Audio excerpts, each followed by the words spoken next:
Okay. This is okay. I'm gonna mute.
My mom is on the live stream asking for the audio. I was paranoid that I was going to forget to unmute before we start. I'm so excited. You said you want us to be sitting.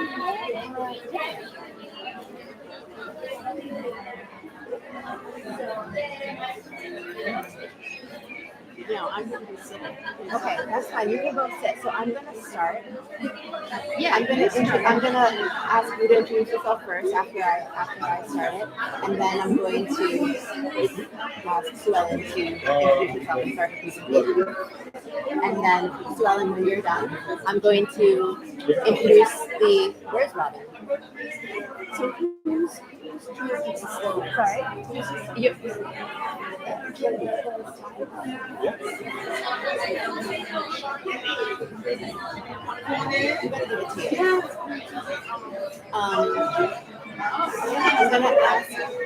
I'm gonna introduce Jenny.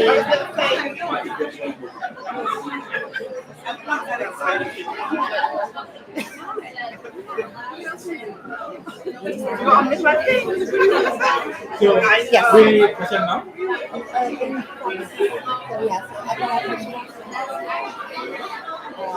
So this, can we go to slideshow? I will read it first. Yeah. Just let me know when the Okay. So we can use both.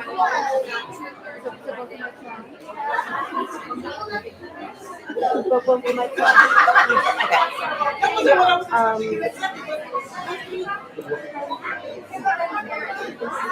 So I'm going to introduce the 5 non-women sites, and then I'm going to give it to you to introduce Robin.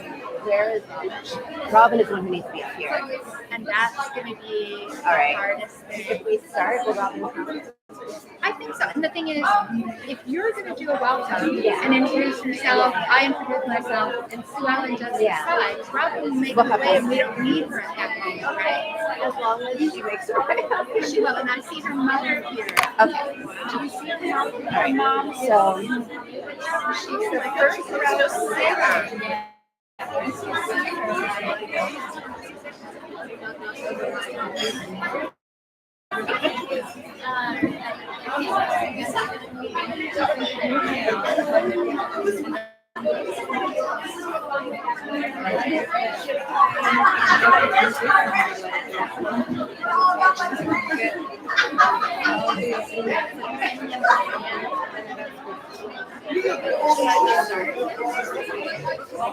should I ask you to take a seat? Everyone, if you can grab a seat, we're going to start in 30 seconds. We're a little behind schedule. Please, everyone, take a seat.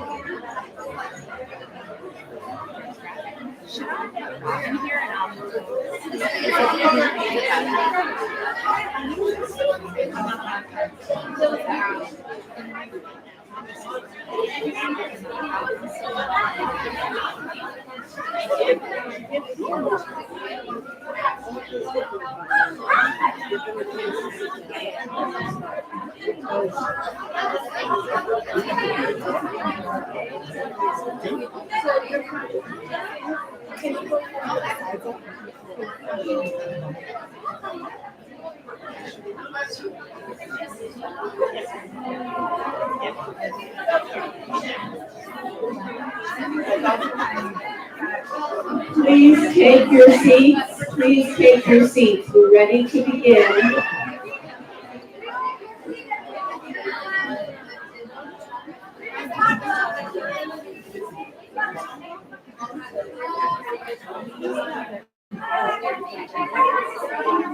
Everybody, please take a seat.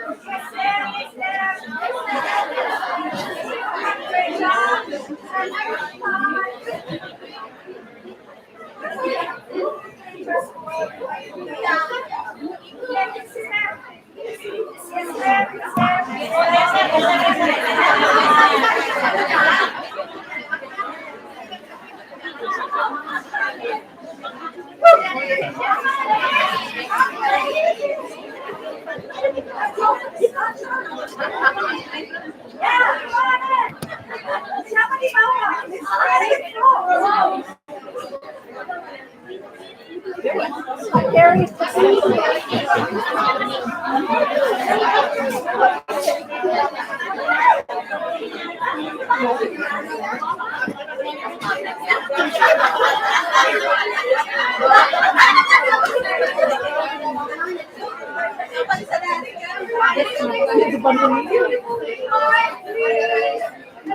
be down on my Sehat, midwives.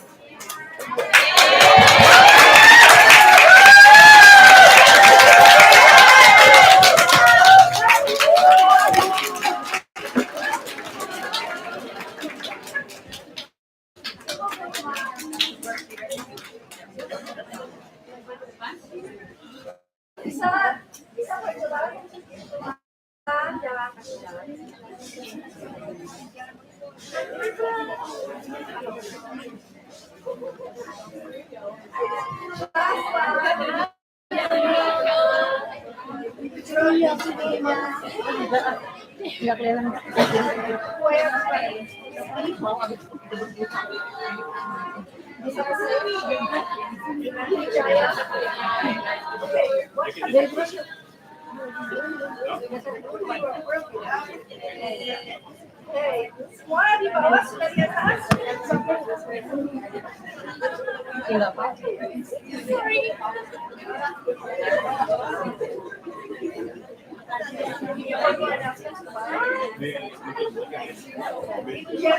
Ibu Jenny, semua di bawah sudah naik ke atas.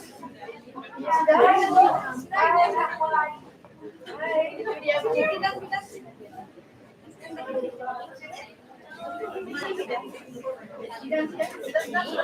Di mana sih Papua? Di mana sih Filipinas?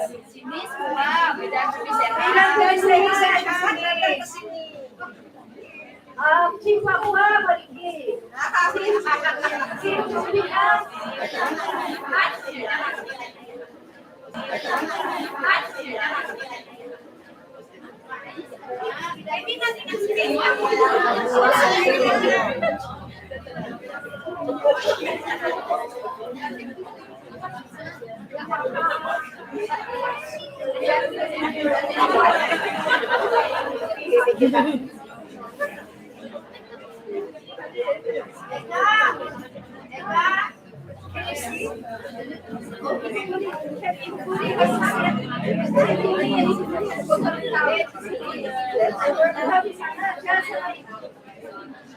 Up there. Hi, Deborah. Let's go.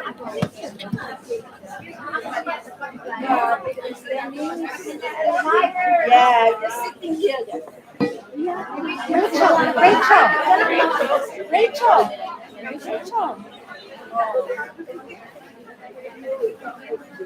Is this correct? Yeah. Sorry. Yeah. It's on a different link, I think. Go to the.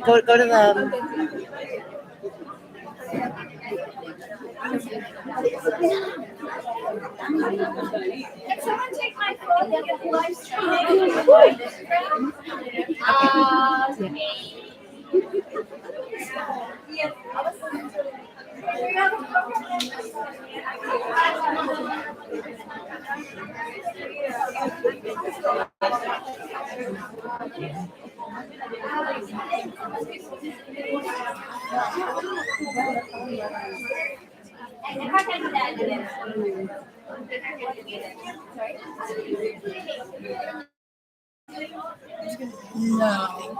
Such a beautiful day.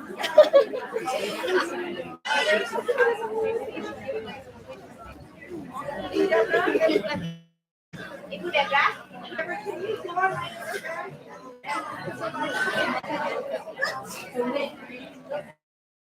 Tell everybody to watch Instagram.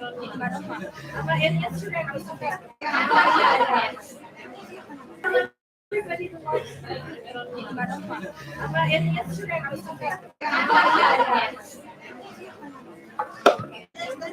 Watch them get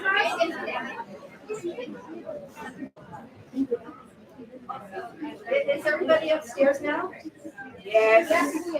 I think yeah.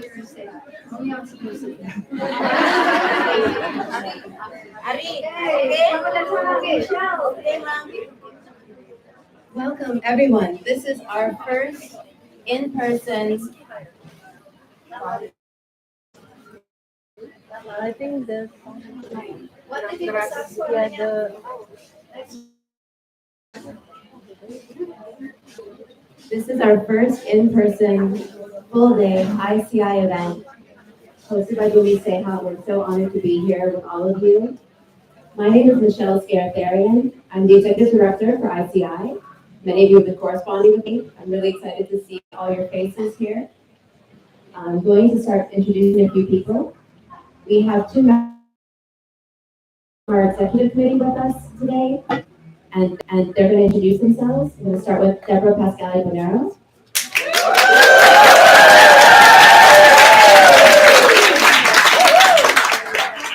I don't even have words to what I feel today to see all of you here and so many familiar faces, so I'm overflowing with love, and so many new faces that I can't wait to get to know you all and give you a hug.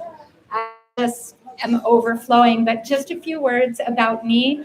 As Michelle said, I am Deborah Pascali-Bonaro. I have been the chair of the International Mother-Baby Childbirth Organization since 2005. And as you're going to learn today, and I'll talk more later about Robin and everyone here at Bumi Sehat and many of our other presenters, we've been together a long time and a long journey.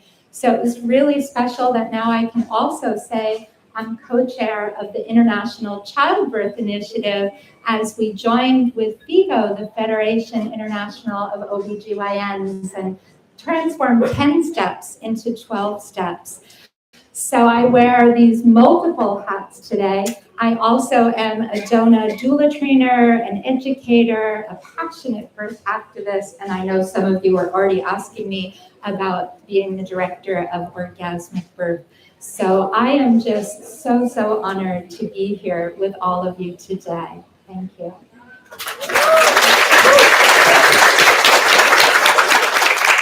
Thank you, Deborah. Oh, got louder. Our other member of the executive committee with us is going to be our first presenter. I'm happy to introduce Sue Ellen Miller.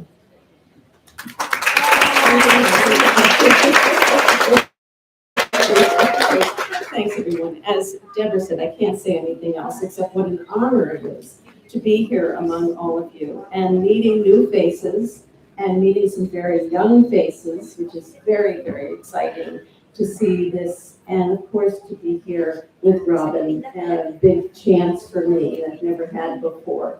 So this is thrilling. To talk about myself just a little bit before I go into the presentation. I'm a professor of obstetrics and gynecology at the University of California, San Francisco. I'm also a nurse midwife. And I became a nurse midwife in 1977. Long before most of you were born. And sitting in the back of the room, I think, is my original partner in home birth midwifery services, Marcia Hansen. Please stand up. So Marcia and I were delivering babies together actually since 1975. We were both nurses, and then we went off to midwifery school, started our own practice. It's a long story, which I won't get into too much. But since about the 1990s, I've been doing international maternal health and specifically working on saving mothers' lives in hemorrhage. Now, one of the projects that I worked on was over all of Indonesia, studying the Bidang Desa project and how it was implemented and what kind of results we had. So I'm familiar with some of you and familiar with some of the programs here. My connection to ICI is that in 2012, Andre Lalonde, who's the president of our organization, and I started working with FIGO on a mother-baby friendly initiative. But then, as Deborah said, we've joined forces with her already existing project, and we have had some incredible success, of which many of you here are a part of. So I'm really pleased, honored, and we'll go ahead and start talking about the 12 steps. As Deborah said, there were 10 steps, but now there are 12. And I'll go over them. On the slides, you may see some reference to ICM's competencies, but I think I'm just going to leave that for you to see on the slides. The other thing I'm going to say is because I'm old, I'm going to sit down for this presentation. So I hope you don't mind. Okay, thank you.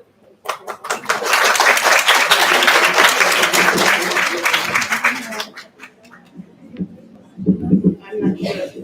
Can everybody hear me? Yes. I'm yelling, but it's okay. No, this is good. I think this is good. Okay, so this, I have to. No? Yes. Oh, It had an animation. Put it on WhatsApp. This is, so we get it on Instagram. not part of the presentation, but for any of you who want to take a picture of this. And what?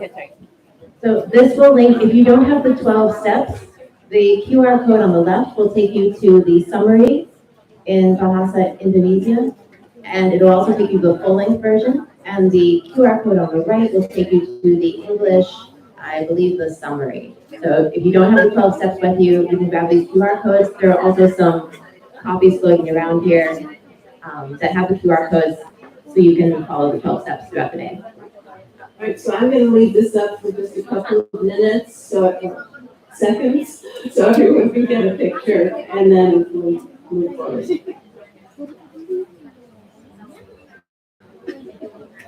Okay?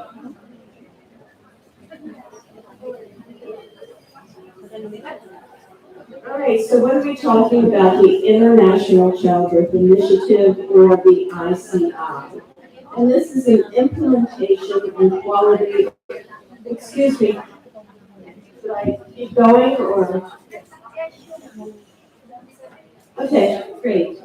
So this is an implementation and quality improvement process, which tries to achieve in 12 steps, which I'll be discussing today, safe and respectful maternity, mother, baby, family, maternity care. And this is through a process of self-evaluation and reflection at the facility level.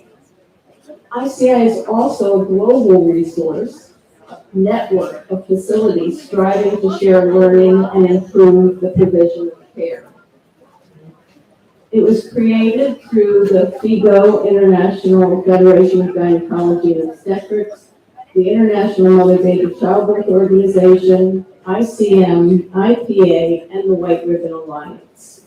At this present time, we are endorsed by over 30 global organizations, and it's open to all birthing facilities. So any of you who represent a birthing facility can commit to delivering safe and respectful care will be welcomed into the process. And Michelle, I think later will go into how you go about doing that process.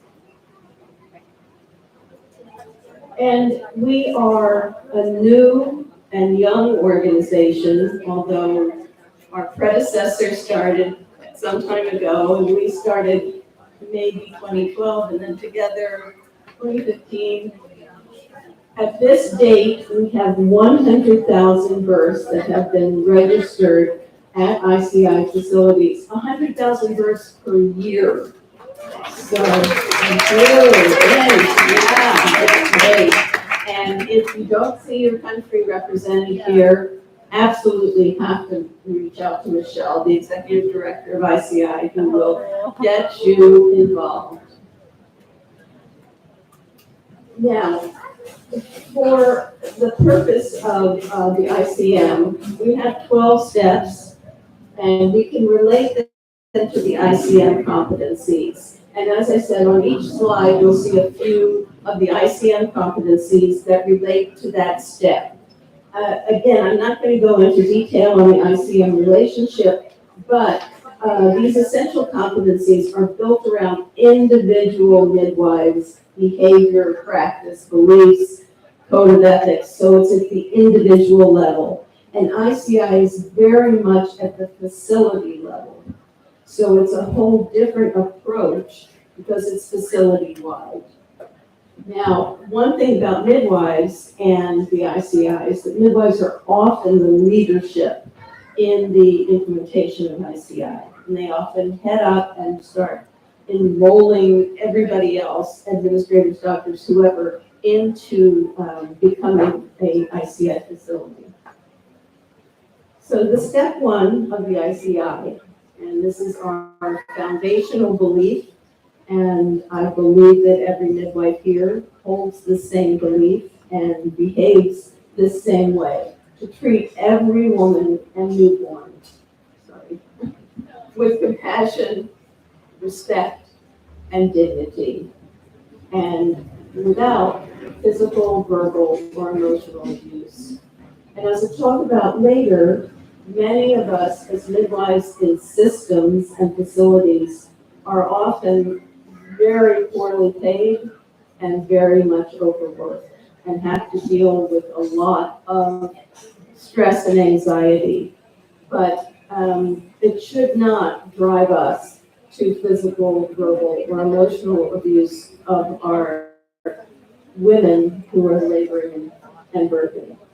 So ICM has developed a respect toolkit, and that's used by ICI to support our step one, and that's online on ICM's website. And we just need to reflect a little. I think most of you know the White Ribbon Alliance and their study on what women want. And unequivocally, what women want, wherever they are, whatever level of facility they might have birthed at or birthing at home, want respectful care. They want to be treated with respect and dignity, and that's what ICI's foundation is. Okay, step two is, again, about respect. And this is respecting every woman's right to access non-discriminatory and free or affordable care with cost transparency. And many of us know in some facilities that there are under-the-table payments, that care can sometimes be withheld by providers and by the facility at large, and an inability to pay should never, ever invalidate the kind of respectful, evidence-based care that midwives would give. And so this is something that needs to be dealt with at the facility level. And at some facilities where we've worked, we've been able to have big signs that hang up over the entrance. And it's a picture of dollars being slid under a table. No under-the-table payments. This is whatever the fee is charged, that's it. Okay, step three is to routinely provide mother-baby friendly family maternity care. And this is to incorporate the values, the partnership-based care, which is grounded in evidence. And that's also essential to our foundation, is that we're not just making stuff up. We actually have an evidence-based use so that we actually provide the highest level of care that's possible. And this is driven not just by health outcomes and health effectiveness, but also by the health needs and expectations of women in our communities. This is, again, what do women want for themselves and their needs? And this is what we want to be able to provide. And the code here is to optimize the normal biopsychosocial processes of childbirth by promoting the midwifery philosophy and scope of practice for most women. Now, there are some amazing people who belong to ICI who really have a firmer grasp than I have on the biopsychosocial processes and how they intertwine and intertwine chemically within the woman's body as well as spiritually and emotionally. So these are things that are on our website as webinars, and if you don't know about this process, it would be a really helpful thing for you to observe it. So our step 4, acknowledge mothers' rights to continuous support during labor and birth by providers and a companion of her choice. So midwives are able to use data to demonstrate the benefits of labor companions. And this has been known for a long time. Again, since I'm old and I've been practicing for a long time, we had this information about somebody accompanying a woman in labor since the 70s and 80s. And the original research was actually conducted in California, where I was a midwife. There's no doubt about it through time that, as here, the Cochrane review of 22 trials with 15,288 low-risk women, and it just found that compared to routine care, significantly less use of analgesia, oxytocin, operative vaginal birth, cesarean birth, and a big increase in women's personal satisfaction with the birth. Sometimes, however, I must say that it's difficult to implement this in some situations where births are very crowded, people are often sharing a bed, people are often some in the bed, some on the floor. These things are realities. And so to have a male companion, especially in those situations, would then violate someone else's privacy. So there's a balance that has to be struck between those. And of course, female providers female doulas or companions might be able to fill that role. Deborah's wiggling over here. Okay, so step 5 of the ICI is to offer non-pharmacological comfort and pain relief measures. That's your safe first option. There's no risk to doing these physiological measures, and sometimes we're shocked at how well they work and how well women receive them. But if pharmacological pain relief is available and the woman wants this, then it's important to explain to her that there are benefits and there are also risks, and to make sure that she fully understands what effect, even down the line with nursing or lethargy among newborns, whatever there might be, is known to her. And it's important that we educate women and their companions how to use these so that it can be continuous throughout the labor and not just something you walk in and you introduce, but that the companion is also able to help with massage and touch, relaxation techniques, and laboring in water when it's allowed and available. And here are just some of the positions that women can choose to be in. And it's also essential to keep trying different positions. So you try something and it doesn't work, okay, it didn't work, let's flip over on the other side, let's stand up, let's whatever. And sometimes it's like you're spinning walking around. In fact, sometimes you are spinning along around, but it's whatever works. Okay, step 6, and this again goes back to sort of, where I'm coming from as a professor and researcher, is to provide evidence-based practices proven to be beneficial for the mother-baby family throughout the entire childbearing continuum. So this would be antenatal care, preconceptional care, all these things, to use these evidence-based practices that have been promulgated by so many different international organizations, ICM, FIGO, WHO, all have guidelines that meet these evidence-based criteria. So the ICM essential competencies are based on evidence delivered by a variety of quantitative and qualitative methodologies. And I'm very proud to announce that midwives have taken the lead in introducing and maintaining evidence-based maternal care.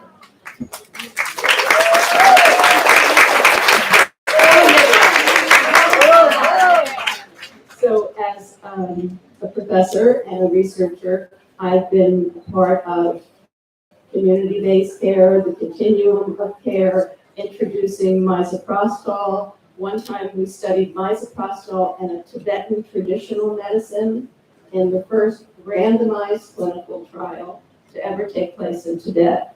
So we, as midwives, can produce evidence that then gets the attention of the world and the WHO. I'll be introducing this non-pneumatic anti-shock garment, the life wrap. I spearheaded the research into this and again got WHO approval, and many other places now have this on their formularies, or it's been incorporated into guidelines nationally and internationally. And I'll talk about it later. Okay. While working to provide evidence-based care, we need to also look at the evidence of some of the practices that we have traditionally done and that actually cause harm. So we were trained by human beings who were trained by other human beings. And certainly at the beginning of my practice, we saw expert opinion being the evidence. So if my teacher did something in a certain way, then I was going to do it in a certain way. And if somebody asked me why, I said, well, it works for so-and-so who's been practicing for a long time. So there are harmful practices. A lot of them have been institutionalized in facilities and are not only unnecessary, but can actually cause harm. So some of these practices you can see on the slide: enemas, episiotomy, providing fundal pressure during second stage, and any of these, if needed, hard for me to, fundal pressure isn't needed, but some of these routine practices should just be avoided. Don't try it. Separation of mother and baby, certainly we've seen. And immediate cord clamping and cutting. Anybody else want to shout it out? Yeah. There's so many things that have been done and we are still doing, and I still observe midwives doing around the world. So we really need to stop the harmful practices and use evidence. Use evidence to stand up for the practices that we do. And I think cesarean birth is another one of these things that in not only in high-income countries, but in middle and low-income countries as well, has growing exponentially. So there are more and more women who are exposed to cesarean birth in institutions that are not equipped to provide safe cesarean birth. They don't have the staff, they don't have anesthesiologists or anesthetists, and they are often at risk for infection, and certainly for placenta accreta, which is growing in the low and middle income countries along with the rising rates of cesareans. So this is something we want to really avoid and really give, especially a primiparous woman, lots of time and lots of different positions to be able to birth your baby vaginally safely. Okay, step 8 is to enhance wellness and prevent illness, implementing educational and public health measures. So some of us work only delivering babies and taking care of pregnant women, and others of us are the frontline workers for our villages, our cities, our counties, our districts, where we're doing epidemiological work, we're doing infectious disease, we're teaching WASH, water sanitation and hygiene, WASH, and we support disease prevention and treatment, all of the infectious diseases, not just the reproductive health related ones, but malaria, hepatitis B, toxoplasmosis, all of which can very adversely affect the pregnant women and childbearing women, but also all people and women throughout their life cycle. Having a non-discriminatory policy and guidelines for those women who are HIV positive. Many times coming to the facility is the first time that a woman is identified as being HIV positive. And we need to take care, use protection, use universal protection, but not shun the woman or not want to touch her or in any way make her feel less than.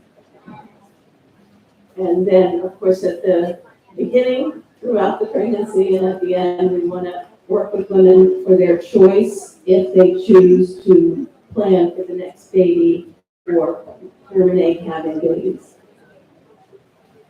Okay, step 9, and this is emergency maternal and neonatal care. While some of us are trained to provide routine care, normal childbirth, we all need to really know what are the signs of impending complications and what are the signs of an actual fulminant complication.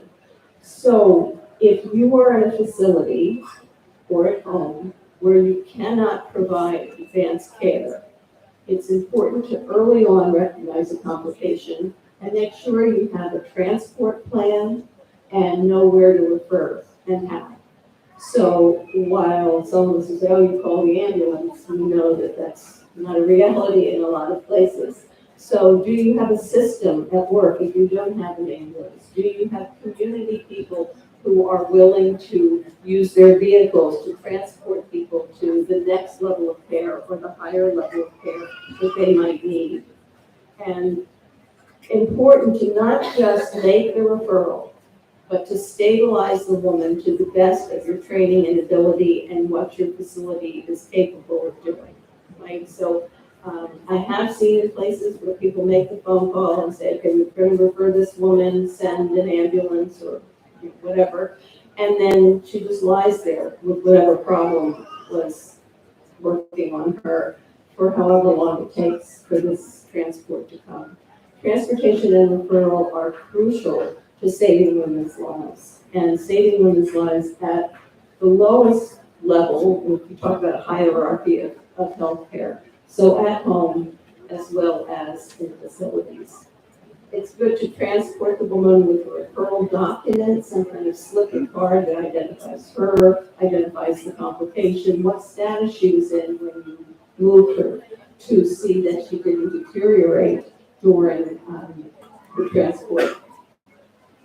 And if it's possible in your facility, to create a policy for someone to accompany the woman, her companion, of course, but if a nurse or a midwife, or if there's enough staff, and we need to be realistic about if you leave your post, is there anyone else to take care of any other problem or childbirth that comes in? But if it's possible to have a trained person to accompany someone with a really dire clinical emergency, like toxemia, eclampsia, or hemorrhage. And you can see here this woman is wearing an NASD, and as I said, right after lunch, I'll give a demonstration of how you can gain a lot of time. A woman who looked as if she were moribund, as she was dying, gasping for breath, and you put her in an anti-shock arm, and you've got some hours in which you can transport the woman safely, and she'll arrive in a situation where she'll be able to be cared for. Now, this is a difficult thing for the individual midwife to grasp, although many of you may have. And this is to have within the facility a supportive human resource policy. And this is so we can recruit and retain a dedicated staff.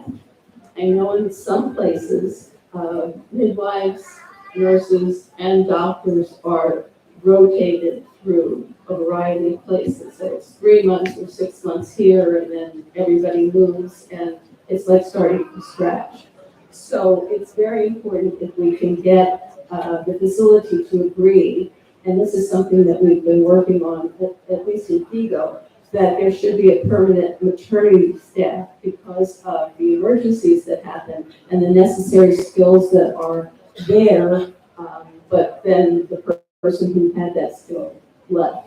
And I would say that in-service training is helpful, useful, it's important to have it rather than not, but it doesn't take the place of pre-service training where all of this complication management should be happening before the students get on the floor or in the clinic.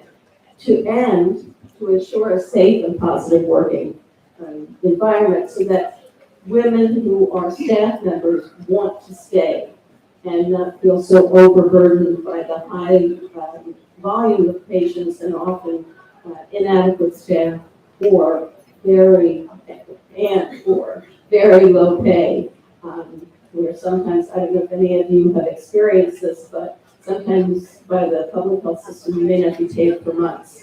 You still have to send your kids to school, you still have to take the bus to work and the tuk-tuk to work, and yet you have no income for sometimes months at a time. Yes.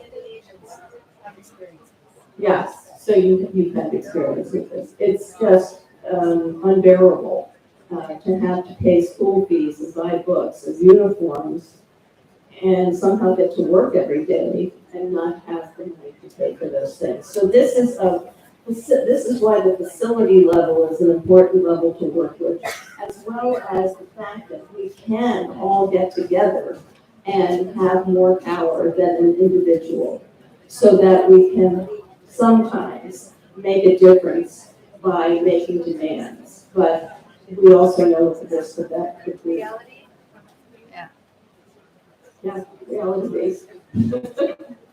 Okay, so we're moving along, almost done. Step 11 is to provide a continuum of collaborative care with all the relevant health professionals that institutions and organizations. So this is collaboration, especially between midwives, doulas, and others.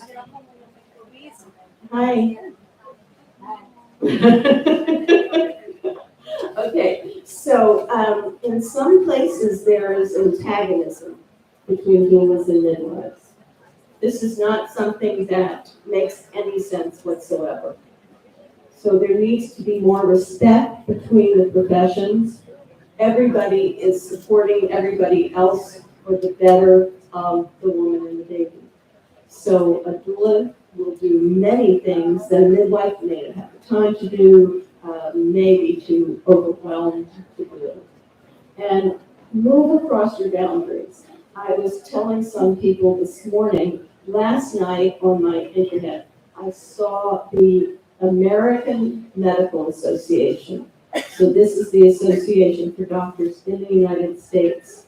They have put out a statement saying people prefer, it's more cost effective and it's better care to be provided by a physician rather than a nurse midwife, a nurse practitioner, or any other non-physician provider. This is in a high-income country. Let's hear it. It's not good. And I mean, for me, I just can't believe it in 2023 when there's so much going on in healthcare that has advanced nurse practitioners, nurse midwives, having doulas, being open to alternative ways of giving care besides the expense and difficulties of becoming a physician and the warping, perhaps, of your systems of belief about physiological birth. So I think we all need to be attuned and aware of that, of the physicians circling their wagons once again. Okay, so continuity of care, and this is from a small number of caregivers. We don't want to overwhelm the woman by lots and lots of people running in and out of the room doing unnecessary procedures. But if we have a small cadre of collegial people giving care, I think that's important. And the mother needs to be aware of what these community services are. And that also goes for the presence of doulas. If there are doulas in your community and you want to be able to have the mothers, actually the mothers want to be able to utilize the services of doulas, it's important that they know how to get in touch with someone. And I guess everybody recognizes this picture. Okay. Step 12 is from Baby Friendly. Remember the UN Baby Friendly movement? That's where we base the Mother Baby Friendly.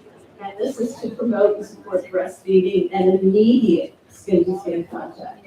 We need to do it as soon after the baby is born.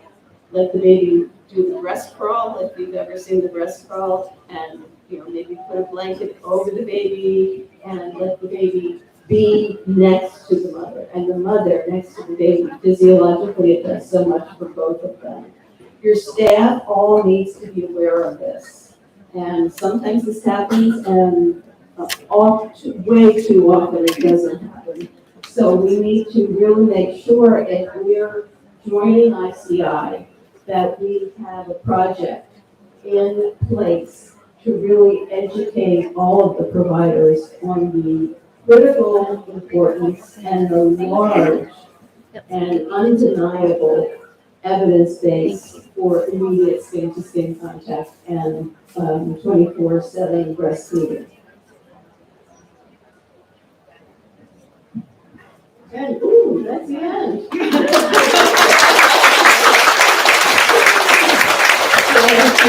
you so much. If you have any questions at all, there's a Q&A a little bit later, and I'm happy to answer in between. Thank you so much.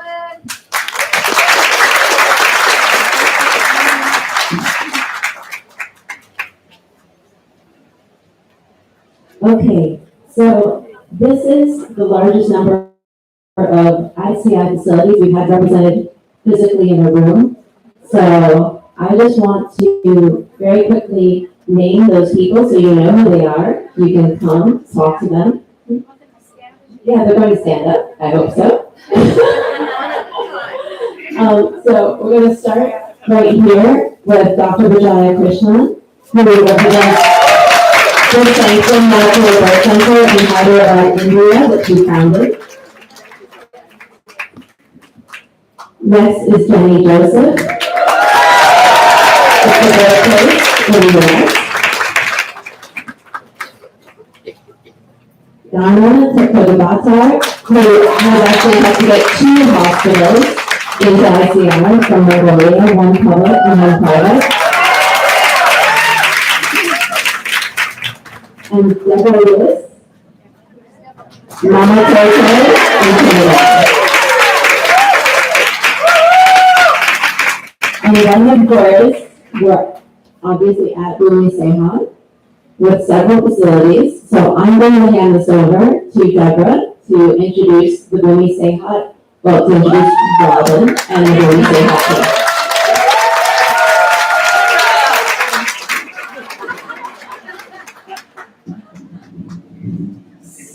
It is an incredible honor to first thank all the Bumi Sehat team. And I know we have many of our midwives here in the front, but I also know we have many of the team throughout in this room and around the building and some other places. So let's give them a big round of applause.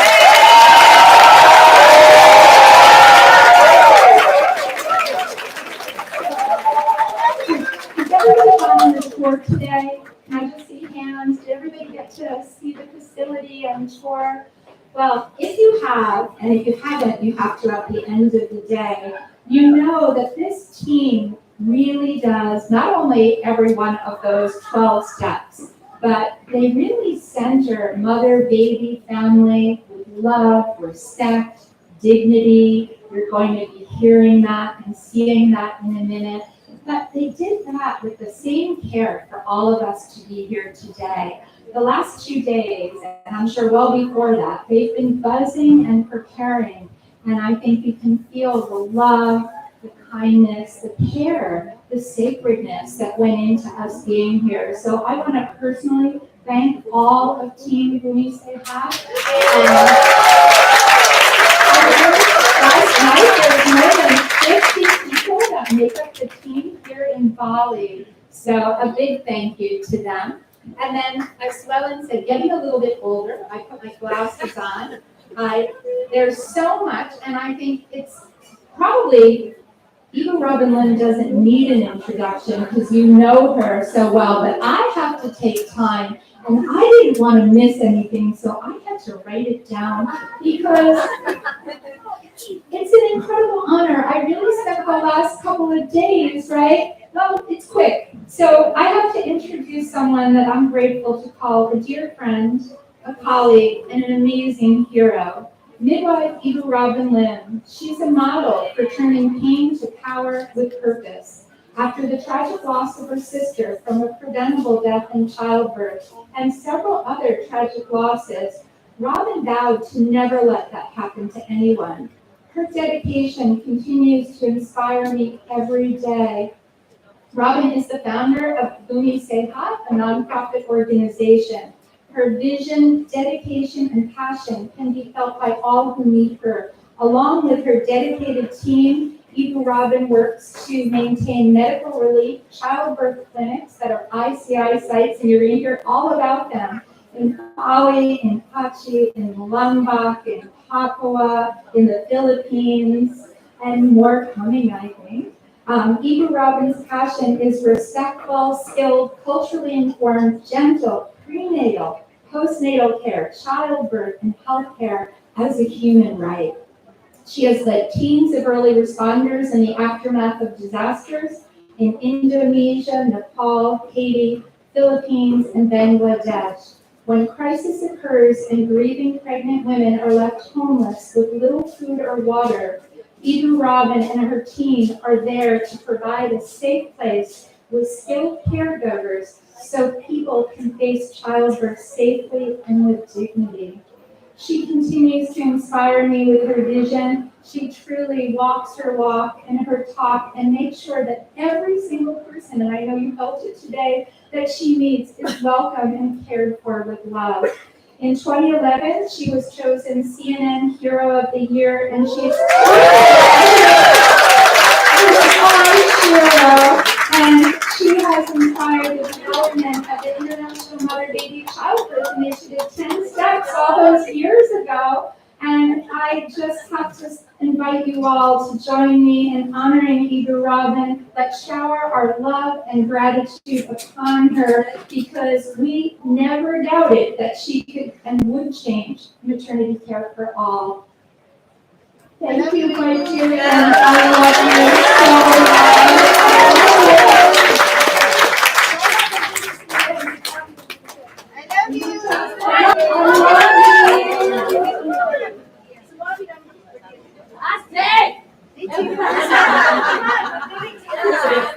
I'm not standing up alone. Where's Ibueka? Ibueka? Yes. Ibueka! Ibueka! Yes, he booked what snack into Ibueka is our executive director. Yes. Where's the Philippine team? Ibueka! Ibueka! Executive director.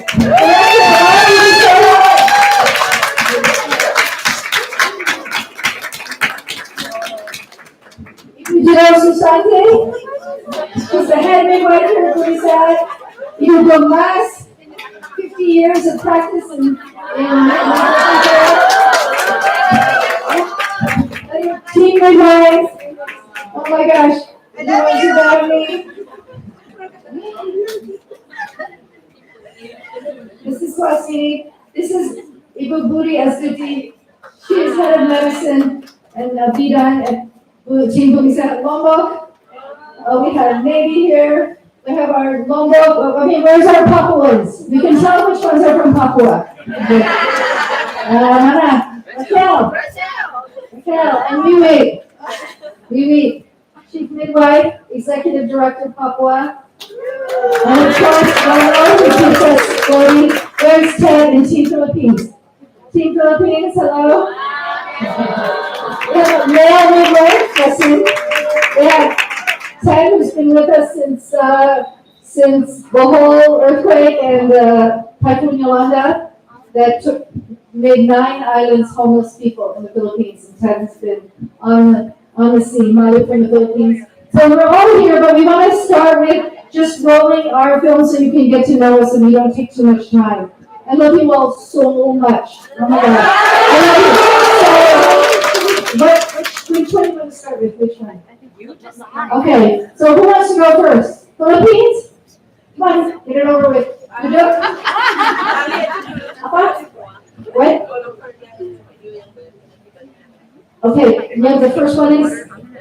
Okay, sorry, you're next. Okay. We're gonna roll the film from Bali and enjoy it. I hope you enjoy it. And if you have to pee, there are bathrooms. Jangan tahan kencing kalau kencing. Kalau snack, dari sana. Okay, everybody be comfortable. We're just gonna quickly roll these films.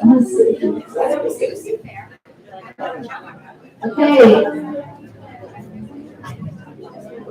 Di mana yang suaranya?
Saya dah bisa bilang apa? Makasih di Indonesia. Makasih semua bidan-bidan Indonesia dan bidan di dunia. Okay. Siapa mau lanjutkan lagi? Philippines. You got the guys. Go Philippines. So, makasih semua. Team Philippines, cepat. Atau siapa mau cepat? Oh yeah. Come on, Ted. Get up here. Udah siap? Tim Pilipinas bisa bahasa Indonesia. Benar.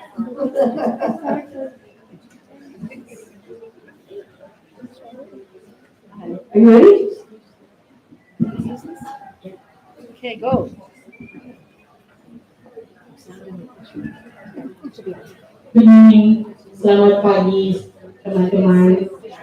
It's a pleasure to be here and share a little bit about what we do in the Philippines. You want Philippines first? Then, yeah. Go. Go, Team Philippines.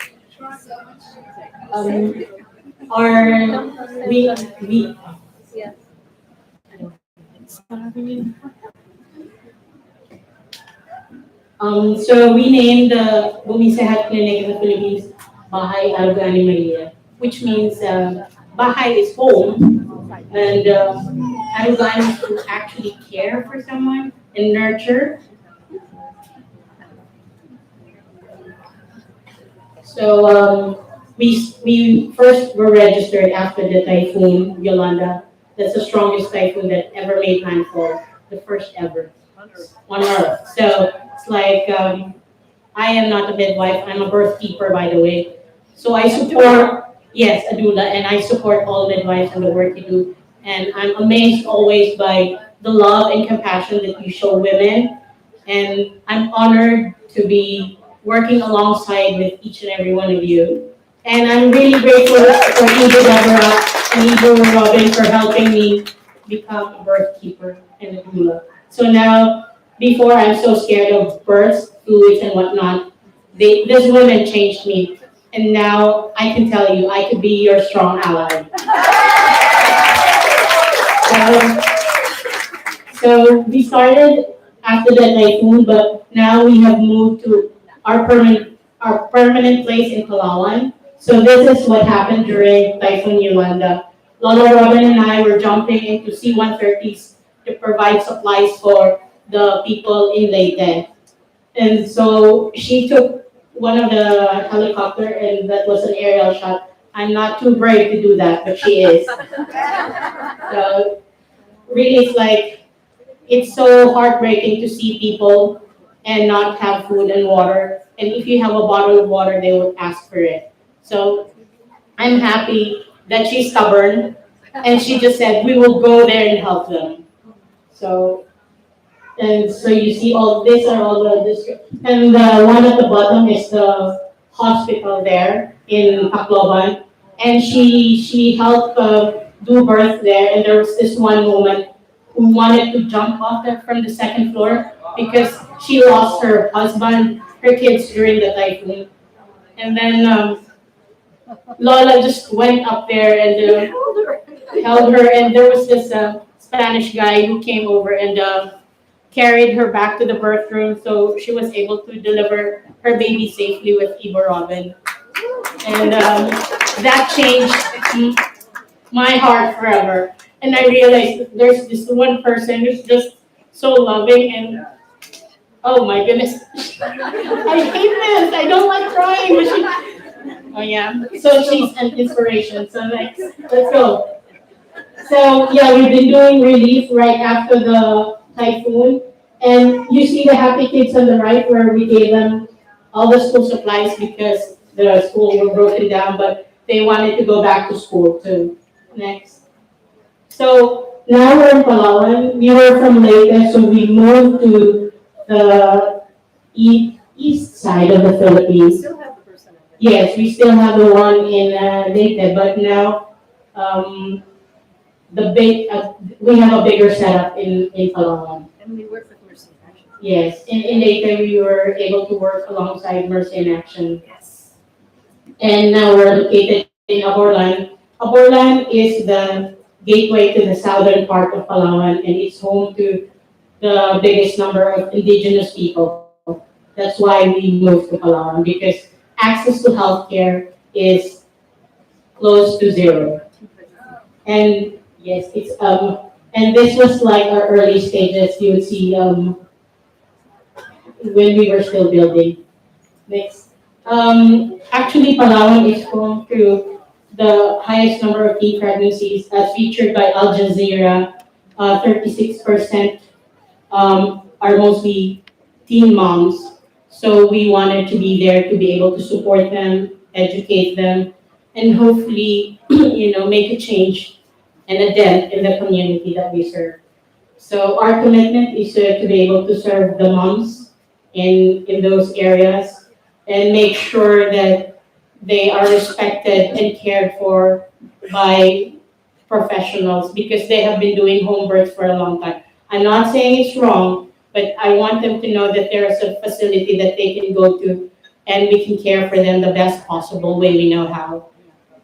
And not die hemorrhaging at home. So we've been going out to different communities and just sharing and showing them that we are there to help. And our promise is, of course, to provide safe, respectful, and gentle childbirth for moms in the area. Next slide. So yeah, the 12 steps, we've been practicing it. So you see, sometimes we would have 3 births at a time.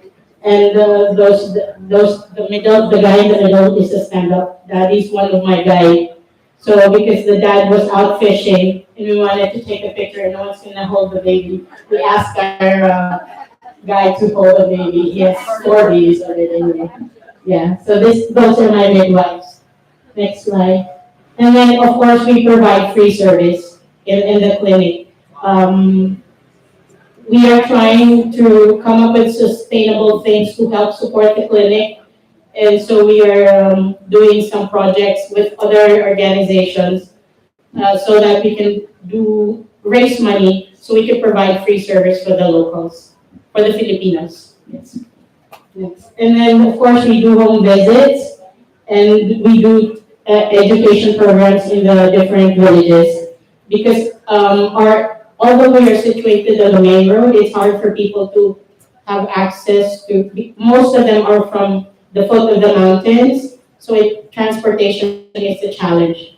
So it's either we bring the service to them, that would be so much easier because we have transport. We talk about it and then we come pick them up when they go to labor. We pick them up, bring them to the clinic, and we bring them home as well. And then of course, because I'm a trained doula, so I put them in a school also in balls so that it will help them during labor. And we teach the dads that you have to be there for your wife. You don't make babies together, you also birth together.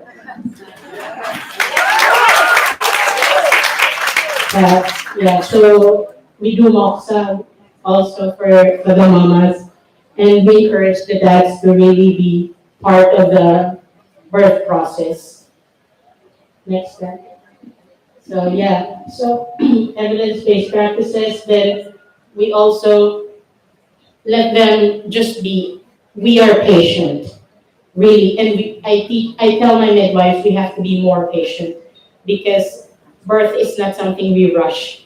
it is something that we experience together in a slow manner, but we continue exuding love to one another. Next. And so in Palawan, you would see traditional birth attendants, and we call them hilots. Now they're no longer practicing because it's against the Department of Health regulation. But we work with them so that they can be referring with pregnant moms to us, and we give them incentives. And then because of also we learn from them, they have practices that they've been doing a long time that will probably help women during the labor process. So we are open to really collaborating with them and working with them in the community level. That way, we include everyone in the circle of providing care for women. Next. So now we have a volunteer who comes in every Friday, does the acupuncture for the mamas, and soon my yoga place is gonna rise. It's in progress. We will birth it too. Yes. Okay, next. And then, I had a picture here, but this is a different slide. But yes, appropriate, we kind of just make sure that the things we learn from the doula training, we apply like the rebosos, those things. We support women, and then of course we feed them. And one thing I like doing in the clinic is to make stuff up. So I like cooking stuff for our patients. It makes me happy. It distresses me too. So if I'm in stress, they will be happy. Next. And yeah, supportive human resource. I have the best team in the Philippines. Everyone knows how to do BP. Everyone knows the instruments. So when we holler for them, they know what to get. And we have organized things in such a way that everyone knows where to get exactly what we need for the birth. And my men are strong enough to carry the mamas during when we needed to transfer them from, say, the stool to the bed. So everyone was just gonna jump in and help. And I'm blessed with a very good team. Thank you. And of course, we have worked alongside, we have established our relationships not only with the military, with the police, but with the local government units also. That way, if there's an emergency, it's easy to call people, and we are on their list. So when we call them immediately, they will come and help us for just about anything. For example, a woman down the road during our opening got into a motorbike accident. She's like 5 months pregnant. So immediately, we rushed to help her, and immediately the hospital was ready. We are 5 minutes away from our transfer hospital, so it's easy for us really. And we've developed a relationship with the doctors. So the doctor actually at the hospital is saying, we are happy that you guys are here, so they can, decongest the hospital and the women can come birth with us. So we're blessed that way. Next one. And of course, we promote breastfeeding and skin to skin. It's a must in our clinic. So I just want to show you the pictures of the moms and babies that came and have birth with us also. Next slide. Yeah. So we're open 24/7. Next slide. So those are the moms. Yeah. And those are our babies. This is your first year. We just turned one last May 22. So we're very good. Yes, so those are the things that we've been doing. And thank you so much. Thank you so much.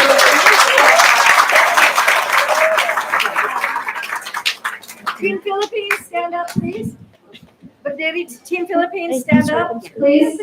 Which is it, yes. We have some of our Filipinos here. Love you. Okay, so we have now a logo. Yes. This is Ibu Budia Suti. She is not only the most amazing wife and mom, and she's originally from Lombok. And after working with her for a long, long time in Bali, in fact, she was our clinic manager for a long time. And then, Ibu Budi, I was with her when we went back to Lombok after the 2018 earthquake and we found her village. And it was utterly destroyed. And she's had the courage to bring up, with the help of Direct Relief International, and I've been with her in big earthquakes. I've been with her in crazy disasters. We went to Bangladesh together with Hope Foundation. And I just want you to give your love to Team Bumi Sehat Lombok. Is anyone else here tonight?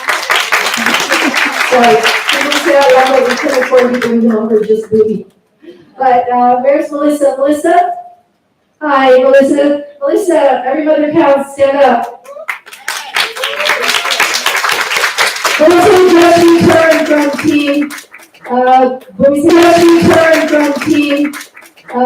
Bumi Sehat Lombok. She went over to Lombok and got loved up there and got to see what we do. I love you. Thank you. Special thanks to Direct Relief. So much of what you see here has been supported mainly by Earth Company. Please stand up, Aska. Aska's Earth Company. She's done with her children who are doing out there. They help to support so much. We'll talk about it later. Also, Direct Relief International and Every Mother Counts, some of our biggest, and then I have to say, other personal, beautiful families that help us. Okay, let's go.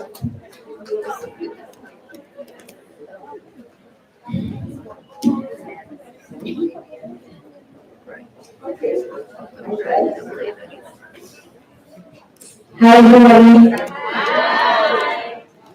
Thank you to have me be in the part of this wonderful event.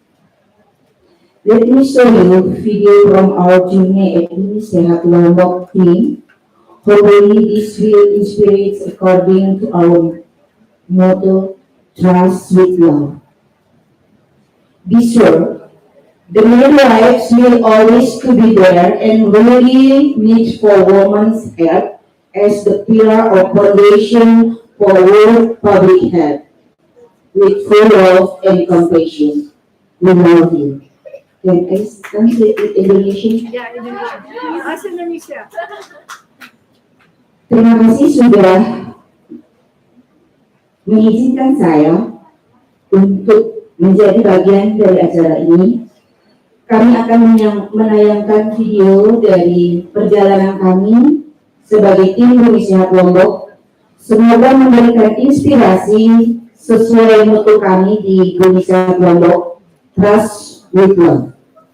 Yakinlah bahwa bidan itu akan selalu ada, walaupun saat ini kita semua tahu profesi bidan akan semakin terkikis. Tidak bisa kita bohongi. Indonesia sedang melakukan itu. Tapi bidan harus berjuang. Karena bidan adalah pendamping dari perempuan yang akan menjadi suatu fondasi, pilar untuk kesehatan dunia. Dengan cinta dan kasih sayang.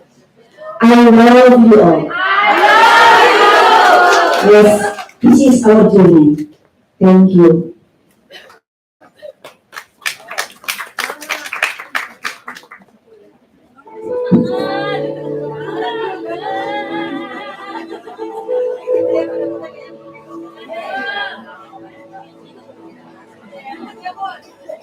Think about the generations and the women of the place for children, so that they inherit a better world.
project with Ibu Eka.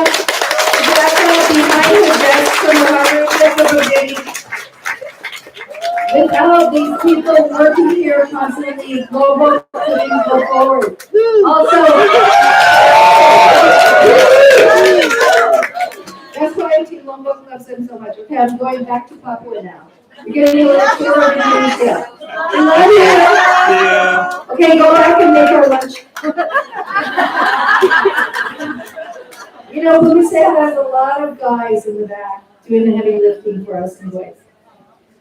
Okay, I know that we don't have any much time for, but thank you for the time, thank you for the opportunity. This is a blessing for us. I just really I'm not believe that like it's happened today. I don't know what to say. It's, oh my God, Mama, it's like a miracle for me. I want to thank you for all the founder. Thank you for Robin. Thank you for Deborah, who is she is the doula who see my first feedback baby. She was a Sehat Bumi, and that was the first time I met Robin in person.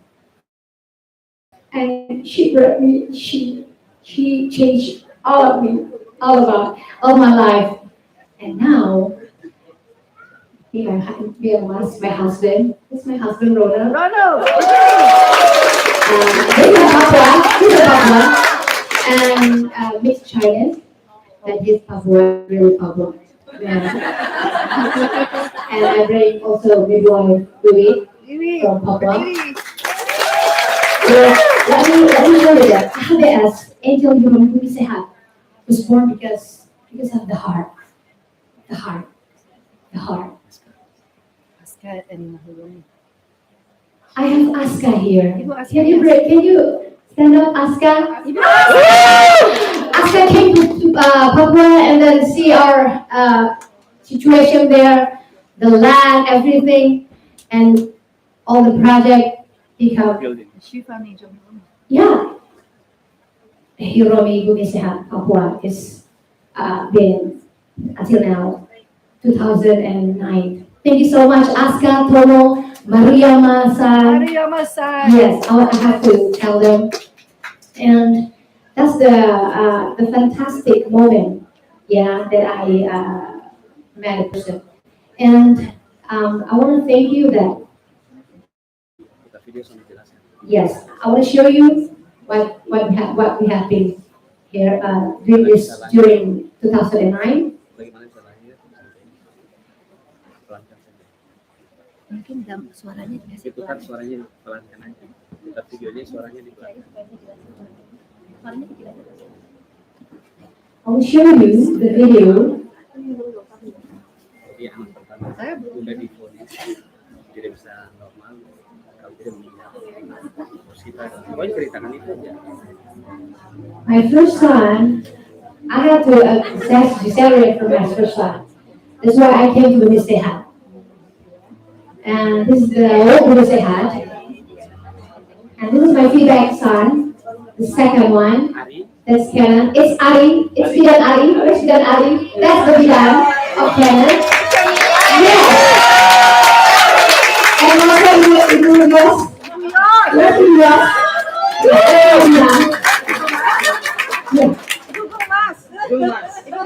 Ibu Yos juga. Yes. That's all my guys. And Robin, Mama is really helping me, really supporting me. No, doing vegans here? Yes. That's the progress. And Deborah was there also. They were telling the video, and then, oh my gosh, on that day, it's a blessing. Yeah, that was me. That was me, guys. Yeah, thank you. Thank you for all the love. This is the process, how they work. Yeah, in Papua. Yeah. So this is the first that I gave birth for failure essay. I can die. I could die for the first son when I was in Papua. That's why I need to go to Bali, and then I have a heart. Proses bangunan gitu. Nah, sekarang And this is the building that the process of building in Papua, and ini sudah jadi. this is the building already done, yeah, 70%, and we still don't have any equipment, but the building is built. And this is the architect. My husband is the architect. That's the Hiromi. Hiromi. HBS is Angel Hiromi Bumi Sehat. That's my real wife. Yes, that's the whole clinic. Actually, this is the clinic. Yeah. Expensive. And all the stuff in Papua is really, really expensive. So we need time to prepare everything, buy everything, and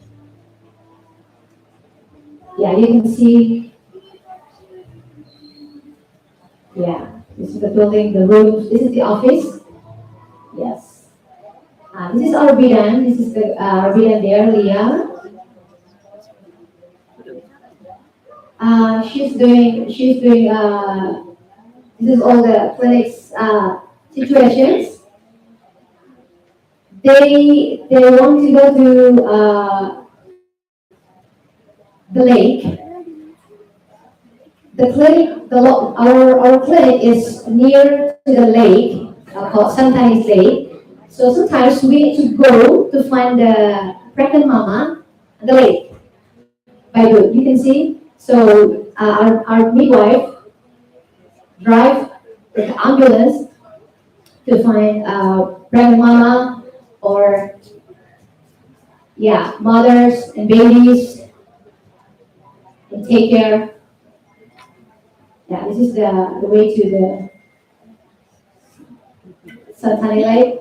That's big and baby and all the midwives, all midwives. Yeah. That's the board, and bring the blood more to make the multivitamin, and find pregnant mama, and that's the road.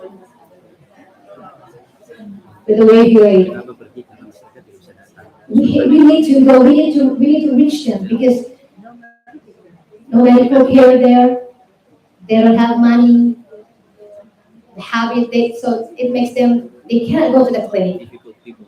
Really, really difficult. Yes, this is the village in the lake. So we give the prenatal care. Yeah. And educate them. Yeah, sure, you give birth.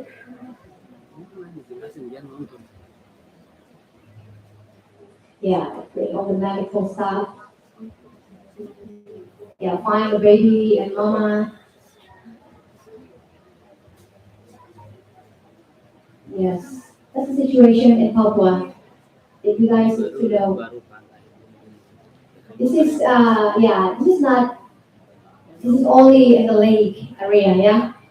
Because Papua, we have mountains, the remote area that cannot be reached by car. It is by plane to go there. Yeah, it's in the village.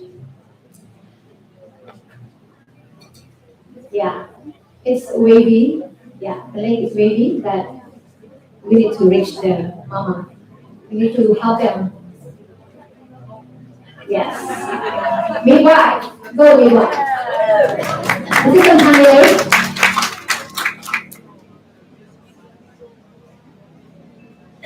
This is the house of the people there.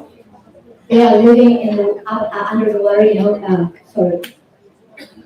So it's not really good. It's not really healthy actually for their life. Because the water, yes, yeah.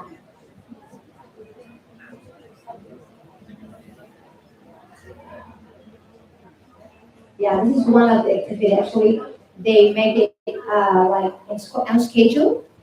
Like one month they go to the Ibu dan bayi tinggi karena mereka tidak bisa mengakses kesehatan. uh,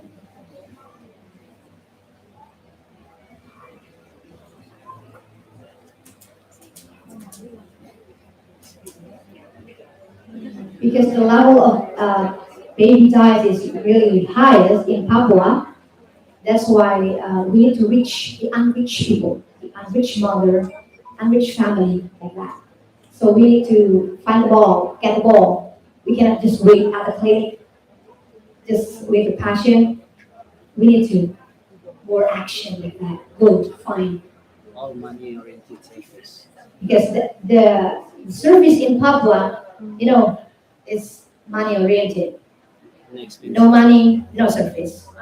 Yes, all about money, but this is not about money. This is about love. Yes, and this women changed my life. Yes, this is Bidan Natalie doing home care. banyak kasus HIV dan kasus TBC. Yeah, we do have HIV,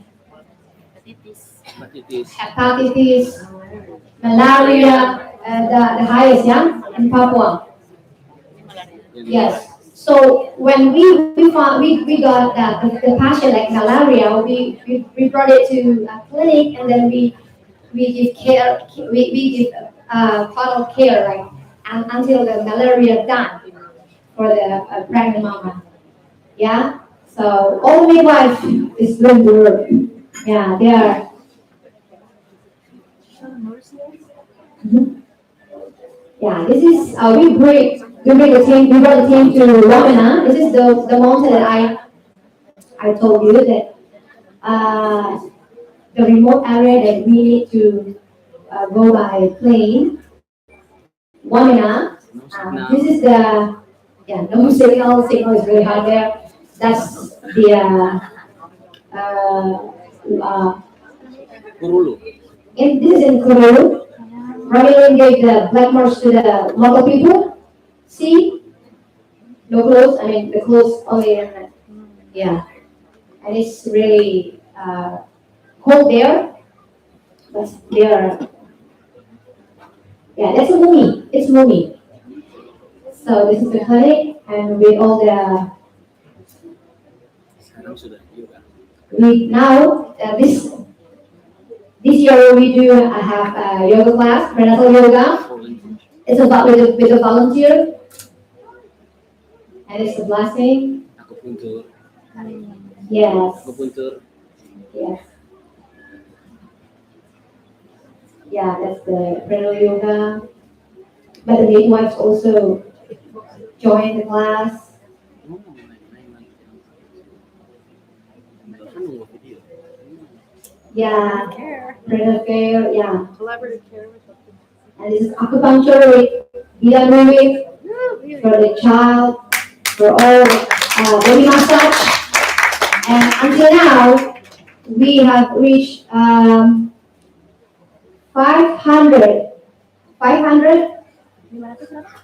Hari ini since 2019.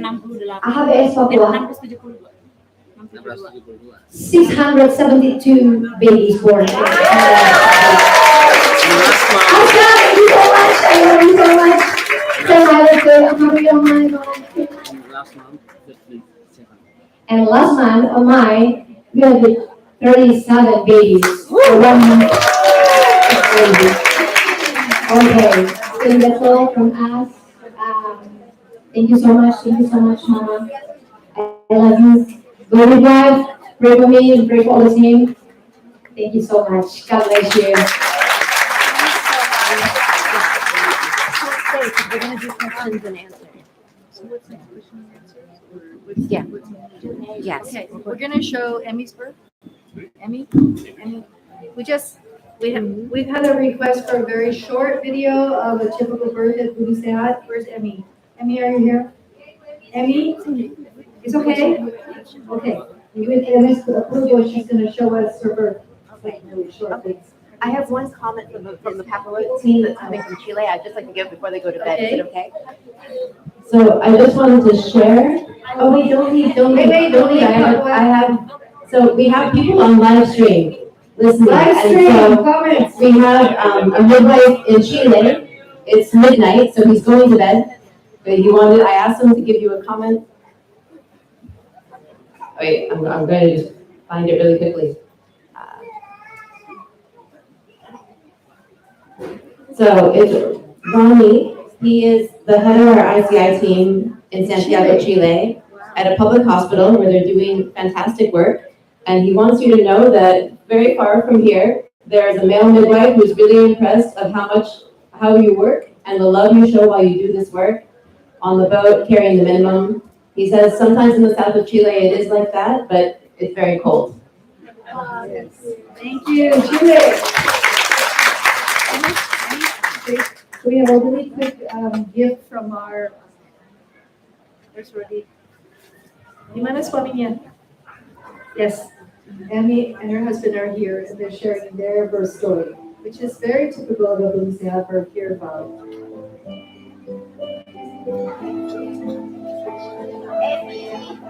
Love you. Love you. Love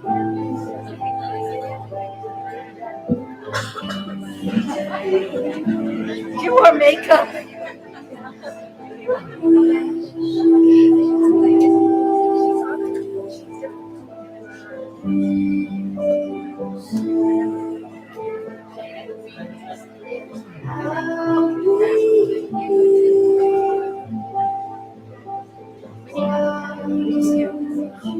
And the doula for Amy is Bidan Witty.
Cheering for breast. I know. I love it. It's ICI.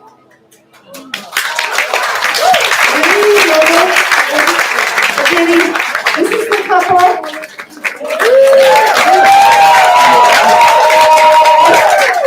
Very gifted breastfeeding mother and photographer, and also a doula. I just need 1 second. Mama, please stand up. This is my mother. She'll be 91 on the 15th of this month.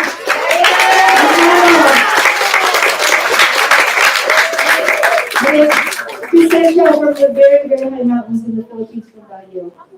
Okay, so now I think, Deborah, I'm going to hand this to you. I think Michelle. You got it? Okay, actually, hold on to that one. We're gonna pass this around, actually. So we're going to do question and answers. I know some of you actually sent in questions in advance if you responded to the survey, but I'm gonna pass this mic back. If you want to raise your hand if you have a question for any of the Bumi Sehat teams, we'll pass this around, and maybe I'll start with one that we have already sent in. But does anyone have questions, comments? Can you pass? Okay, thank you. But we need to hear you. And your name. Oh, here it comes. Yeah, it's coming. Thank you. That was really fabulous. More a comment and just acknowledge. Can you share your name? Betsy. Betsy. Australia. The skin to skin, I think, is fabulous because actually in the WHO guideline, it describes putting a receiving blanket on the mother's abdomen and the baby goes onto that. And actually, it's just fabulous that you're doing skin to skin and impressing the importance of that. Thank you.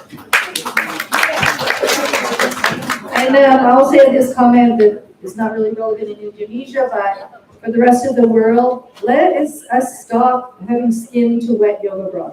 What is that? On the internet, right? Post your picture so your baby gets skin to wet yoga bra. I'm just down on that. Thank you. So, a question that someone sent in advance, which was to know how far women are traveling for care at the birth centers. So I don't know if you want to get answers from a couple of the teams. Berapa jauh sampai datang ibu?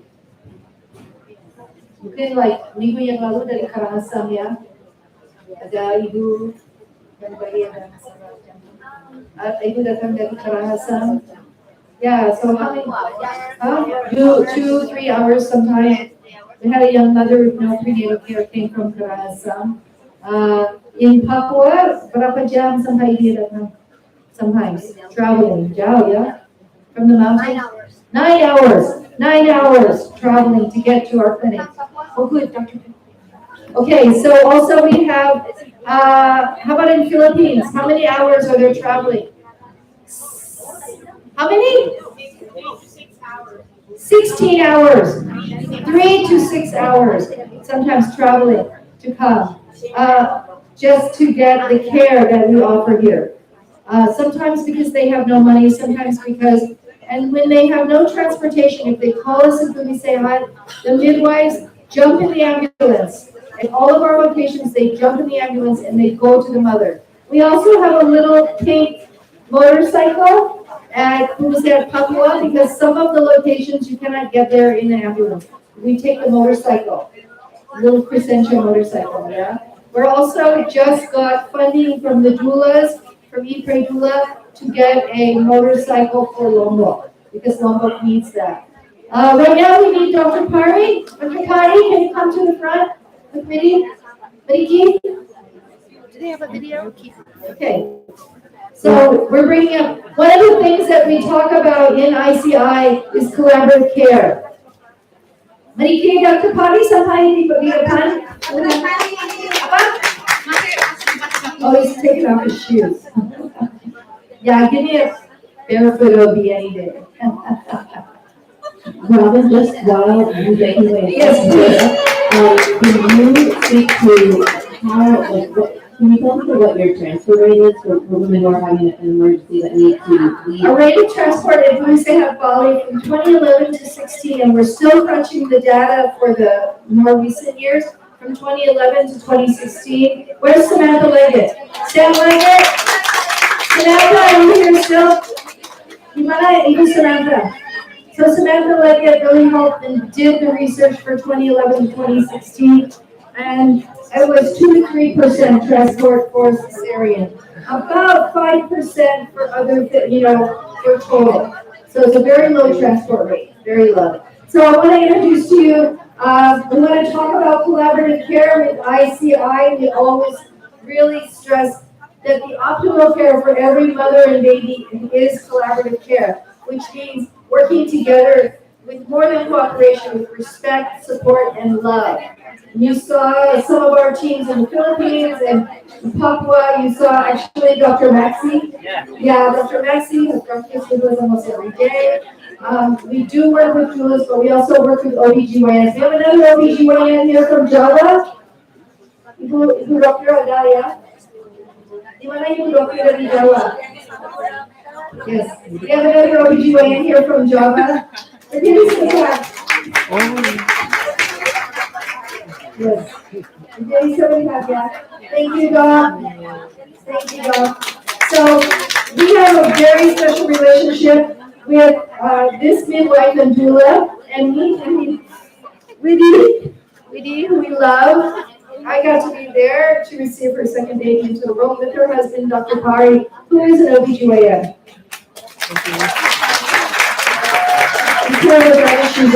So we're going to turn this over to you for a moment for sharing what we do as an organization to collaborate with Kriya Kamini and their amazing backup support for us. Maaf, dalam bahasa Inggris kalau bisa bahasa Indonesia saya translate. Okay. Good evening, my beautiful midwife, doula, or birthkeeper around the world. Welcome to Bali. Welcome to Bumi Sehat. It's an honor for me to be given to opportunity to have sharing about implemented ICI. So the inspiring woman for me is Ibu Robin. She's my role model, and my spirit so high for you.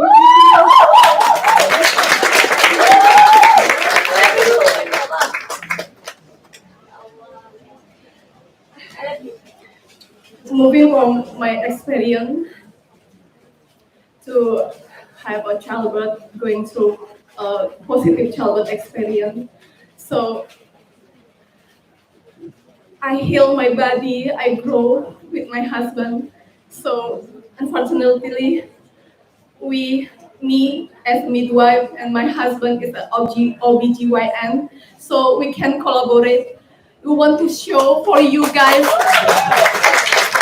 midwife, doula, OBGYN, so collaborate to holistically for the positive childbirth. Yes.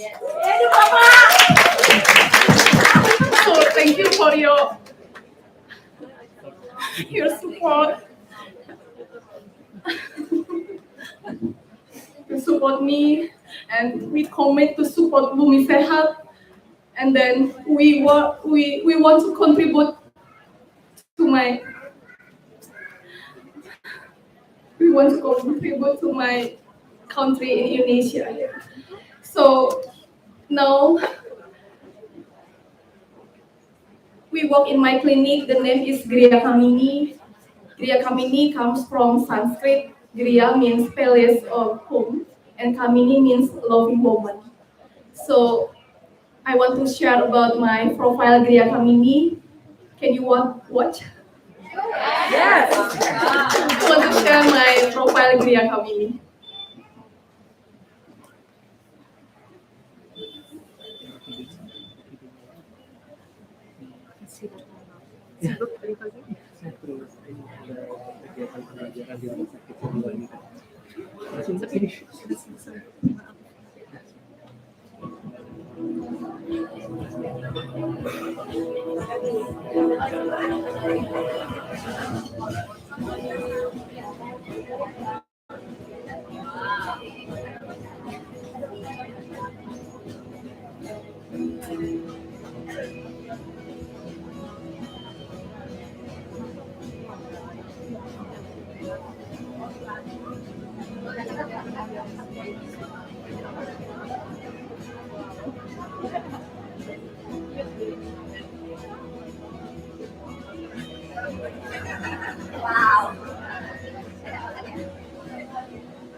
So in my clinic, we provide we provide a gender birth class, such as prenatal yoga, childbirth education, breastfeeding and baby care class, parenting and Montessori class, and we want to support women, family to have a positive childbirth experience.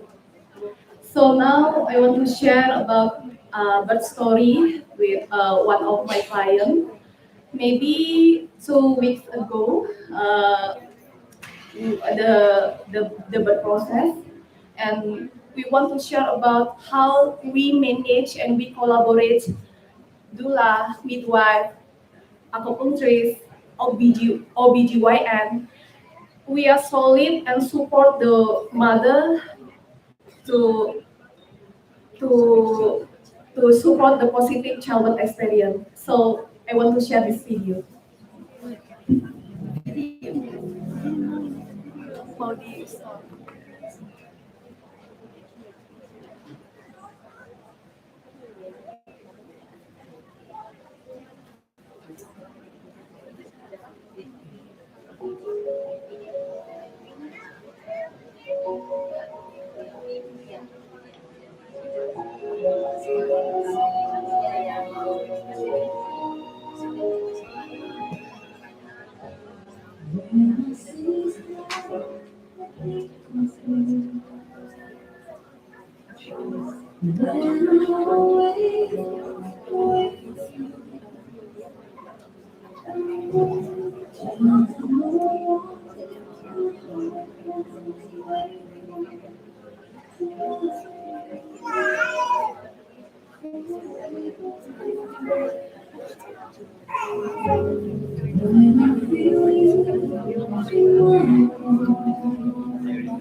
We're gonna have to move someone after lunch, and Deborah's gonna have to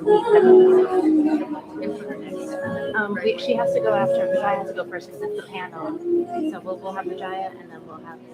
Is it okay if lunch starts like 10 minutes later?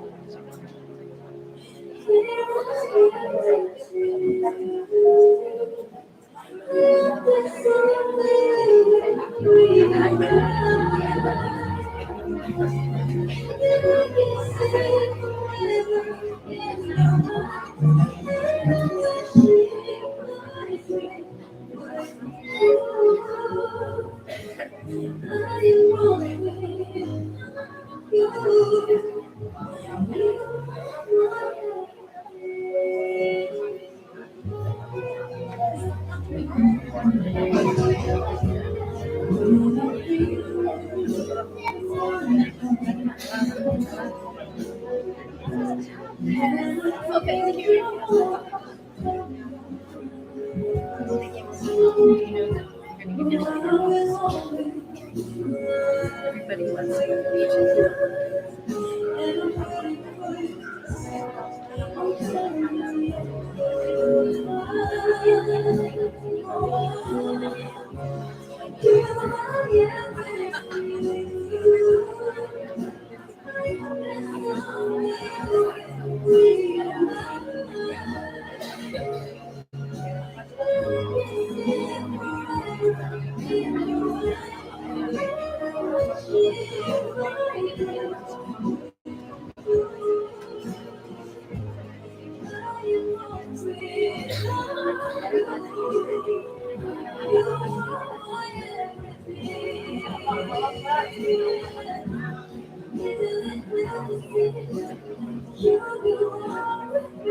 Deflex posterior persistent.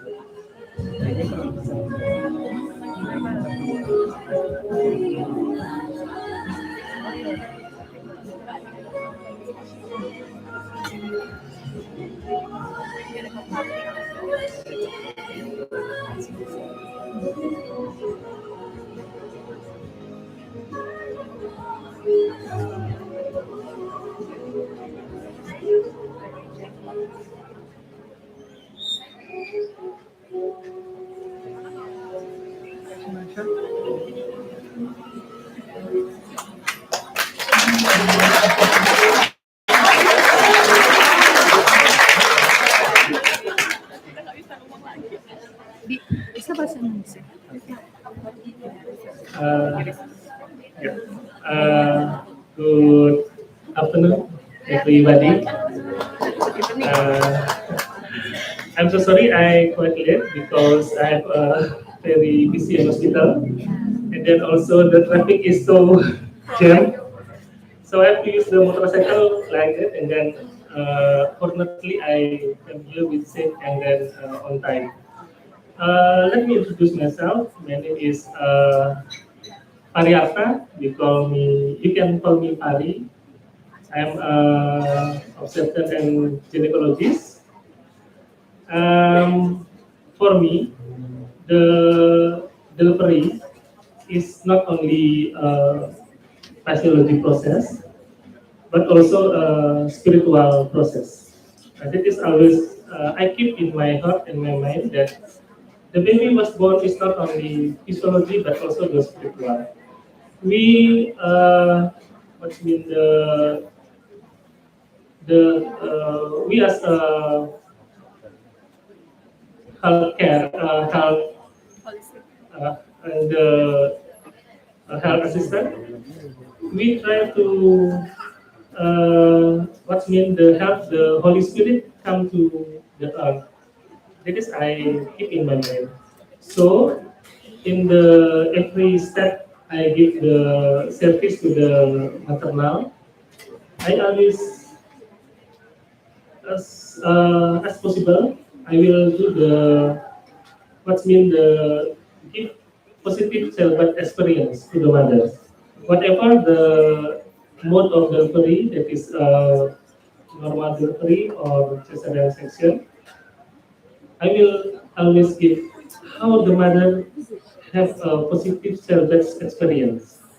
Because for me, for the mother, the childbirth is very what's mean the experience that very what's mean the yes the story that she will remember in this in her life. So this is important to us to keep the positive childbirth experience because I have some experience that the mother get a very bad experience when delivery, and then that is impact all of her life, with the relation with the husband and then with the children and something.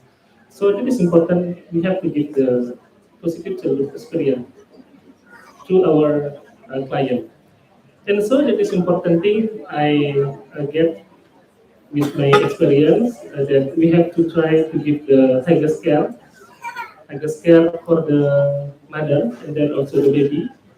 And then in my every step, I will always include the husband and also the family to the decision.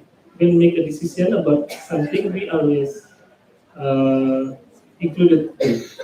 So if I do the normal delivery or cesarean section, I will always ask maybe the husband or one of the family to accompany the mother because the support is very important.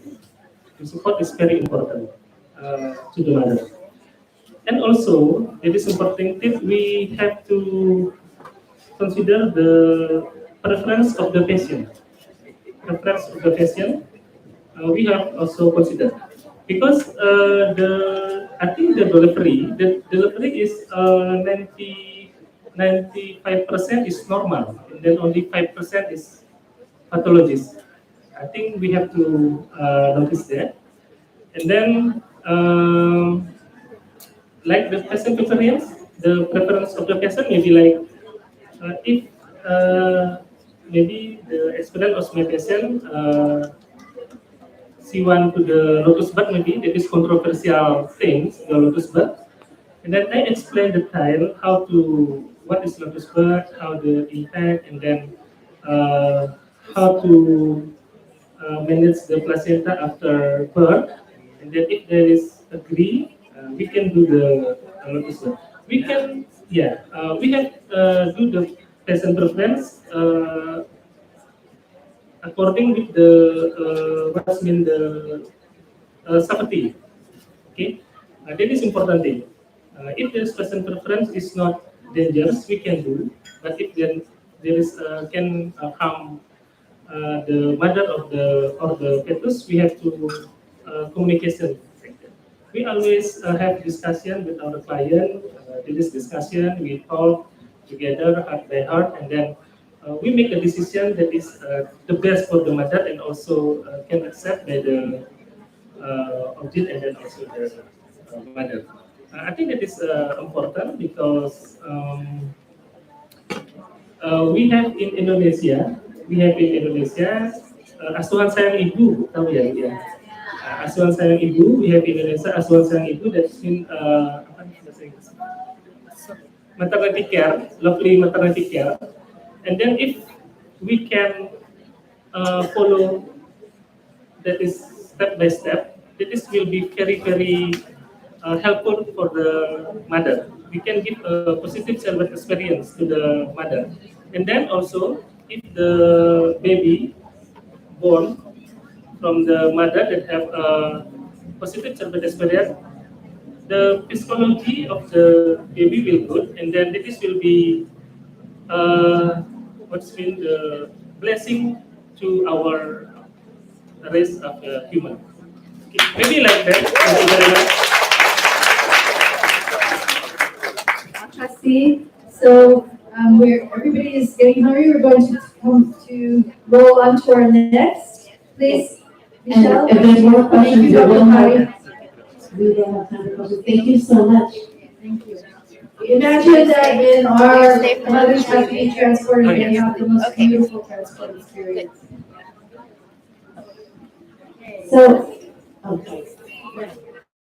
so I would like to ask Vijaya to come up and give us our next presentation.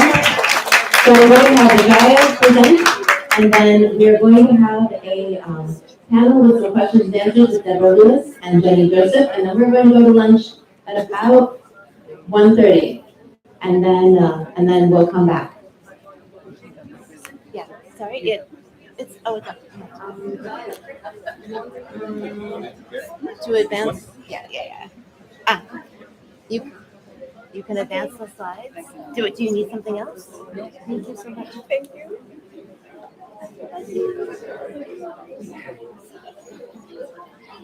Thank you. Thank you. We should stay in touch about your clinic, to be part of ICI. Okay. Okay? Yeah. Send a message on Instagram. Yeah. Okay.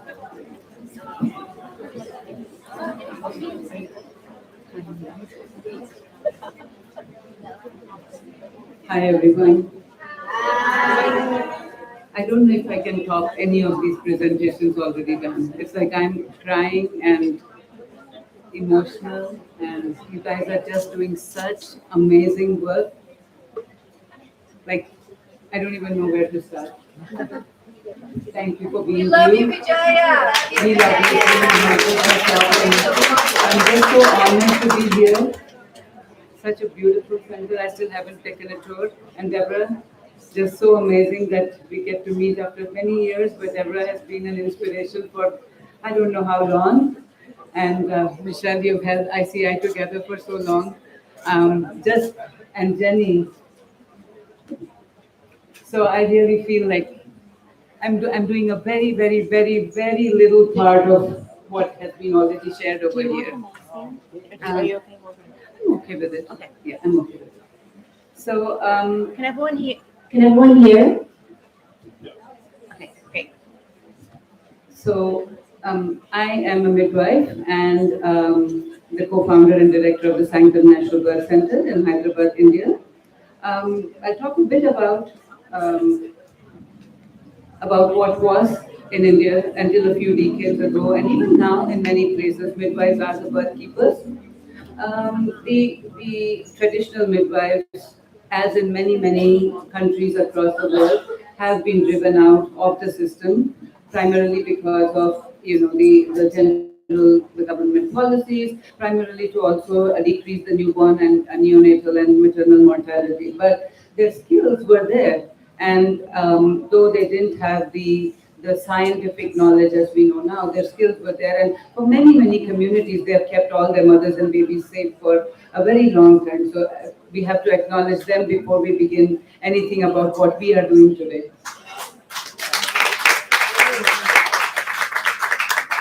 So their ageless wisdom was passed down.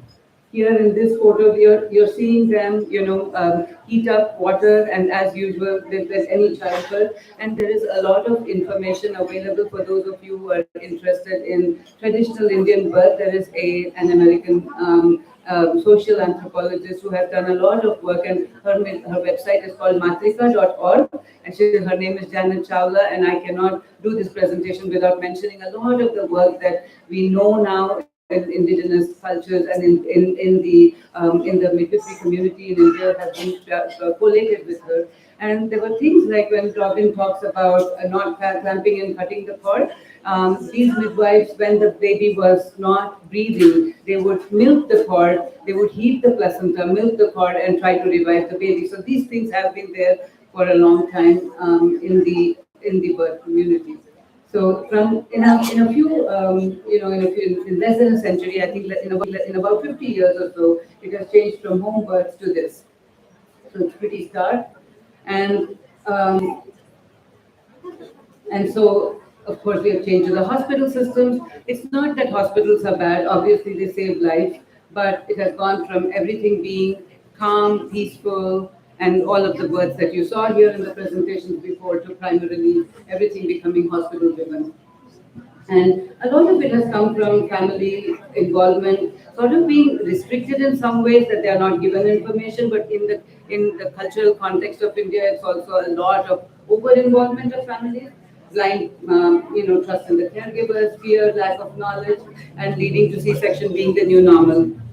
And this, when 8 out of 10 women around you give birth by a cesarean section, it almost seems like that is normal, right? And there are many women who will come to a birth center who will say, I am the first one in my entire family to have a vaginal birth. And that's that is astounding, right? And so this is the C-sections at government hospitals and private hospitals. This is in my home state of Telangana. And it is crazy. So this was at private hospitals, it has gone down from 80% to 78% with all the initiatives, but that still means 8 out of 10 women in my home state in private hospitals give birth by cesarean section. Yes, and so, and then the private hospitals are a little less, but cumulative figures are still high around the 66%. So current estimates are that India has doubled the world's average cesarean rate in the last decade. And it's something for all of us to stand and take look back and say, what are we doing wrong? Generations, like I said, have not had a normal birth, fears and superstitions, listening to elders, lack of good public health, and of course Google brain. Everyone, the woman goes to the doctor's office and is always told, what do you know? You have Googled for 20 minutes, I'm the doctor, right? So, and this is the other thing too, and I think we see this across the world, is a healthy baby all that matters. Like everyone says, okay, you have come out of it, the baby has come out of it, and you have a healthy baby in your arms. That's not what all that matters. But Right Survey has said that, all the people who have been, their voices are cumulatively collected. All of the mothers, and this is something that was there in the previous presentation also, they want a good birth experience. They don't just want a healthy baby in their arms, right? And listening to Mothers 3 survey, and this was a 3-part survey that was done, and the last one actually says that only 2%, and this is done in the US. So we think that, when we move into the Western countries, the care is good. And of course, the care may be different, but it is not always optimal, right? And if you look at all those figures there, in this survey, it says only 2% experienced all the optimal healthy birth practices. And that's really sad, because if you're looking at even the Lamaze International 6 healthy birth practices, and that's a part of their when we educate Lama's educators, and I do a lot of, teaching for Lama certified childbirth educators, we talk about this, that it's not always that copying everything in the West is essentially nice. It is just that, the interventions are there everywhere. So these are the typical pictures that we see. I don't need to talk more about it. Induction, augmentation, fundal pressure, and that doesn't look like birth. That looks like trauma. That looks like she's going to be at the end of it saying, "Thank God I'm done." Right? So can a woman labor in peace? Of course she can. I'm talking to all of you over here who do this work day in and day out. Can she have delayed cord clamping?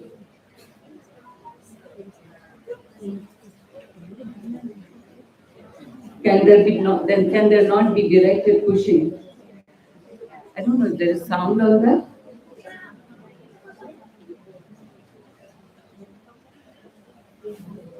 No, we are not able to get the sound. Ideally, it should, but that's okay. So it's a video that should play. Yeah. Play. Sorry for all the noise, but I'm actually just translating. Oh, that's okay. Yeah, actually the video should play.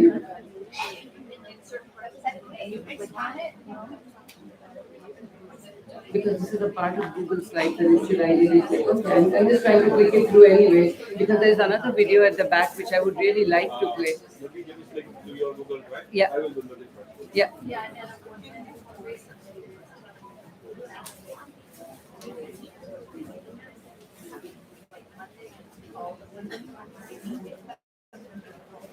So it automatically plays it. So I don't know why it's not. In the slide, it should automatically play.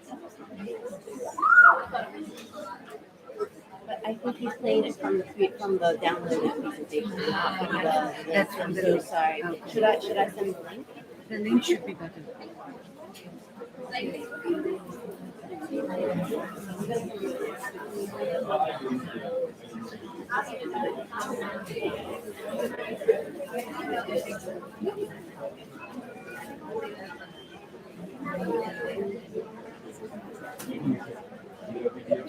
The internet's not fast enough. Okay. Yeah. Not playing well. Okay, there is a. I will.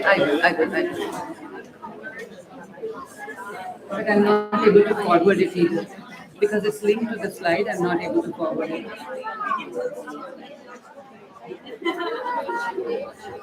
Sorry for that technical glitches.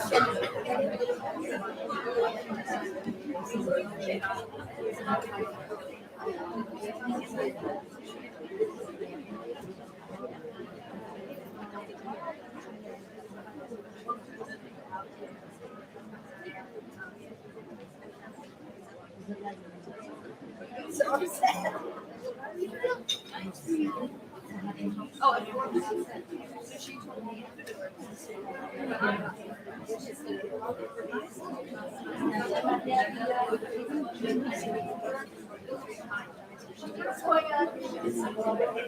Now we are able to do that.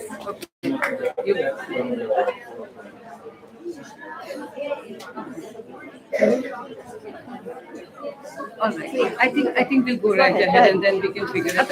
And the only thing that I would request is if when it comes to the next one, there's one really good videos. Okay. So I don't know what we're going to do about it. Anyway. So I'll continue anyway. There are a couple of really good videos and I hope you're able to get it out. But so this is essentially what Sister Morningstar, she's an elder midwife, calls the newborn baby and the 3-foot halo. Like nobody should be there in that space where the mother and baby are there and where they should be the ones who are getting to know each other. So of course, that's the first touch, the first, the connection, the human connection that the baby has. Not able to forward it again. So do you want to forward it from there? Because somehow I'm not able to forward it.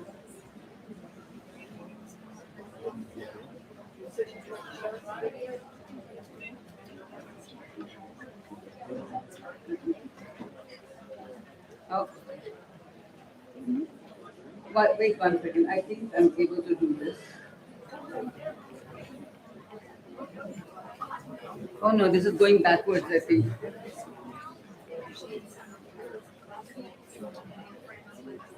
I'm completely lost. I don't know which way we are going. The back one.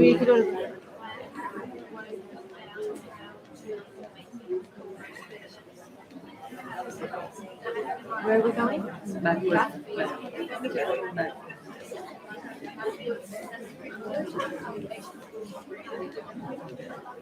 Oh, watch. We went all the way here.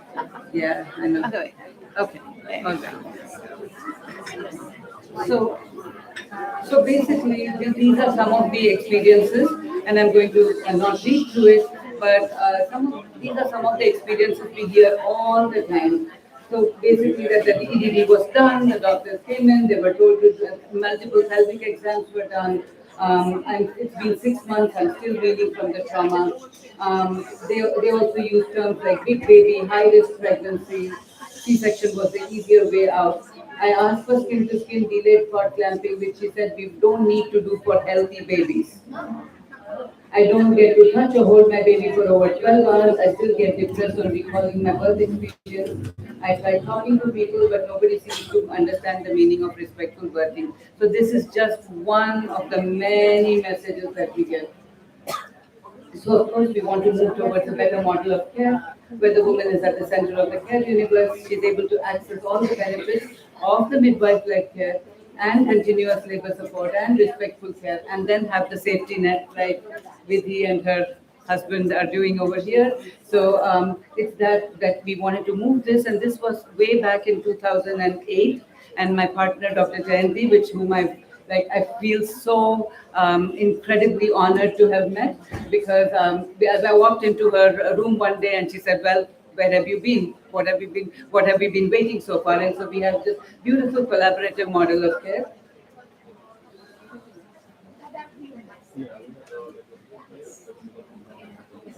Okay, I need help because I don't want to do all of it all over again. Michelle, you can do this?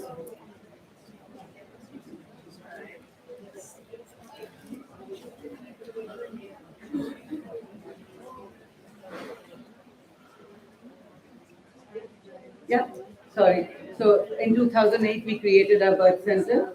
And then, so that was the first time something like this had been created. There was no model to follow. So we landed up working with my OBGYN. We took one room inside of our hospital because we didn't know whether anybody would come for midwifery care. So in our country, we have nurse midwives who actually, it's more of obstetric nursing. And then there are two different categories of midwives. There is the auxiliary nurse midwife who has an 18-month training and who is primarily responsible for the primary healthcare centers, also integrated into the health system. But those are the people who work but the midwifery training is very little. We have the graduate nurse midwives who have 6 months of primarily obstetrical nursing training. So we really never had anybody who said, who is a midwife? What do they do, right? And so the doctors always see them as somebody who is, under them in terms of the practice, and the nurses themselves do not see them as primary care providers in terms of the midwifery body of knowledge. So we really had, who would come to us, right? So we established a small room, and it was funny, for the first 3 years, we didn't even have a board. It was sanctum at JJ Hospital, we didn't have a board. And then from there, we just said, but people would know what they were coming for. Women are incredibly crafty that way. When they want something, they will get it, right? So the people would go to Dr. Jayanti, and they would get exactly what they needed, and they would come to us, and they would get exactly what they needed. So it was a trial and error, a lot of talking, because there was nothing to follow, a lot of protocols written, and you can't walk into a OBGYN's place and say, this is what I want to do. And it never works like that. So there was a lot of questioning, concerns. We would sit up at midnight until 2 a.m. and figure out what to do, and how we could keep the mothers safe. And she had a lot of other doctors who never really understood, that what is a midwife? How come they're doing? They thought I was some high-priced hand-holding service, you know, and it was just, and somebody would say, that healthy mother woman, and they wouldn't even know my name, right? But it's an incredible journey, right? You learn to do the things that you need to do. All right. Okay. So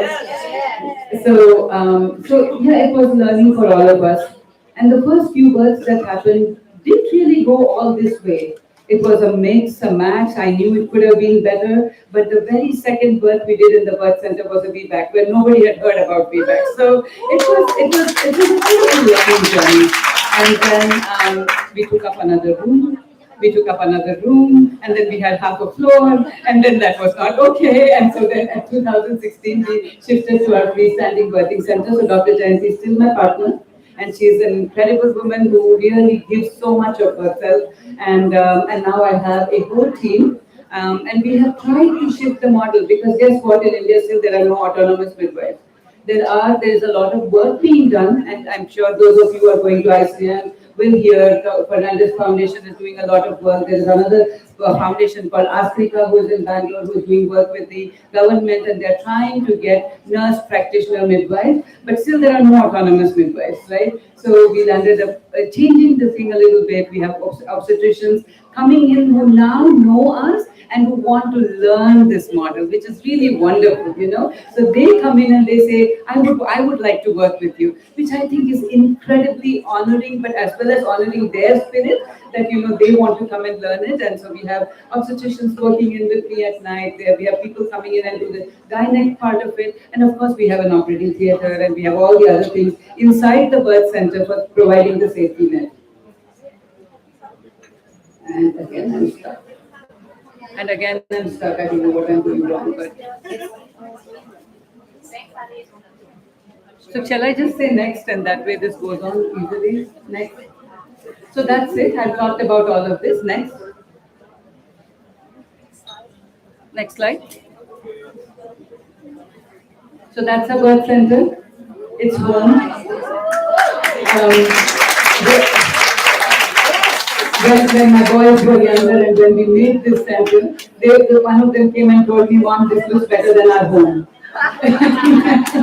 So it is. And our architect had a hard time visualizing it, because it's like, wow, you want like a good-looking birth center? What do you mean? We need to have 4 poster beds? And I'm like, no, we don't need that. We need TV. No, we don't need that, because people are coming there to give birth, right? So yes, that's at the end of this hallway, over there, at the end of that hallway is the operating theater, where the stretcher is, and beyond that. Next. So I just want to go over the numbers, what is possible. And I know you know that transfers and all that, so less over here, but this is the last year numbers. We had 229 births. We had an 85% vaginal birth rate, C-section rate of 14%. This is inclusive of women with high risk. These are inclusive of women with diabetes, high blood pressure. We have had breech babies. We have had we've had twins come through, but twins with high BP. So a bunch of, you know, all these, so IVF pregnancies, lot of assisted reproduction, the so-called, all of those pregnancies which would normally go inside a high-risk protocolized birth have also been a part of this.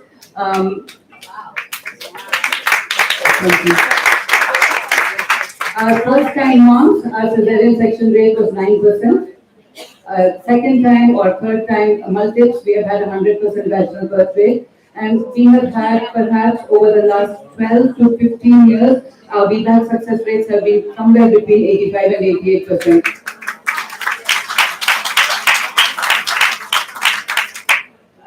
So episiotomy rates have been around, like, I would say around the 5% rate, and most of them would be for medical emergencies when we need the baby to come out really quickly. Forceps birth over the years has been 0.2%. We don't use, even though our obstetricians are there, we don't do too many forceps, we don't do too many vacuums. This time there were 2 out of 229. That too, it was a single forceps just to help the baby. It was not like a forceps birth per se.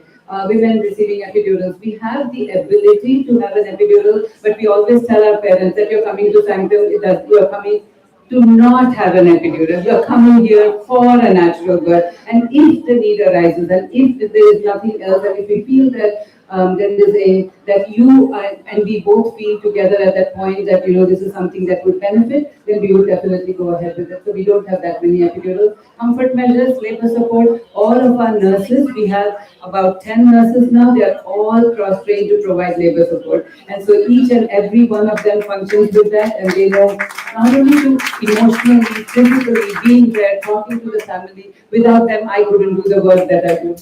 And our induction of labor. So this is a hospital in that sense that we are registered as a hospital, by the way. But in that sense, it is a hospital. So it is one of the places where, because we have the medical model, we have the ability to induce moms for real needs. Our induction rate last year was 2.9%. And some augmentation, there was augmentations of labor that was around 23%, but 2.9% is our induction rate. So we know that's possible. Next. And so that's the informed consent. We believe extremely that everything should be informed, for the informed consent is there. Breastfeeding at discharge was 98%. Skin to skin, these 98%, the 2% were those babies who needed to be transferred out to a tertiary care center immediately after birth. So that's the only time. Otherwise, all our moms and babies are skin to skin and exclusive breastfeeding. Delayed cord clamping, 100%, and this is inclusive of all our cesarean births. Gentle cesarean is possible. We wait unless the mom is in danger. We wait till the placenta comes out as in a vaginal birth. Then move the mom and the placenta and the baby to the warmer, and then the dad still gets to cut the cord. Water birth rates, it's up and down. This year it was 20%, I would say anywhere between 30 to 40% is our water birth rate. We have a lot of women laboring in water. Every room has a tub. We have 90% of the women who are able to go into water, they labor in water. Preterm birth, this is something, again, we talk about as midwives, right? Our preterm birth rates are very low, less than 37 weeks. And this was also between 35 to 37 weeks. It was 2.6%. But very early births, very, very rare. Next. So again, like some of you have already told, what these are the things, all 100% of our couples attend childbirth education classes. We think that makes them equal participants in their birth. Without that, we couldn't do it. And couples who tell the continuity of care help, 100%, and those that refer us to the family, thankfully. Next. So these are the few things that we believe works. Relentless focus on the continuity of care. Every antenatal checkup lasts for 30 minutes, and we very much value that they have to be the participant in their own process. 24/7 labor support, partner and family fully involved. We have an extraordinary focus on diet and exercise, because one of the things, especially in our country, diabetes runs very high. So we have to work extraordinarily with diet, exercise, making sure that they are walking, making sure that everyone is in prenatal yoga. We have fitness classes, and the mass classes are the key component of the care model. So this is not only for the families, we have also empowered practitioners. Many of in the childbirth education educator program, we have doctors who come into it as well. So they come into it. So educating the community at large has also been one of the processes that we have had. Telangana state government called us for talk with the entire district doctors, and that helped us well. Building confidence during care, practice evidence-based care, working with birth educators, doulas, and lactation consultants as a team. So these are the 12 steps. I don't need to go through it because everyone has gone through it. Miller has gone through it before, but I was asked to focus on step 3 and step 11. So step 3 is routinely provide mother-baby family care, and I wanted to, go back to this please. I wanted to highlight this simply because every one of these babies has been born at our center. Sisters, co-sisters, sister-in-laws, every one of those babies. Next. So this is from the Childbirth Initiative. I think this was a presentation that Sue had done before, and this basically is the integration of the 2 key components, mother-baby center family care, and as well as midwifery philosophy and scope of practice. Next. So the incorporation of all of this, first is driven by the healthcare needs. based on what the women and their families want for their own childbirth, and within a system that ensures that there is multidisciplinary care and there is excellent communication between the care providers. Because without communication, I think we are all lost in our own silos. Next. And so that leads to an empowered birth. Next. So as a human right, I think this is something super important that all of them, and Sudan has talked about this before, everyone wants a safe, natural birth and a good birth experience. Currently, there are only 2 autonomous midwife-led birth centers in India, and Priyanka is there.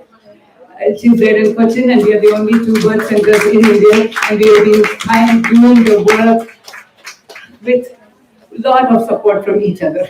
That's what I would say. And then C-sections 3 times higher in private hospitals. Respectful maternity care with informed consent is almost unknown. It's a lot of coercion. You can say the same words. Do you want to go for this? Do you really want to go for this? And that changes the entire tone of the conversation. And I think that is informed refusal nobody really cares about. So posing unnecessary risk, we all know this, too little, too late, and too much too soon. We still have that in pockets of the country where there are not enough medical services available, but in places like ours, it's like, cut the baby out, take the baby out. And we have muhurtam, which means basically that you pick a time and it's an auspicious time and you want the cesarean done. And doctors will charge double for it. And I'm not saying every doctor is bad. I'm not saying that people are all, they are doing their own thing, but there are so many social factors, and this leads to again that same thing. 8 out of 10 around me are having a cesarean, so it must be normal to have a cesarean section. OBGYNs also want solutions. So that is the key, to incentivize and say that we will do this portion of the care. And so they know that what is their portion of the care. And we know this is a very interesting little thing that I have to talk about. When I was working inside of my OBGYN's hospital, at that point with our birth center just starting, there was this one OB who was like, couldn't understand what I did. And she would be always like, question mark, So now she has come and she is practicing, and she's an amazing OB with amazing skills, but just could not understand what we were doing. And now she comes in and she's practicing with us, doing her own thing. And the first day she came, she said, "I'll not step on your toes." And I said, "No, I want you to step in when you are needed," right? Because that's how we give them the autonomy to do what they are best trained to do, and we have the autonomy of doing whatever we need to do. Next. So women want a supportive carrying environment, they want unhurried checkups, and I always say this, I think all of us know this, but I feel like consultation should be a small part of a conversation. If we don't have the conversations, we are not doing anything right at all. Right? And that includes their confidence in their body, no strangers in the birth room, and 24/7 support leads to better birth outcomes. So this is also, I don't want to read the whole thing, but at the very end, basically this is the care practice number 11, which talks about all the continuity of care and the collaborative model of care.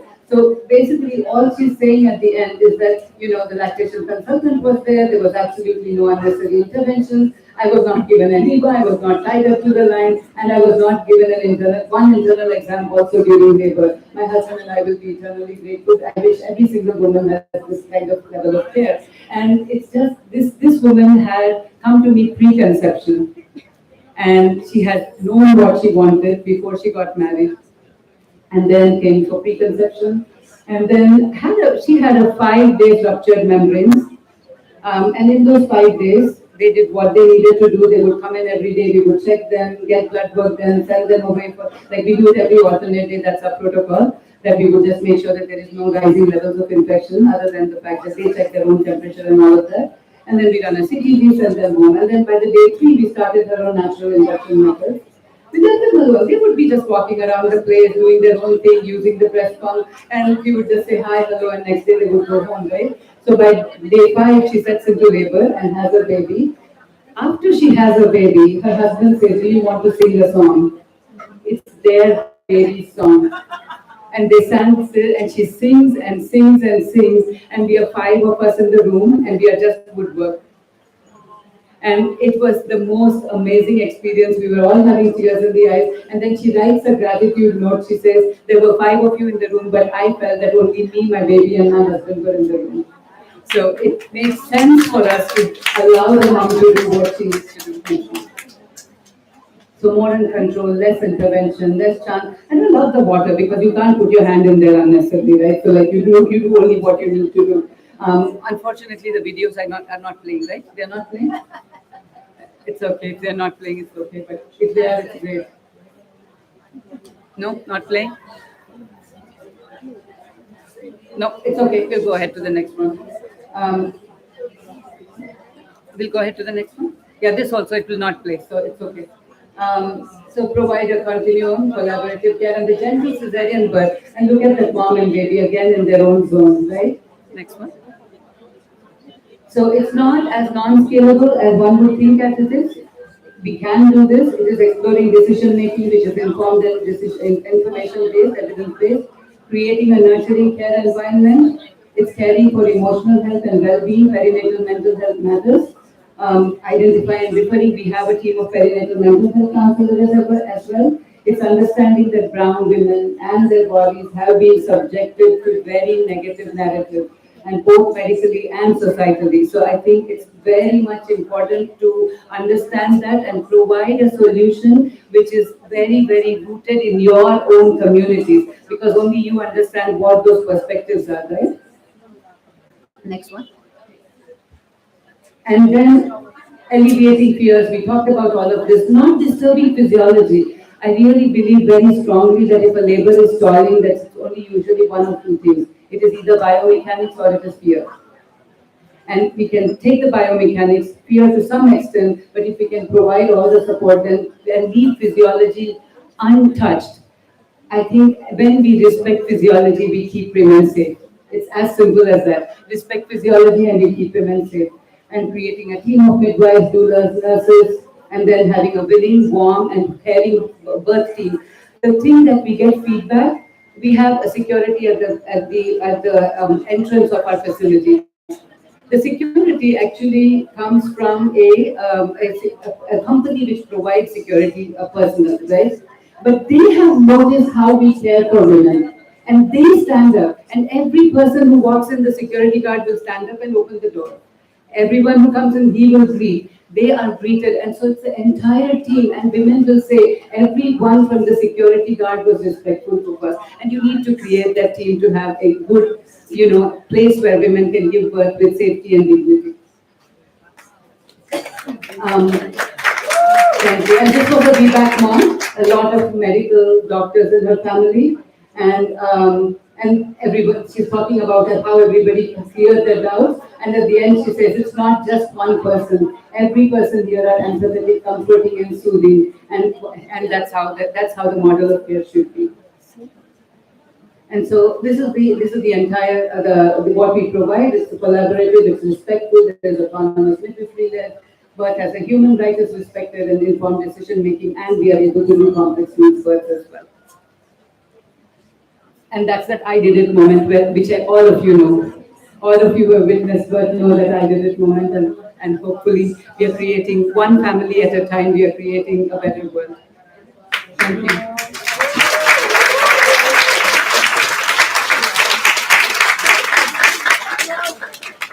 Thank you so much, Vijay. Okay. Just a couple quick notes. I noticed a lot of you are taking pictures. We'll put the presentations online. We will put them on ICI-childbirth.org/ICM-Bali. And that's also the link that you go to with the QR code that we put up. We'll put up the QR code again later. If you see the 12 steps, I think they're down on the registration desk. We'll have them run. There's a QR code. They're not up yet because we didn't have all the slides final this morning, but I will load all the slides tomorrow. So if you go to the ICI-childbirth/ICM-Bali tomorrow, you can download the presentations if you want them. And I'm going to ask Deborah Lewis to come up. And I hope you guys are starting to have questions and comments and things you want to contribute. We're going to have a panel discussion with Vijay. So you're go ahead. You'll have your questions from Jeff. How should we situate all of you? I think we need the three of you on one couch. So here? Yeah, this is good.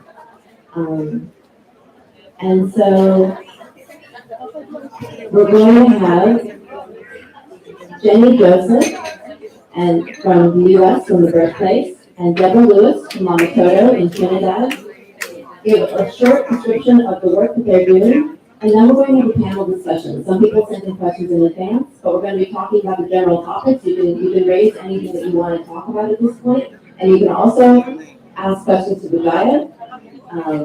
And I'm going to just hand it over. We're going to try to get you guys to lunch in not too long.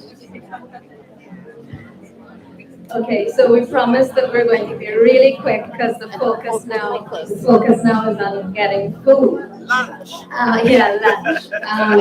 So just in a really peanut-sized nutshell, about it's Mama Toto Resource and Birth Center in Trinidad in the Caribbean. We are midwifery-led, freestanding. We do all the things that you've heard of before, the childbirth education, prenatal yoga, Pilates, all of that.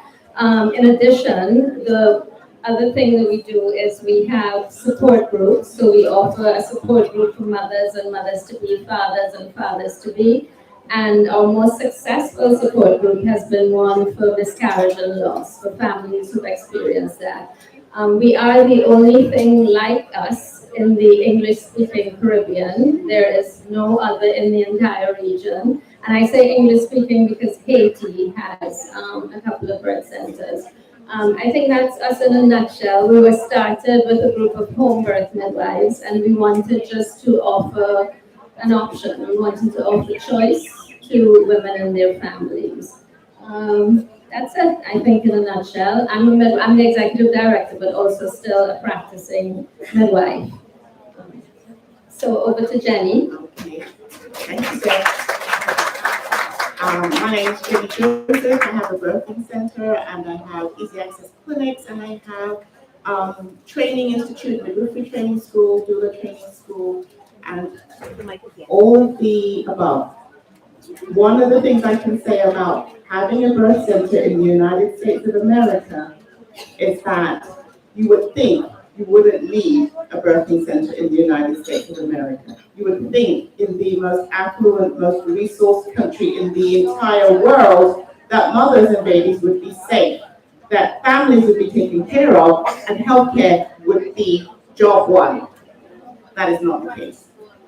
So our birthing center services women who are in the United States and yet have the same issues, concerns, and harms that you've been describing today in the United States. And so one of the things that I see here, the common thread that I see here, is that all of us doing this work are doing it from one place, and that's from our hearts, from love, from compassion, from human kindness, from doing the right thing because it is the right thing to do. Our birth center services women who want a natural birth, but we also provide a pathway to healthcare where they cannot find any other way to get that access. So our work focuses on 4 tenets. Access, number 1, connections, bringing people so that they can trust and feel safe, remain respected, and be dignified. The third one is knowledge. We share our information on how to navigate a broken system, how to survive a broken system, because 3-4 times as many Black women and women of color are dying in the United States because they do not have the information to be empowered. And the last work that we do is empowerment, not only for the clients, our patients, our families, our communities, but for our staff. We have to acknowledge the providers working in a system that is so broken and so harmful that those providers are suffering. And so the work that everyone is doing here speaks to the need to not only support the families, but to support the providers and to have that same love be shared amongst ourselves and each other. And so I'm going to hand it back to Jaya because I want us to talk about now as a panel, how is it that that thread is keeping all of us going? Where does that compassion come from? Where does that drive come from? That we all We see the same thing as we share our stories. So I think for a lot of us, I think it's something that we are born with. I think. I don't think you can. It's a calling. A lot of us have come into the work with our own birth stories as well.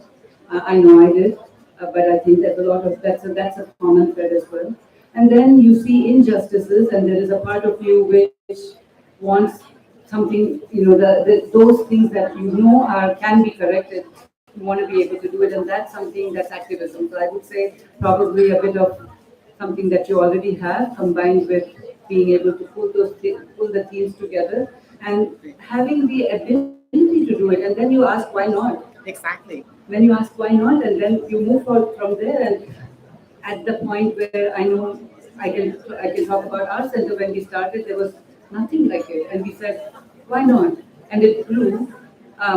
We don't know where it's going to be years from now, but there is so much obstruction. So we have to talk about that. There's an obstruction to everything that you try to create. It's not easy to be in a legal world and say, that you are able to provide these services just from your kindness. You have malpractice is a definite problem. I mean, all these themes are there, but ultimately you come back to it that it's kindness and compassion, and that's what matters in the end, right?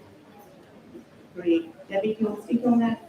I mean, I would agree with everything that Vijay said. I think it cannot be a job. It really has to come from your heart. And so often in our situation in Trinidad, we have been successful and have continued to do it in spite of, not always because of. So it's not an easy journey, and you absolutely have to go into it with love, commitment, and compassion. Otherwise, and to be honest, there were many days when I thought, why am I doing this? Why am I putting myself through this? But then, one of the clients says, oh, thank you. And that's it. Like, that's enough to keep going, because it fills your heart again and you keep going. I think what we're recognizing, I mean, we know, but let's voice it, let's say it. This is justice work.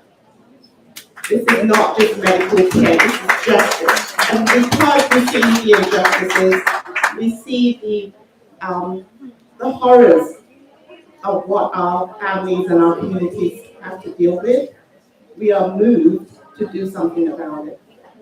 Midwifery has always done something about it. Midwifery has always stood in that gap. Women have always been there for each other, for their families. And so this is the legacy that we have. And so when we look at the ICI framework and we look at what is being put forward here for us to use to help us move forward on these levels, which one for you is your favorite out of the ICI? I'll start with you, ICI.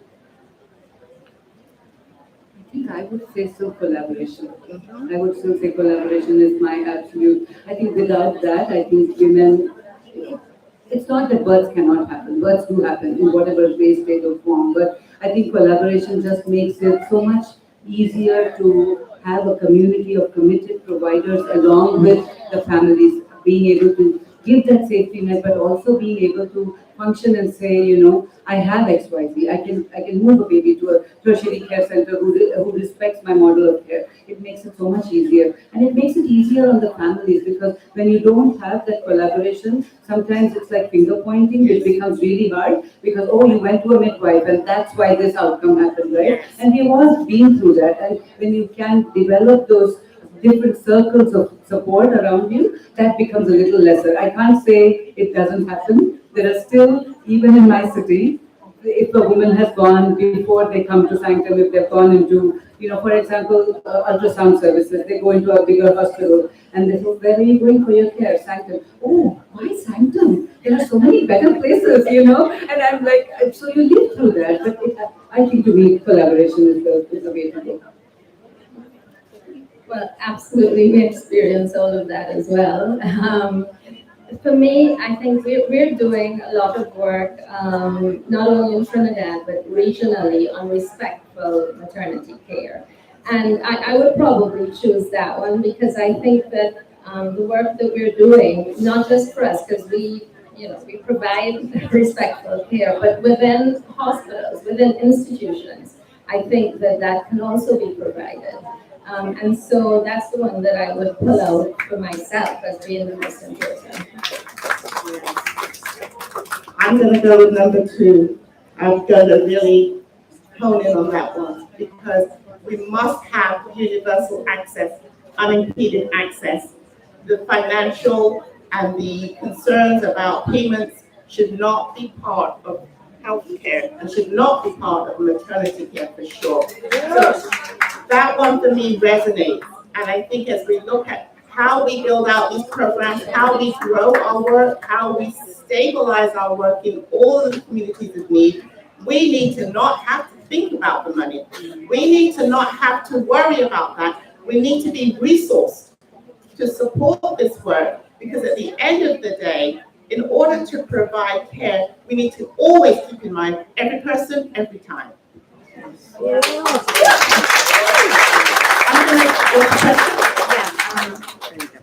Yeah, so give me just one second.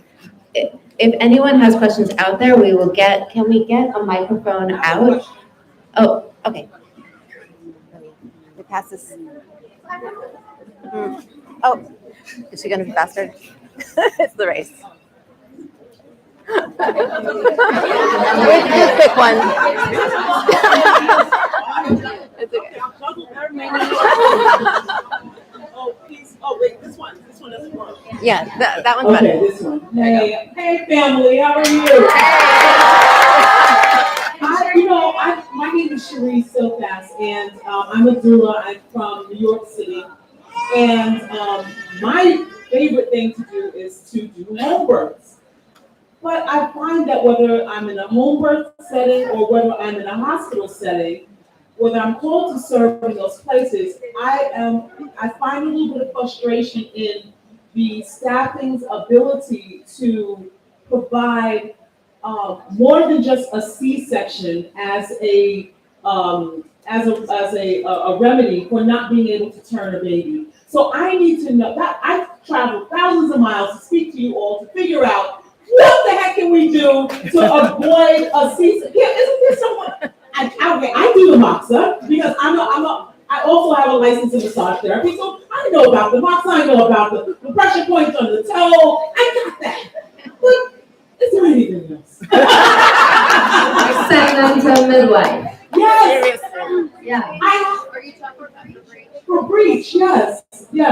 So can someone help me with that? So that I can offer to someone, say, hey, I was in a room. We have the breach expert, the global breach expert. Betty Ann. Hi. I love you. I love So talk to her after. Are you registered for the ICM? I am. So she's doing a workshop. Excellent. Make sure you get in there. Excellent. I'll be in the front row. Thank you, everyone. There's a question back there. Yeah, can someone pass the mic back? While the mic's going back, someone did write a question. Oh, yes, of course. Go ahead. So one more option which every mom should be, I forgot your name. Cherise. One more option that should be offered to moms should be ECV, external certificate version, which I think again is not being offered enough. It's not, and you know what? When I take, because I do have a doctor, his name's Dr. Robinson, he's in Long Island, right? But it seems like you have to have a particular insurance to get access with Dr. Rachelson. And it's not cool. Yeah. He can't be this unicorn. We have too many of these happening, and it's a slippery slope to an unnecessary intervention, and I'm seeing too often. Absolutely. Thank you. So, go ahead. Hi everyone, thank you very much. My name's Jane Garland. I'm a midwife in the UK, been a midwife for 40 years. Thank you for all the presentations and wonderful films. What is very sad for me in the UK, where women have officially very strong legal rights, our cesarean section rates are going through the roof. our intervention rates are going through the roof. And sadly, at midwives, not only are they leaving in real large numbers, they're losing their autonomy. And two of my colleagues who have both worked in the UK are also here. So we can learn from you. And what I've always taught whenever I've had the opportunity, Vajra and I have known each other, spiritual sisters, for a long time. And I've always said, don't just pick up what happens in one country and transfer it to yours and expect it to work. And I want to take back some of what all of you have shared, and I'm sure the rest of the day will share, back to the UK. So I thank you, and yes, I love you all, and please keep in touch. Thank you. We love you!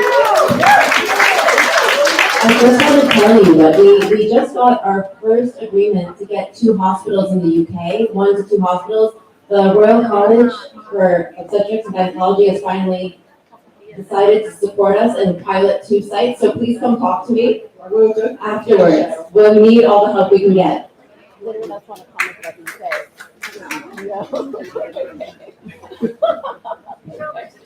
we get the mic? Okay. Look, okay, 2 questions out there.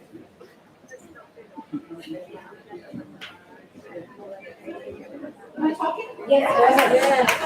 Well, I just want to thank you. Hold close. I just want to thank you all for bringing everybody together that I know and love. Oh my God, everybody's here. How did that happen? And also, this is my first time for Bumi Sehat, but the thing is, I originally sent Ken, my husband, who's behind me, who's our epidemiology guy behind the scenes. Everybody needs a guy behind the scenes who's doing what they need to do. Like now, we have now a guy who's doing her videos. It's great. I need one too. We need 2 or 3 husbands, maybe. But I just wanted to say I'm so happy. We did put out this book specifically not for this event, but this book, Working Models of Human Rights Frontier, is picking up on all of these issues you're talking about. We have number 1 chapter is on Bumi Sehat. Number 2 chapter is our Inuit sisters up north in Canada who have taken over their own birth center and decided to rematriate birth back up north when they're all being sent down south. Chapter 4 is Jenny Joseph's Center. And chapter 5 is on breach. Thank you, sister from New York. We would be happy to talk to you. And it goes on. We have a chapter on the midwives joining hands across the West Bank, the Palestinian and the Israeli midwives getting together, meeting in back rooms because their families are afraid that they're getting together because they're joining hands to do things that are really important. And there is also a chapter, of course, on the ICI. Yes, it's all happening one day. Let's do it. We have to talk. So one of the questions I have for everybody is, how can you all keep in touch? Because this is a wonderful thing. We haven't been able to get together. We've been trying to do this for 6 years. And here we are finally together. And we do have our wonderful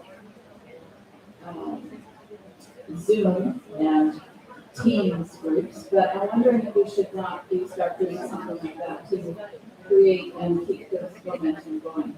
Well, thanks for that, Betty. I know Michelle gave me the mic, but I think she should answer because ICI and I don't know Robin, but ICI see it at the core of making this happen. So Michelle, how are we going to keep the link going? Well, okay. So, I mean, my first response is ICI has been trying to facilitate as much as possible. We haven't gotten to implementation yet, but we're trying to form more and more occasions like this. Unfortunately, many of them are virtual. Many of them will be Zoom, unfortunately, because I don't think we can all manage to continue convening in person all the time. Hopefully we will continue convening in person. But we're trying to create more groups for the ICI sites to come together and share their learning and organize that. And then as well, we do webinar series, which have been running behind schedule, but we do them. And that is another opportunity that we get to come together and we try to have live question and answer and discussion so that we can share and bring the ideas back and see who's where and try to keep people connected. We're trying to find other ways to connect people. I'm afraid if we made a WhatsApp group, it would be a little out of control with the number of people and the number of time zones. So we're looking for some alternatives, but we are, a large part of what we're doing is trying to connect everyone. So if you're not already in touch with us, I'll put up my email or come find me and get on our mailing list, and we'll try to join ICI in whatever capacity as as a partner, as a facility, as an individual. You can always participate. Okay, so, a question? Okay. Maybe.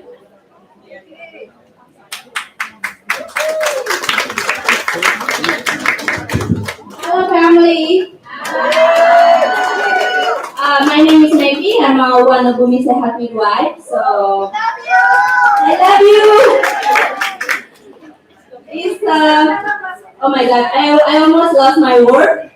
You can see my hand shaking. Like I'm so happy. Like, it was amazing. I can be stand here, and then in front of me there is a lot of women who inspiring me. Ibu Robin, Debra, Jenny, Jaya, and all of you. It was so amazing. Like what you did is I could not. I think I doesn't have like enough word to say. But today I have a question for Jaya. I'm still nervous to meet you. I'm sorry. Yeah. When I see your presentation, like I see you have like a big, beautiful place, and what you did. Thank you so much for what you did. Thank you so much that I see a lot of change you made for your country, for the women out there. It was amazing.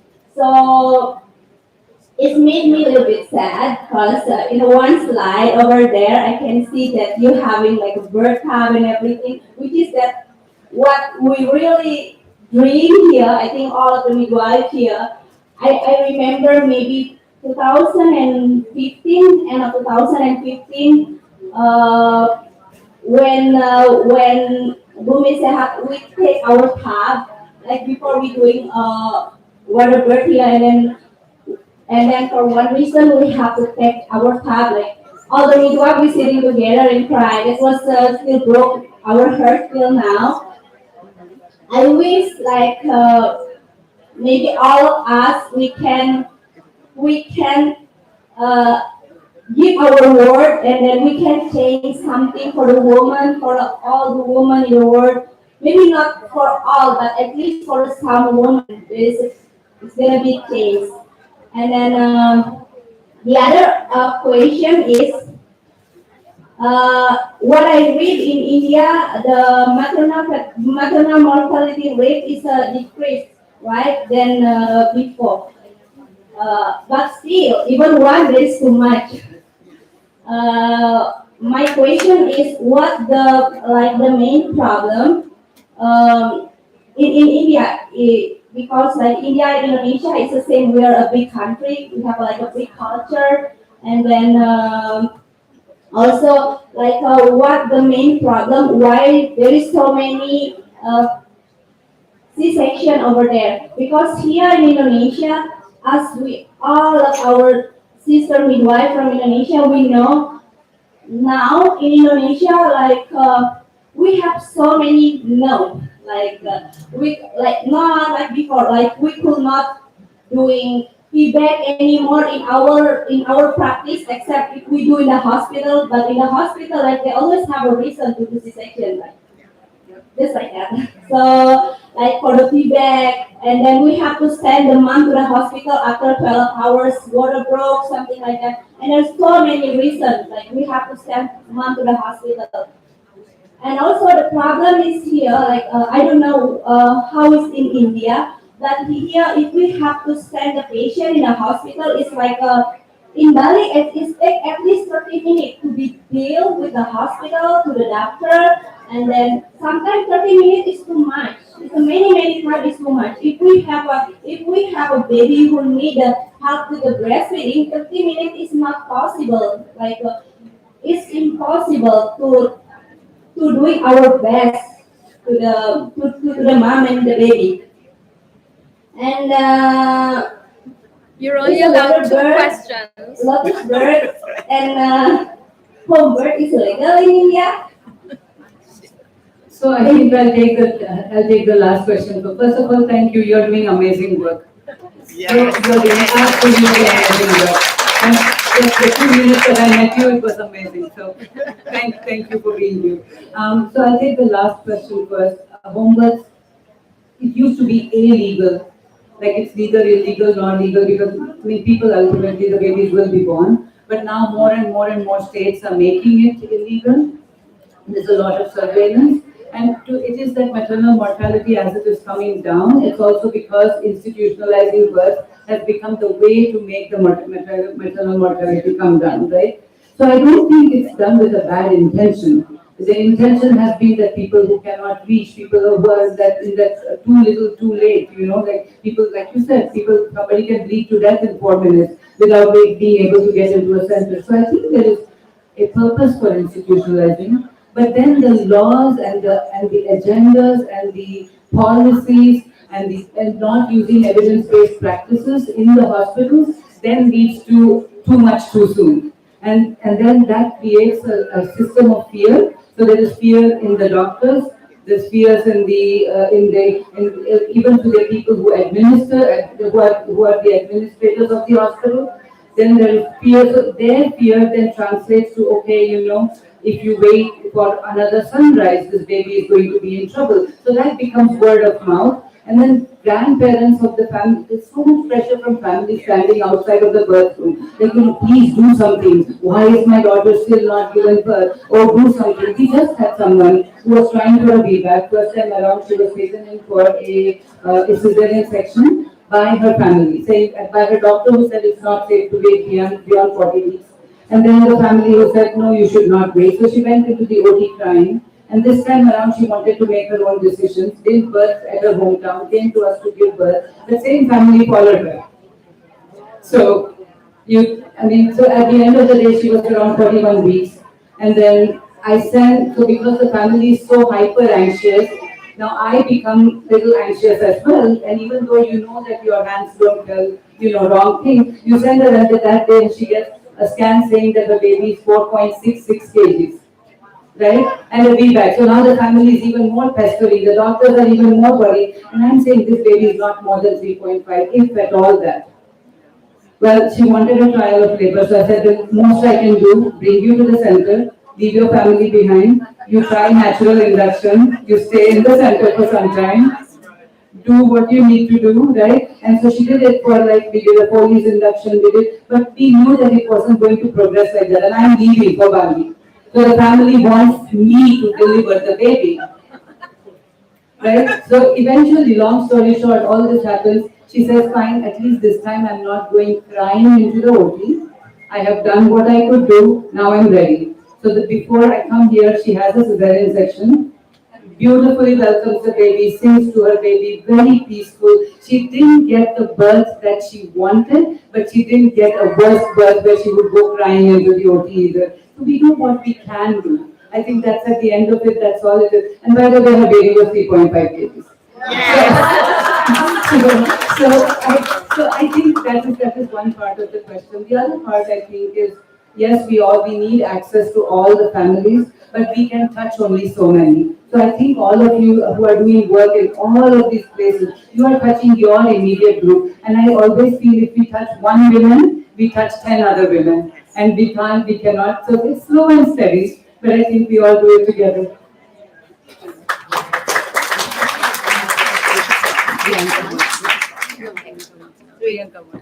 What is it?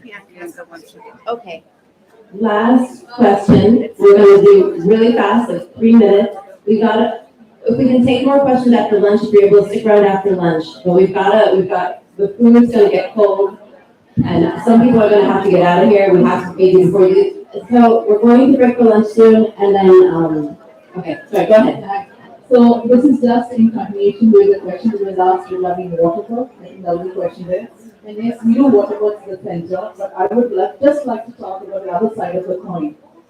There are many states in my country, I'm sure across the world, where children stand in line for drinking water. And in those countries, water may not be a reality, and that's the truth. Right? So we as representing many countries, sometimes we don't have the resources, simple resources. In my country, there are places, there are states where if we can just get a curtain between women, it's a big thing. That's all that we need. Right? So I think hats off to all of you guys for doing the best care with the best resources possible. I think that's a big thing by itself. That's the first thing.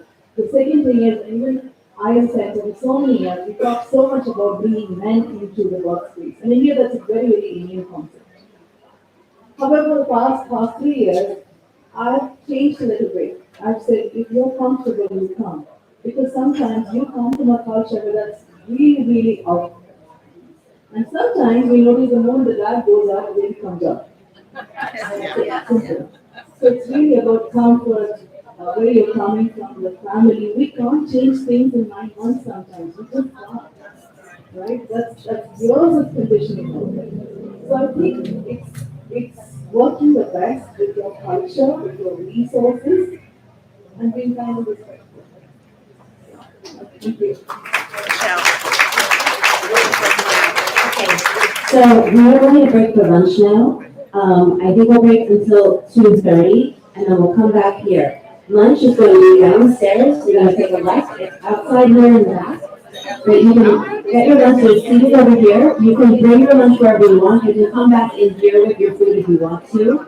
I know some people have to go.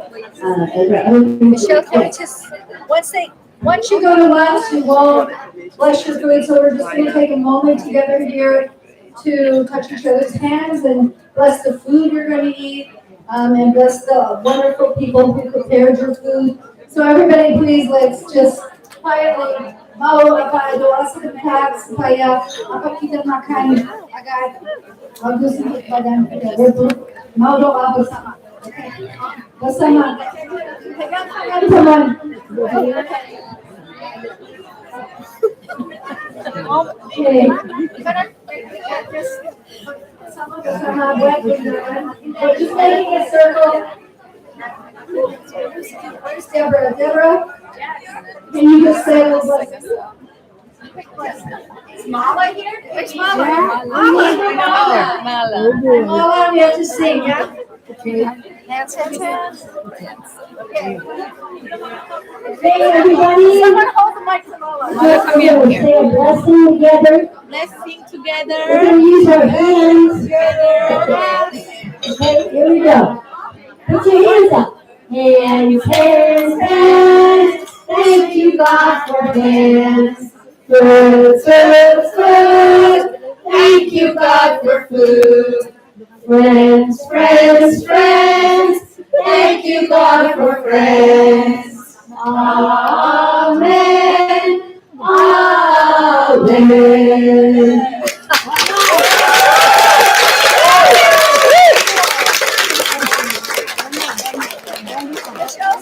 They're going out to the back? Yes. So when you go down the stairs, food is in the garden. Everybody enjoy. Thank you. Love you. Love you. Love you.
work together? You work together? No.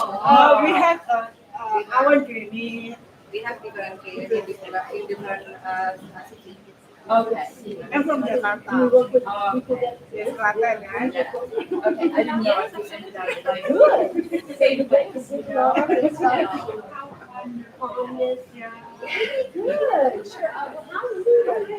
She's doing some good stuff already. She's doing good stuff already, this girl. We still remember your singing. Oh, you do? So when you sing here, that's a malasa. Right, well, good.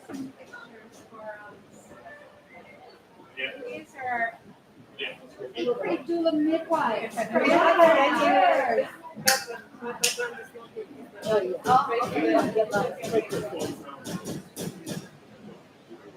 Anyway, it's fine, but not in front of the screen. Okay.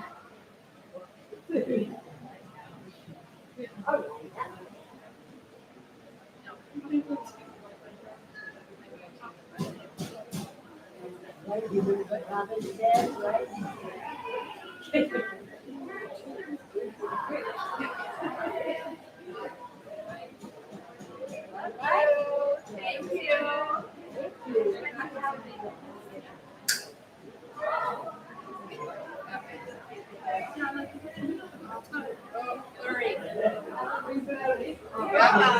Good.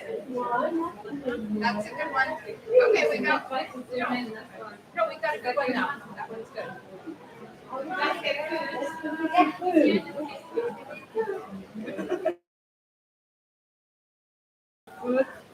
Yes. Well, thank you for coming forward. Yeah, thank you for coming and finding us even for a little bit, you know? We heard you back there. Hello. Because after lunch, there'll be another session, and then they're going to teach about the postpartum midwife.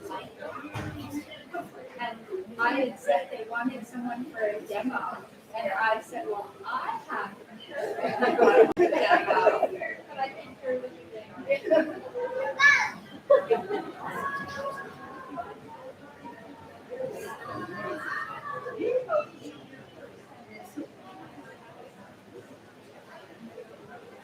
You know what I mean? Like, all you have to do is go on the website and it's just a little bit to apply to the assessment so they can recognize you.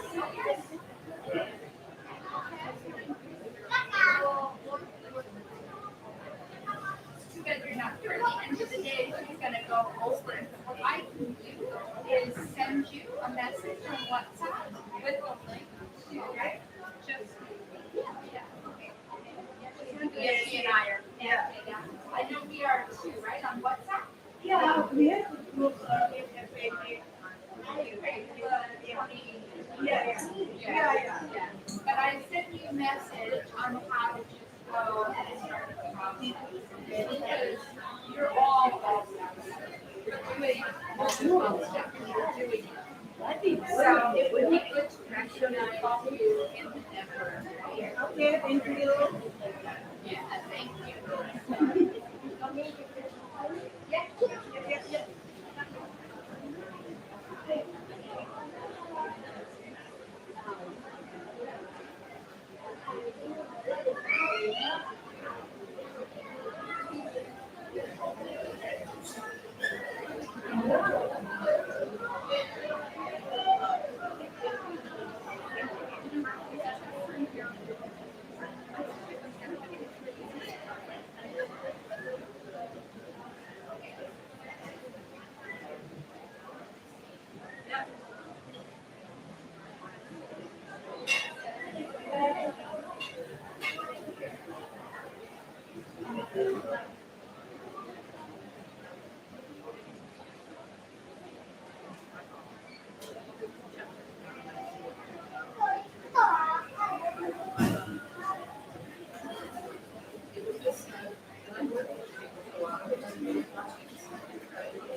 Bener loh dia.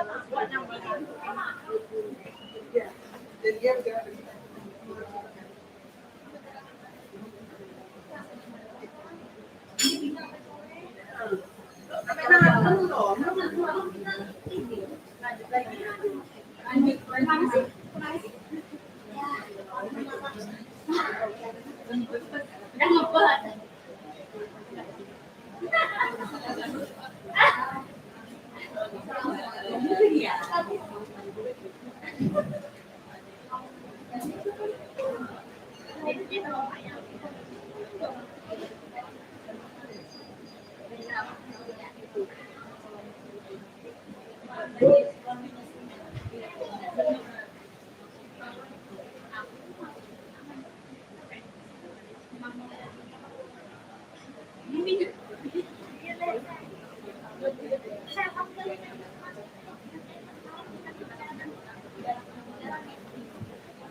Udah makan?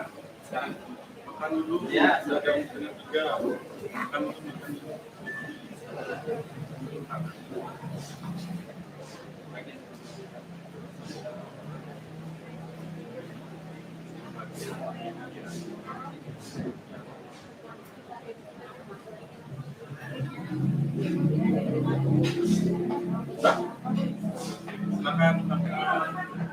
Bentar lagi masih.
Telepon punya kawan. Lima, punya lima. Pasir? Dalam. Demo apa? Mau demo rame-rame.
Mungkin banget.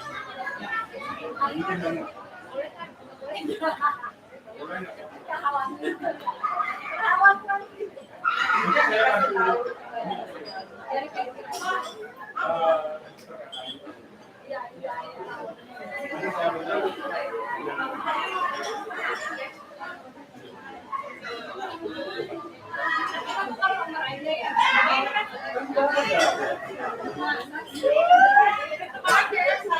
Oh iya.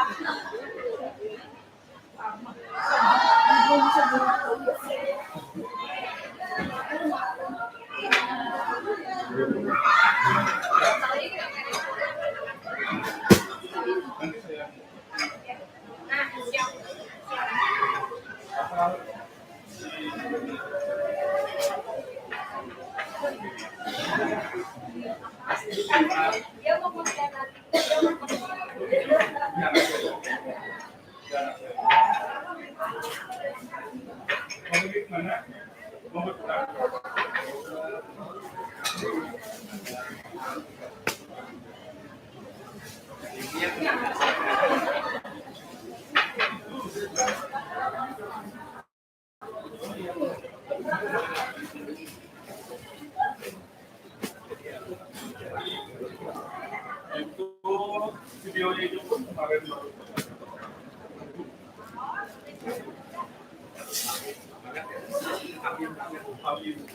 Amin 3 jam.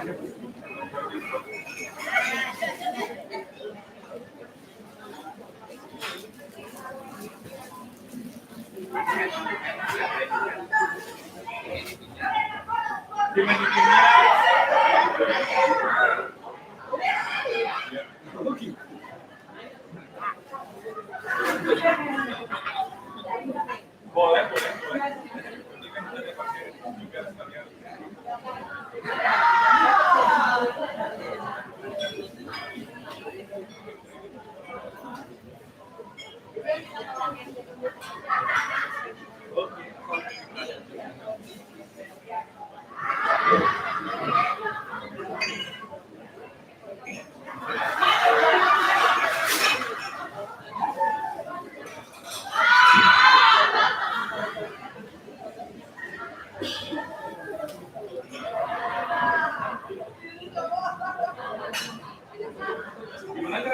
siap turun tangan ketika mendapat guru.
Tetangga aku tuh mau balik biasanya cewek kan Maksudnya tuh dapat cewek gitu kan? Hah?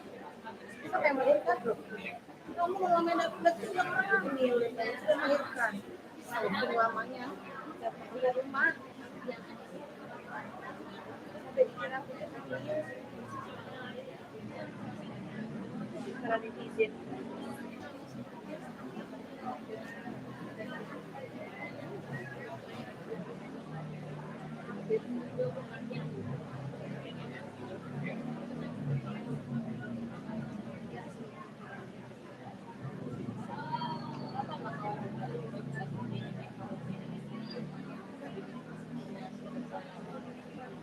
Mulai aku setelah ya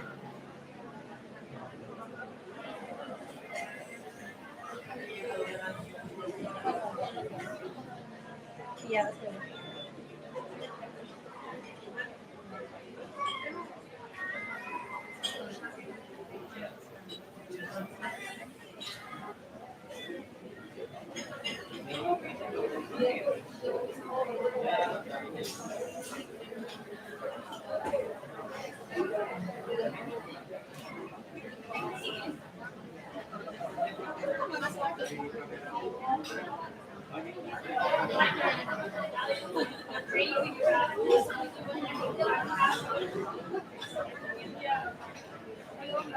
Iya di situ.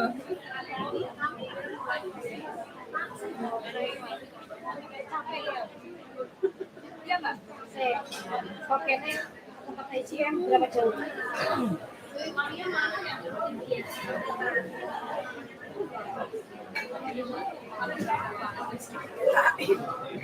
Enggak, mendingan ke sana tuh. Bapak kan udah tinggal. Kenapa sih?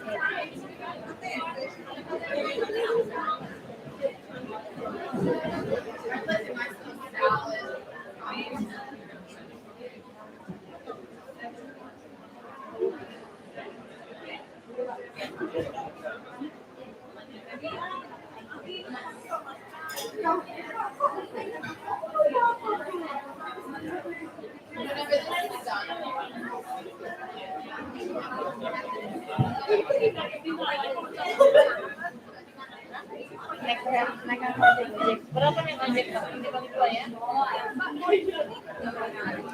Ya jelas.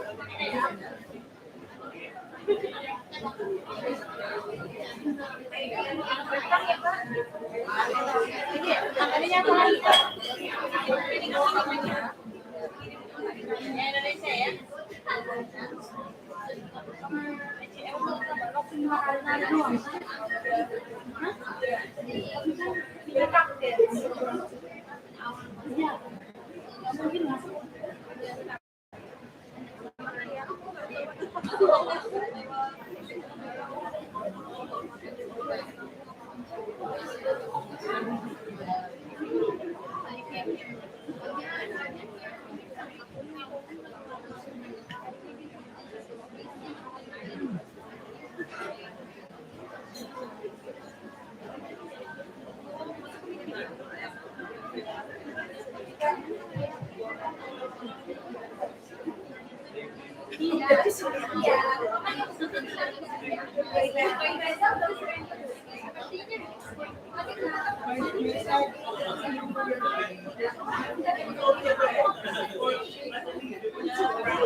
Bapakku bulan 11 ini pensiun.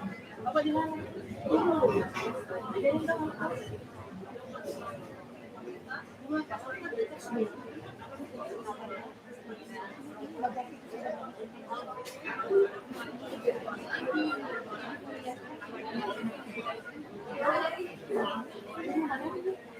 Ya kan ditutupin anakku lah. Jangan fokus gitu, kan terima banget sih mereka.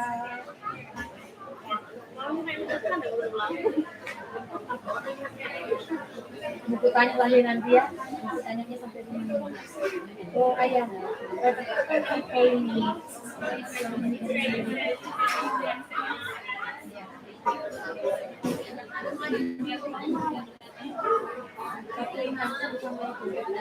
Tuban ini orang Tuban suamiku, beda kecamatan. Sama-sama ya, sorry ya. 47.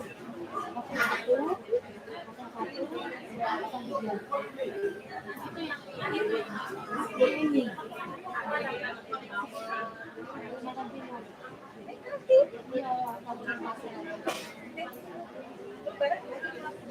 Iya lah barang, tinggal harus beli barang. Jadi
Okay, ready?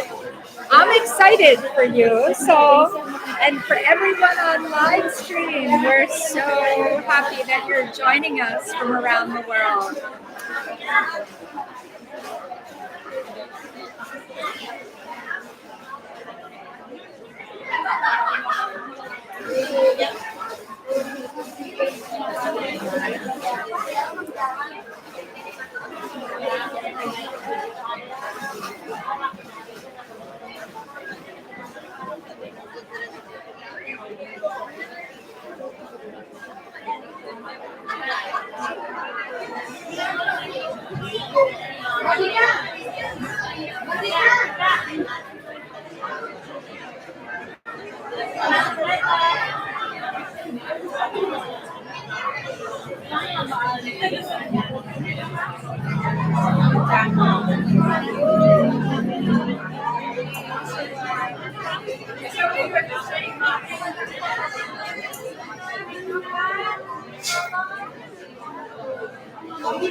Okay,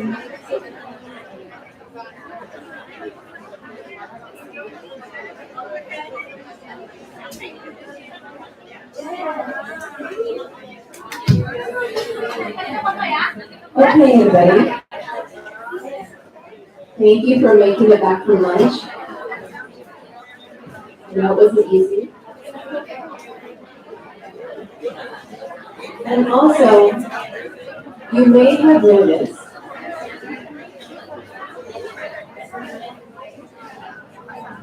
can I ask if you could take your seats? Those who are coming in, if you could come in and grab a seat. We're going to get started with our last presentation. We don't have that much time. We're going to have to maybe cut a little bit.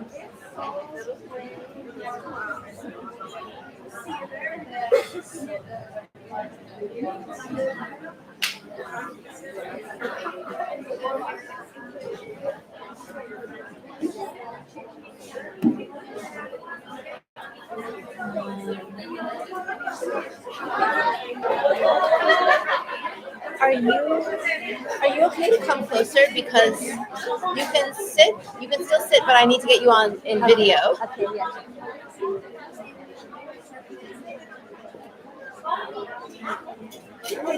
You can test it. For what? Medicine? So this black one is here. Oh, yes. Yeah. Thank you. Maybe you can test first. Maybe you can test. Uh-huh. Back one. Back one. The small one. Yeah, I can. The small one. The back one. The back one. Yes, I can. Thank you. Okay, everyone. We're grateful that you stuck with us into the afternoon. I know some people had to leave. This is our last presentation from a site. Oh, There is someone else to see. okay. Did someone lose a key? Is this familiar? Where was it?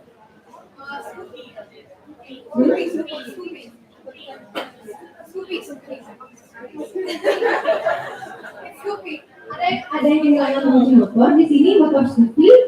Oh, okay. Okay.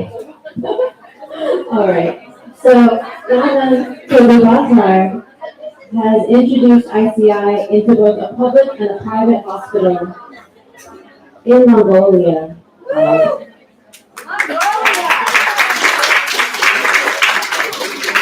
And is going to be talking about how they introduced the doula program. So I'm going to hand this over. And then after this, so we're going to do this like 20 minutes. Some questions if you have questions. And then Sue Ellen, I don't see her. Oh, there we go. Is going to present the anti-shock garment. We're going to do 15 minutes. And then I think we're going to go, I'm going to try to give you some information, general information about ICI. But we'll play it by ear. We'll see how we're doing. Okay. Good afternoon, and it's very honor to me to be here. And thank you so much for having me and also sharing all very touching presentations. So I would like to share my experience about the ICI 12 steps in Mongolia.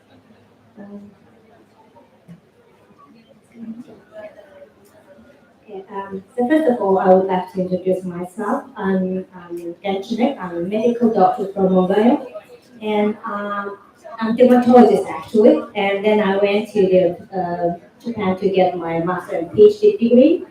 And then I met one of my friends, the Rika, who's a teacher. So her PhD dissertation was about doula. And when I talked with her, I inspired what is doula. So this is how I first heard about doula.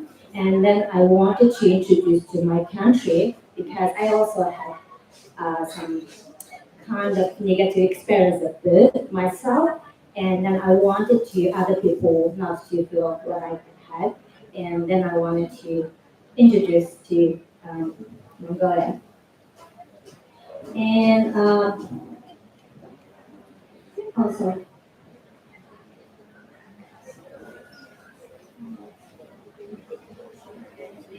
And so also I cooperated with Mongolian University, which is the only national university producing 90% of medical professionals in Mongolia and midwifery.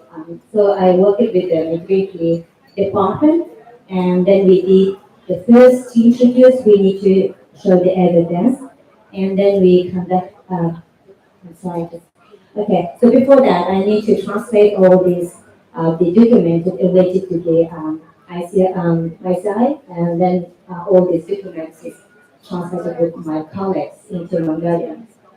And next, we did the quasi-experimental study. We want to see whether it is effective, the hospital-based doula, to improve women's positive experience. So it was one of my PhD students' topic. And as you know, the doula is already known by randomized controlled trials that it's already effective. But what was, so, and then the World Health Organization guideline, they already recommended this implementation of doula in the hospital. But in Mongolia, as 99%, almost 100% of women deliver at hospital. So the home birth is illegal, and we need to find out the way how to implement doula. And because they are all crowded in the hospital, and about 10 to 15 women delivering per day, and it's very difficult allow the women to have their family because it's because of the space of the hospital, and also because of the many women delivering. So it's difficult to allow them to have their own families. And then also there's one-to-one doula support already existing, but we need to find out some other options to introduce the high volume patient maternity hospitals. And then what we aim at is we wanted to introduce the doula support to 1 to 4 women, one trained doula, and then we want to see whether it's effective to increase in women's experience.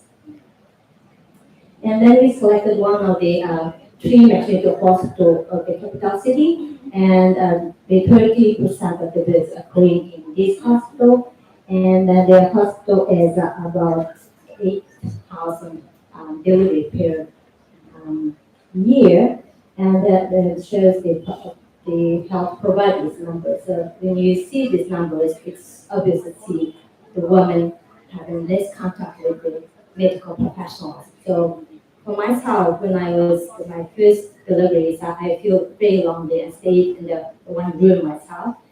And then many women there have experienced the same experience in that time. And okay, so then we did this, the implemented studies. First one, we want to, because doula is kind of new technology in Mongolia, so we need to train doula, and then we also need to evaluate the woman's experience, how they subscribe their experience. And then next we did the doula, providing doula support and asking women whether they subscribe this the support.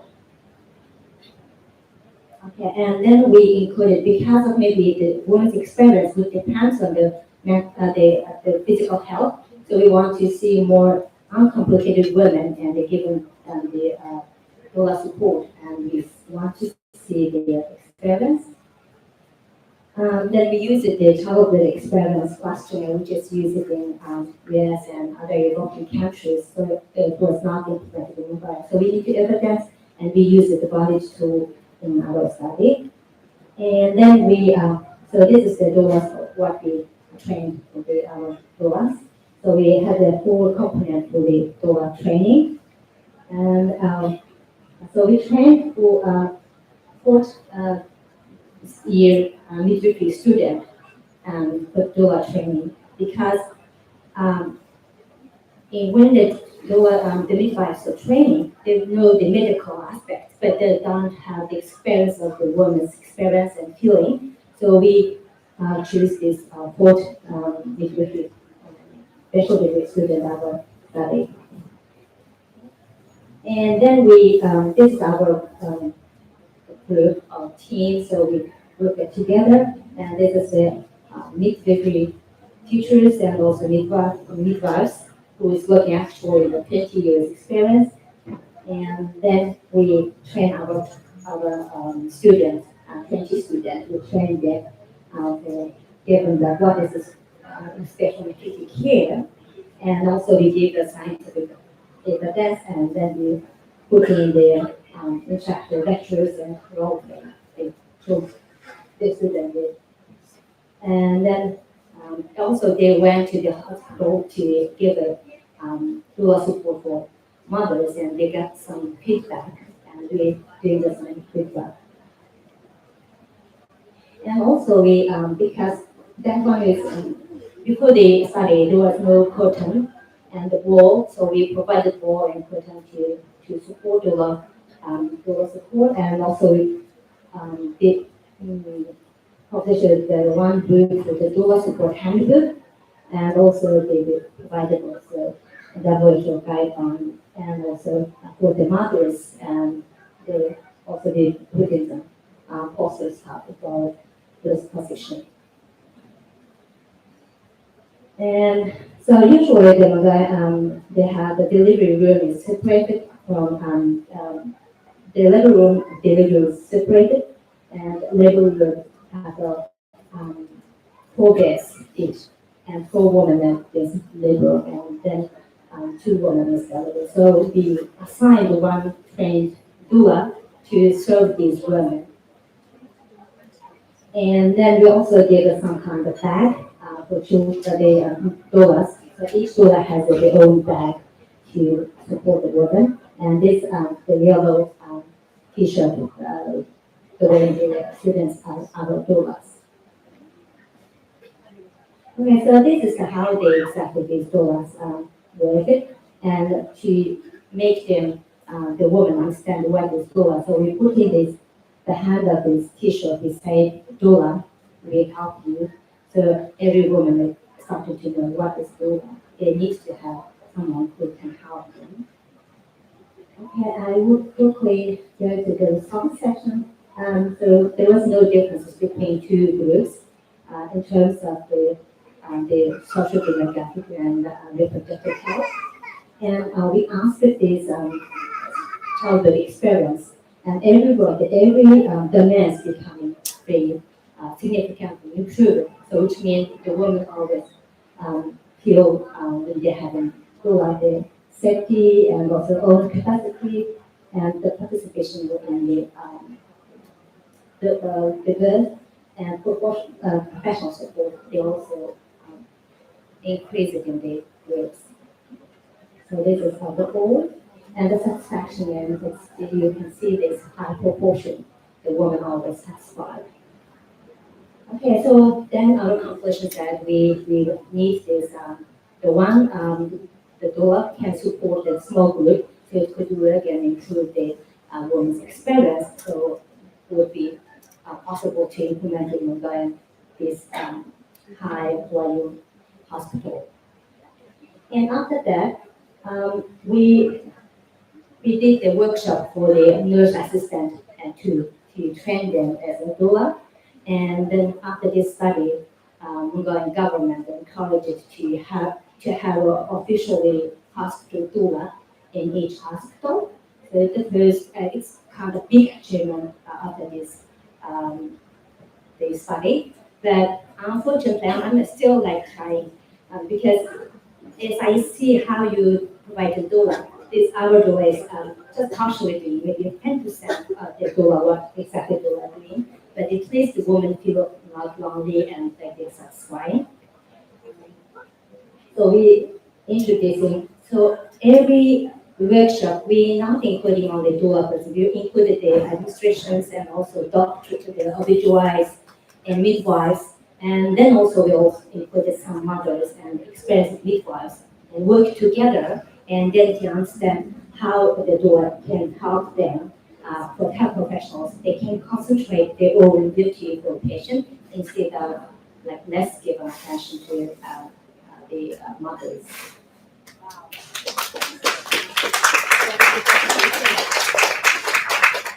And this is our trained doulas, so they already 20 or more than 10 years experience working as a nurse assistant at the hospital. And then because of budget things, we cannot get more people hiring in the hospital. So we need to have some decision on the options to making them as a doulas. Regarding the two steps, the most we are focusing on step 4, the doula, and others is going to be more focused. But in Mongolia, we have every these steps already covered, but the integration is lacking. So we need to work together on how to be integrated and more exactly implemented in the efficient way. So in the papers, we have so many things, but it's not exactly working. So we try to make it reaching out to beneficial for women. Okay, this is the one hospital I just showed you. Sorry, it's Mongolia, but subtitles English.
las capas más de cuanto que boca distingue por el fruto de tubo de las medidas.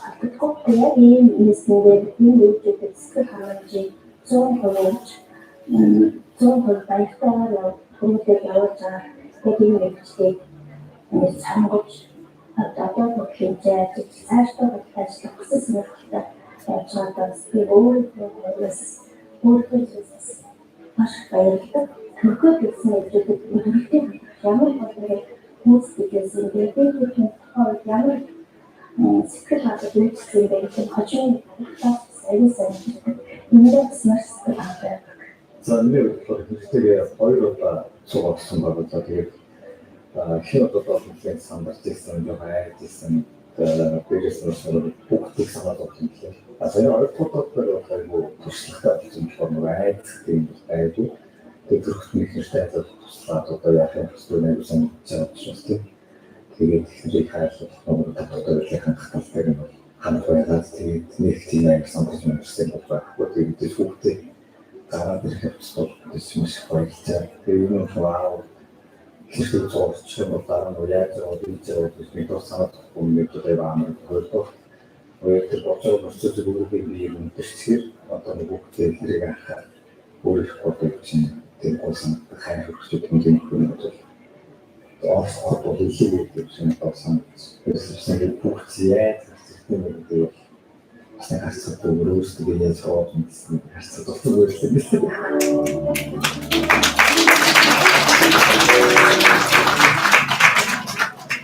So this video is placing in the website, so many people starting to learn that can be they being with family, and only about 20% of the deliveries just they with the family and doulas. So before they studied conduct, so there was no this back, but after that when introducing doula, and the environment changes a lot. So this is now but it's a lot to be improved. So we can see here. We more see here more hospital, but here is more like healing home. So maybe when I go back, I also want to show your feelings to our doulas and also the hospital people. So that's the delivery room, labor room, and this is 4 doulas now working in the hospital. And one shift, one nurse, doula, so it's kind of very difficult for them our work mode. And this is another picture how the doula is providing. So, shall I show this one or just one? Yeah, maybe. That's the doula.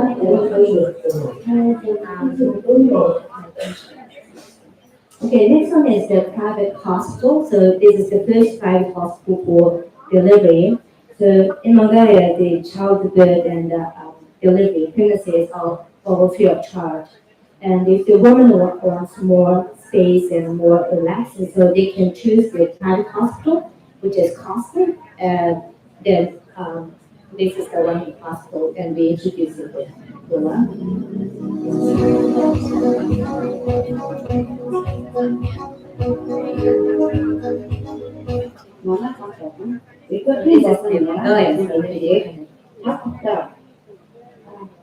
Just reducing the voices so I can. So it's Mongolian, so I wanted to lower the volume on the video. Thank you. So you can see the difference is public and private hospital. So this is a private hospital which shows delivery is about 3 years, 1,000, sometimes less. And then only one doula is working on the day shift. But they allow the parents to come to, husbands come together and stay there. And then they also teach them how to support the wife, and they can together be until after discharge. After discharge they can, until discharge they will be at the hospital. And then the doulas and also midwives is more spend time with the women. So that is the only doula who is providing the care to women, the massaging and also after delivery in Magan tradition we give a hot soup. So she gave the hot soup to the woman. Okay, thank you so much. This is the what I was doing.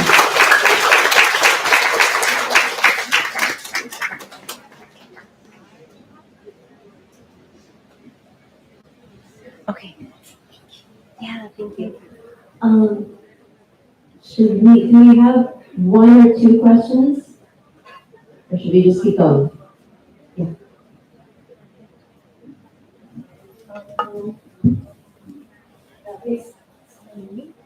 Sorry?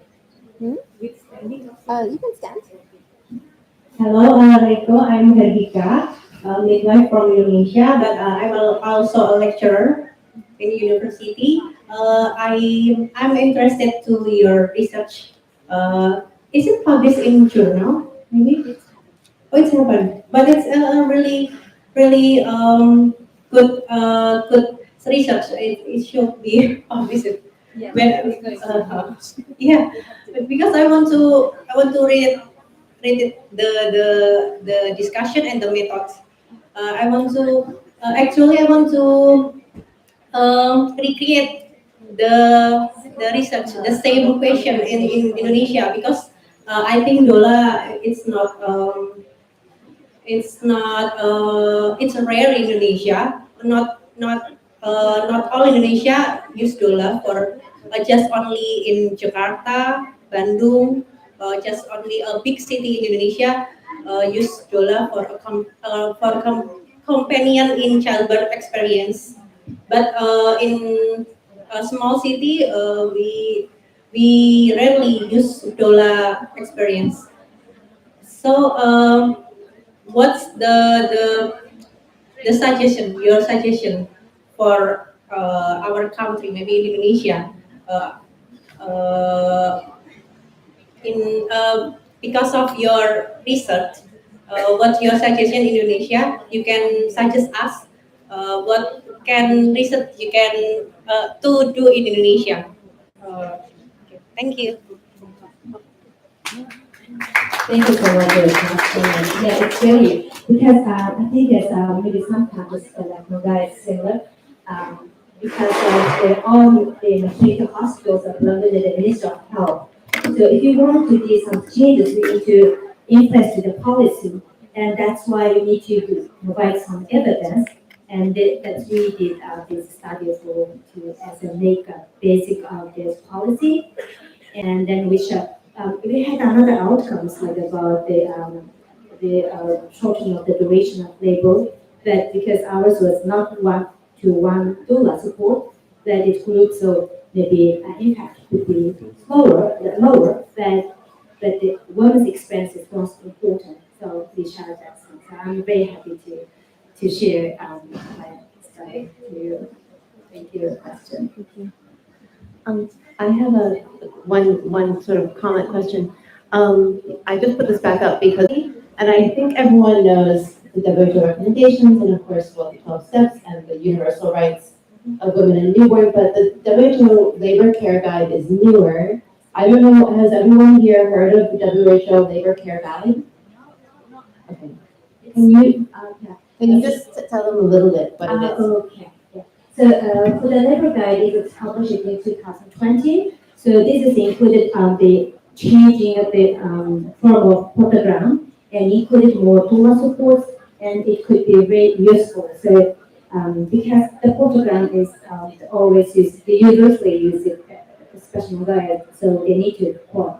And if we change that, it's more becoming comprehensive, and then all the steps and the respectful care is already included in there. It's not only for medical, the physical assessment things, but also the what kind of care they provided.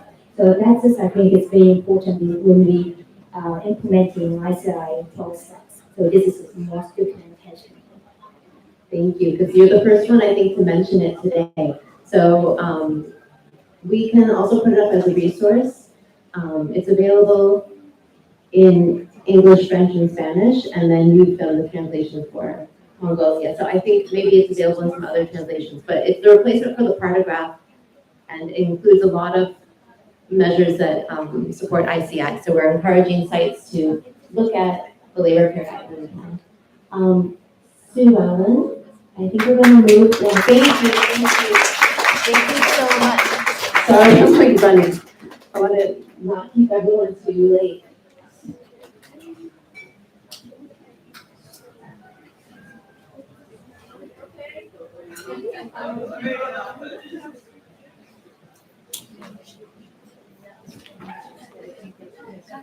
I'll just give, I'll give a really, is this on? Yes, okay. No, she says no, she says yes. Yes, everybody can hear me fine. Yeah, okay. So, again, I'm Sue Ellen Miller, and met this morning for those of you who were here. It's a pleasure and an honor to be among so many very, very diligent and caring and compassionate and loving midwives. Thank you. So what I'm here to talk about now is the focus of my research over the past 20 years or so. And when I became a faculty member at the University of California, San Francisco, one of the things that we did, or we were asked to do as faculty members, not only teach and practice clinically, but also to conduct research.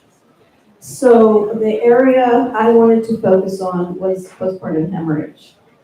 And the first research project I did was a study on a Tibetan traditional medicine versus misoprostol, because I was in Tibet and wanted to see if this traditional medicine could work. So we conducted the first research ever in Tibet. So we had to form an IRB, and we had to explain informed consent to, which is focused on individual autonomy in a much more communal culture. So it was very interesting attempt. Anyway, at the time that misoprostol was first developed, there was very, very little that had changed in postpartum hemorrhage management. We had oxytocin and some form of ergo, like some metrogen or ergometry for years, and sometimes for centuries. But nothing new had come on the block. So misoprostol came, and then urine blue tamponade, and a lot of different things started happening, and we've definitely seen a reduction in maternal mortality from postpartum hemorrhage. The incidence of hemorrhage has stayed about the same. Something like 10% of women with no risk factors will go on to have at least 500 mLs of blood loss. And when it starts to go into 750 or 1,000, then we're talking about hypovolemic shock. Those are the women, not the ones who just leave 500 and then a lot of them stop all by themselves. They don't need anything except a little oxytocin or some misoprostol. But once the woman enters into the shock state, it's decompensatory. So the first signs is women start bleeding and the blood comes to their central core, their arms and legs are cold. But then as things progress, we start a chain of events that lead to death, lead to heart failure and death. So here I am doing this study, wondering if there's anything new on the block. And an astronaut, a woman named Evelyn Kegel, she flies into outer space, introduced me to this device, which we have reformulated and renamed the Life Wrap. So this is a non-pneumatic anti-shock garment. This is an incredible device used in space to keep astronauts and pilots who are breaking the sound barrier from fainting or going into shock, and when they change the pressure and their elevation. So this device just applies enough pressure around the abdomen and the legs to reverse shock, shunt the blood towards the heart, brain, and lungs, which are the organs that are oxygen dependent, and keep a woman alive, in our experience, up to 72 hours. These are women who have already lost enough blood that they've gone into shock.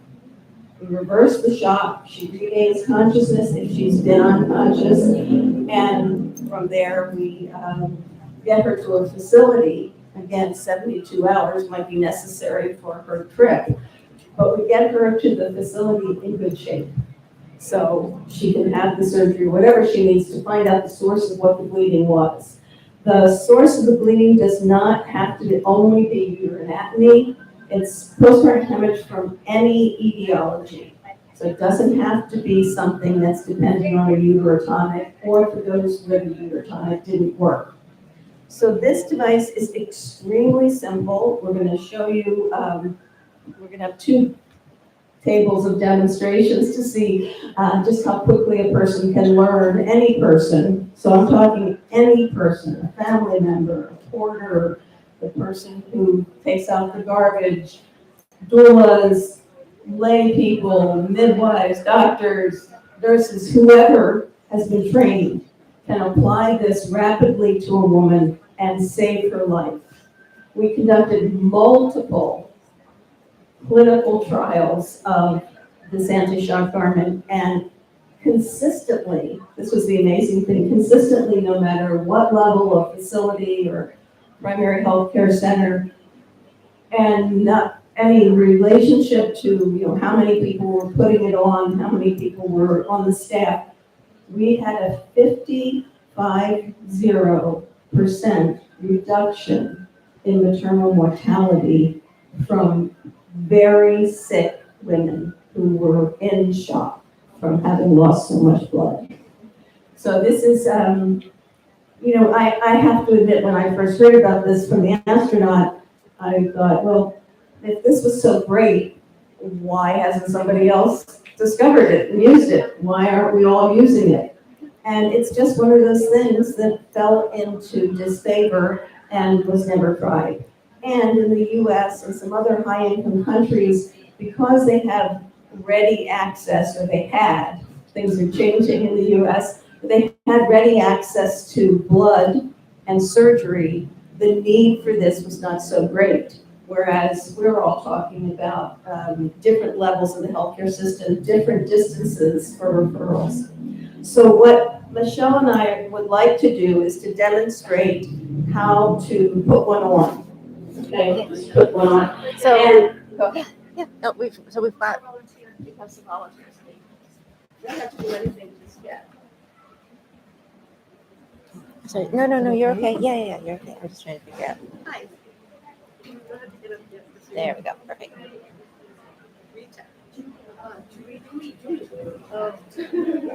Okay. So if the woman is conscious, only one person is needed to put it on.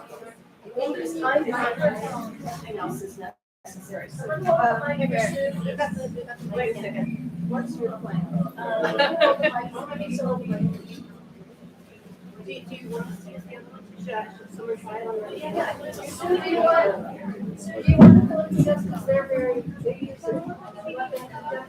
Yeah. Oh, wait, somebody already uses this? Who here has already used this and would like to show how easy it is to put it on? I'll see what one.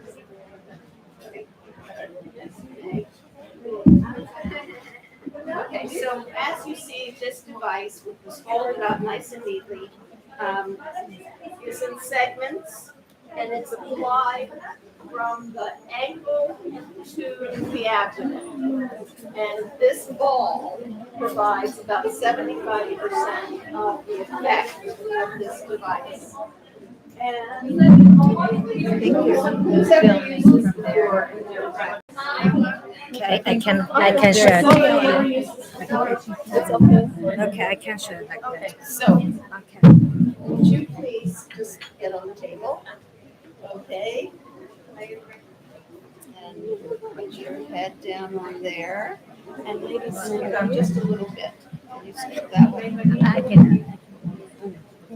I I don't know, can everybody hear me okay? So amazing. Okay, so there's three segments that go around the legs, one around, and then the placement is very rapidly. You lay the person on it, or if they've already been lying down, you slide it underneath her, and you want the top of this device to be around the level of her lowest rib. Okay, that's your landmark, and that's all. Then you do the application from the ankles up.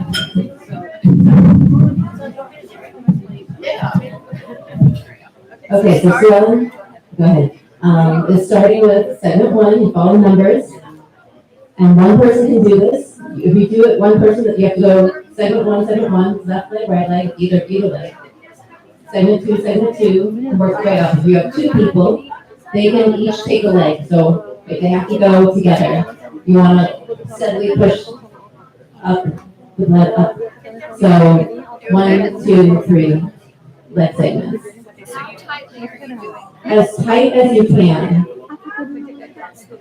As much force as one person can apply. And you won't over apply it. It's not possible. There's no secondary effect. There's no risk of To make sure that it's tight enough to do the snap test. Okay, yeah, so she's doing the snap test. So you snap it to check that it's tight enough. If you don't have a nice firm snap, you want to apply it tighter. So without making, That's the sound. That's the snap you want to get. Only the leg segments you do the snap. Now, I'm going to put this on really fast because I'm talking. As you can note, her perineum is completely exposed. So if I want to do any vaginal procedure, I want to catheterize her, I need to examine for a cervical tear. This will, allow me access. Okay. So this will then mean anything that you normally would do. This is in addition to that. So you just keep on doing your regular practice, but first put this on because she'll be resuscitated. Even something like an IV, you put this on and Her veins that may have collapsed will stand up. okay, so now, are you all right? Sorry, I need your hand out. So then this, you don't have to do the snap for that. And then this piece. This is KBE ya. Goes over her navel, her umbilicus, belly button. And you can see here that this is a little diagram, so you can't go wrong. And once you learn that, you put it on from the ankles to the abdomen. Okay, now.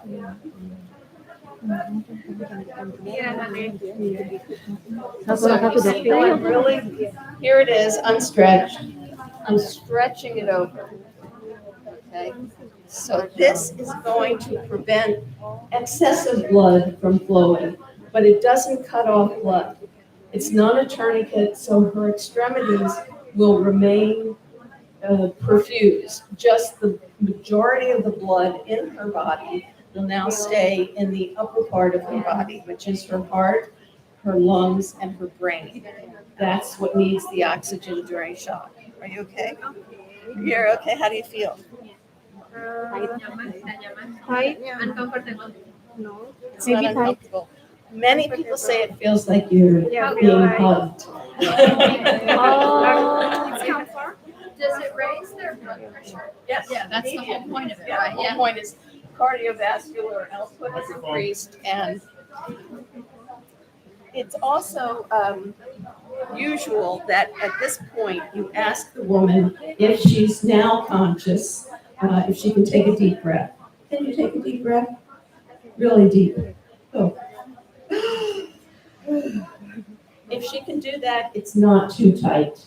Okay, this is the simplicity of the thing. You don't need gauges, you don't need, monitoring. You just need to ask those questions. You okay? Okay, I'm gonna remove it. So imagine support the Postpartum or life. non-viable Are you fetus, tired? not It's during okay. labor, It's unless the okay. baby's It's okay. dead.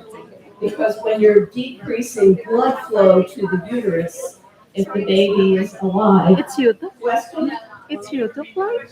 Okay, I'm sorry, yes, the question was, do you put this on in labor? And my answer was, you put it on either when the baby has already been born, or in cases where the baby is not viable, let's say ectopic, ruptured ectopic, complications of abortion, for a serious placenta previa or abruption, bleed, and you know the baby is dead or gonna die, you make a decision about putting it on. Okay, do you have another question?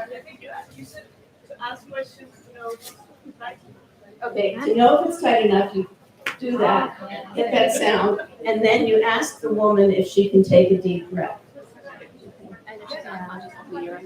Yeah. We use this. Oh, you use this? When the mother is Unconscious or while still conscious? Yes, unconscious or still conscious. No.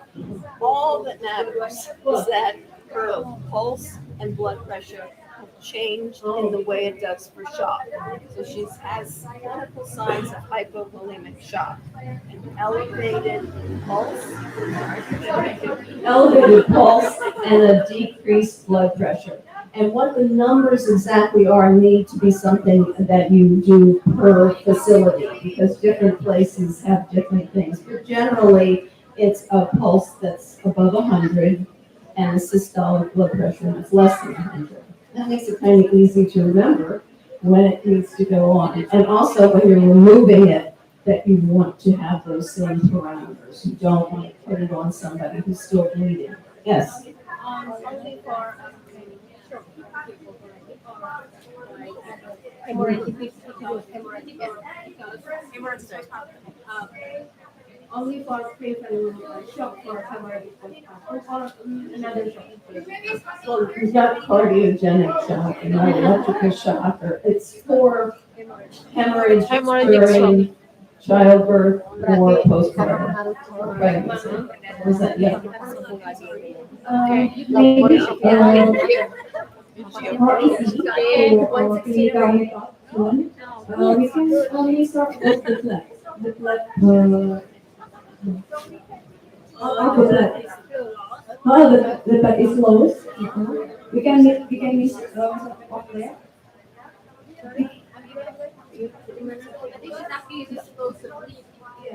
We can measure of the loss of the bleeding. Yeah. Oke, bahasa Indonesia aja nanti diterjemahkan. Mbak Nevi, please come here. Iya, Mbak. How can we make sure how much the blood is? Okay, well, if you have a drape for measuring, or a kidney pan, or a bed pan, yeah, that's how you, but you'll notice that it starts to decrease. The bleeding will start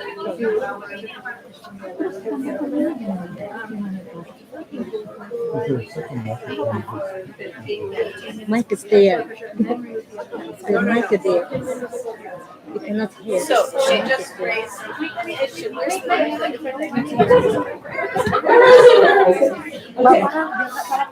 Okay, so she's stable. Excuse me. Yes.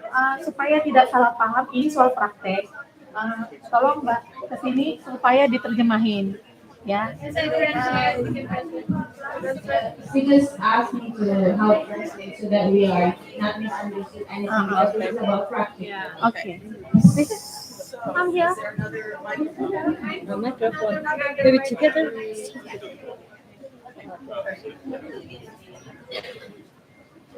So the translator is where? There. Oh. She was there. She was there. Okay, are you okay? Okay, because you know we're in a woman who's lost a lot of blood, it's totally fine to leave it on for a long time, but for somebody who's normotensive, we don't want to, and in this heat, we don't want to leave it on too long. Kalau untuk yang memang sedang kehilangan darah, ini bisa kita biarkan lebih lama. Tapi karena ini wanita normal, ini tidak bisa dibiarkan lama-lama karena ini akan semakin panas. Darahnya tertahan. Thank you. Okay, so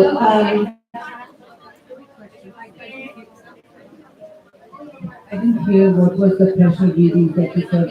You can see a woman's in shock, but what was the pressure?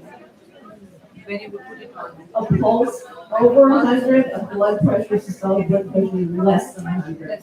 A rule of hundreds. Jadi ada aturan 100, kapan kita memakaikan ini. Jadi aturannya pada saat nadinya di atas 100 dan pada saat tekanan darahnya di bawah 100. Jadi ingat angka 100. Jadi pada saat nadinya di atas 100 dan tekanan darahnya di bawah 100. Jadi ya, dalam kasus perdarahan. In the case of hemorrhage. Yes. Okay, so now you found the source of the bleeding. You fixed the source of the bleeding. And the vital signs have been stable for 2 hours. Jadi pada saat sudah ditemukan dari mana pendarahannya, kalian sudah lihat di mana pendarahannya dan tanda-tanda vitalnya sudah membaik. Dan 2 hours, vital signs stable for 2 dan pada hours. saat tanda-tanda vitalnya sudah stabil selama 2 jam. So you're pretty sure she is stable and she's not bleeding anymore. Jadi pada saat kita sudah yakin pendarahannya sudah diatasi dan tanda-tanda vitalnya sudah stabil dalam 2 jam. Selama 2 jam. So you slowly begin the removal. Kita lakukan pembukaan dari alat ini secara pelan-pelan. When you first apply it as fast as you can get it on because she's in shock. You want to save her life. Pada saat kita memakaikannya, kita harus pakaikan dengan sangat cepat, secepat mungkin. But to remove it, you want her to remain dynamically stable. Hemodynamically stable. Pada saat untuk pembukaan kita ingin memastikan dia tetap stabil. Jadi tidak. So you take the vital signs and they're fine. They've been fine for 2 hours. You open the number 1 segments, one on each leg. You leave the woman to stay right where you are, don't move, and you wait 15 minutes. Okay. 15 minutes. Jadi kita ambil tanda vitalnya, lalu kita buka yang nomor 1-nya saja, hanya satu kanan dan kiri, lalu kita biarkan ibunya diam selama 15 menit. You come back and you take the vital signs again. If either the pulse has increased by 20 beats or the blood pressure has fallen by 20 millimeters of mercury, you put her back in it because you haven't really found and taken care of the source of bleeding. However, if she's stable, not much of a change, then you open the number 2 segment. Yeah, easy. Okay, so pada saat sudah 15 menit kita kembali, kita ambil lagi tanda vitalnya. Apabila nadinya turun naik lagi 20 dan tensinya turun sekitar 20 mmHg, maka pasang kembali yang nomor 1. Tapi kalau misalnya kita cek ternyata sudah tetap stabil, baru kita buka lagi yang nomor 2. And the same thing after this. You take the vital signs. If there's a change of 20 in either the pulse or the blood pressure, you close it back up again, find the source of bleeding. But if it's stable, then you can go on. Somebody want to open this one? Go on to the next section. Lalu kembali seperti tadi, setelah 15 menit kita cek lagi tanda vitalnya. Jika tidak ada perubahan, maka kita bisa buka kembali yang nomor 3. Tapi jika ada perubahan, penurunan dan kenaikan dari nadi tadi, kita harus kembalikan pasang lagi. Berarti pendarahannya belum ketemu asalnya di mana. Pasang yang nomor 3 saja. Jadi kalau misalnya tadi yang nomor 3 kan masih dipakai. Tapi pada saat ternyata ada perubahan, berarti nomor 2-nya dikembalikan lagi, dipakai lagi. Ya, tapi kalau tidak ada, we need to if after we open the number 2, and then we see the change in the we need to switch that on only number 2 or All of them. You just like put her, you're starting back at scratch and saying, let's still have bleeding somewhere. jadi harus dipasang lagi So we need to really reevaluate her and keep her stable 15 minutes goes by, you come back, you take the vital signs again, you open this one, wait 15 minutes, come back. Setiap 15 menit kita cek lagi tanda terakhirnya.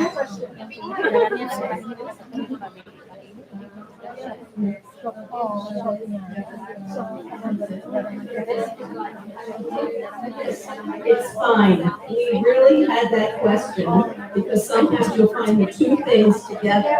Eclampsia and will lead to hemorrhage. And it does not adversely affect. It's active. Yeah. Yes. Yes. Okay, that's what I said. Yeah. Yes. Okay. Okay. So then, just one more thing. Once she's undone, then you want to slowly sit her up, let her dangle her legs. You know, this is a slow and careful process, but you're fine. You want to sit up? Perlu ditranslate lagi. Jadi pada saat sudah selesai dibuka semuanya, kita biarkan dia duduk pelan-pelan, kemudian dibuka ke bawah. Karena ini normal, jadi boleh langsung berdiri. Tapi kalau misalnya dalam keadaan habis pendarahan, pelan-pelan sekali kita naikkan. Dan berikan bayinya. Oke, selamat Bu. Terus kaki tetap di sini. Kakinya diturunkan ke bawah dan turunkan. Scan. The amount of blood that can be shifted is much more than just elevating the legs. Okay. Jadi ini lebih efektif daripada ini.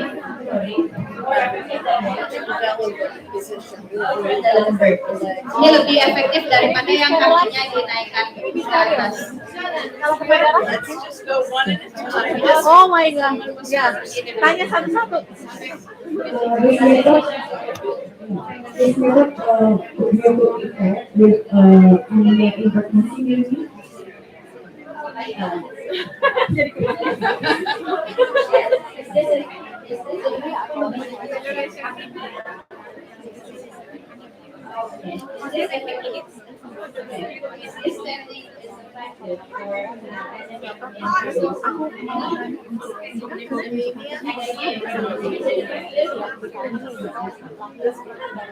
Ini akan menolong untuk anemia untuk pendarahan. Emang bisa ya?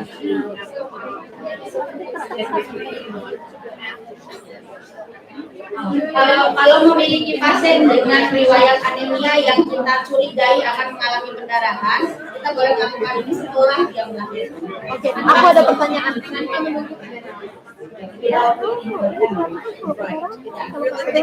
Severely anemic, a little bit of blood loss is going to put her Tapi dia kan pakai pampers. Pakai pampers. Gimana caranya?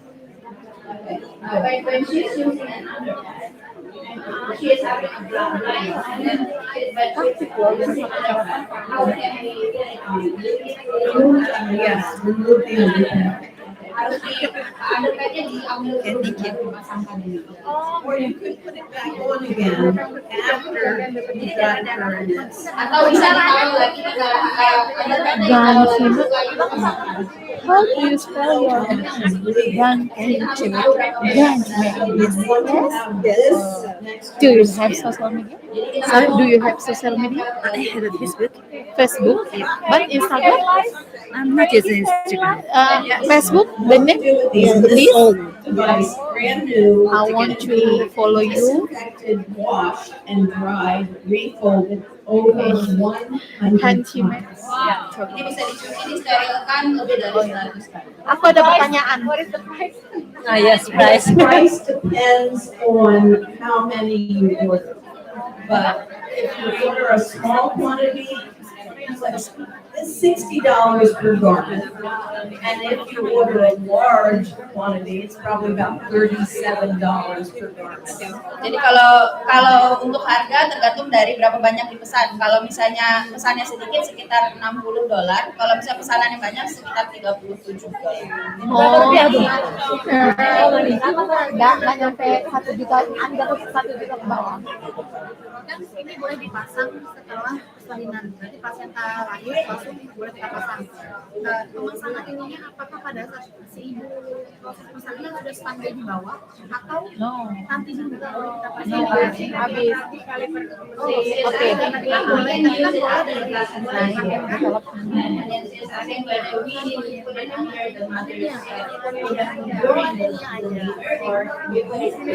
Jadi kalau kita intervensi ininya, You could put it under her to prepare in case she hemorrhages. So you can put it on, you just don't close it. You layer into it and make sure she's ready, but you don't close it until after she's delivered. Jadi ini boleh disiapkan di bawah ibu yang hamil, hanya untuk persiapan saja. Masih bisa. Kita hanya gunakan pada saat Gantian. Okay. Are you okay? Okay, but let me say one thing. Quiet.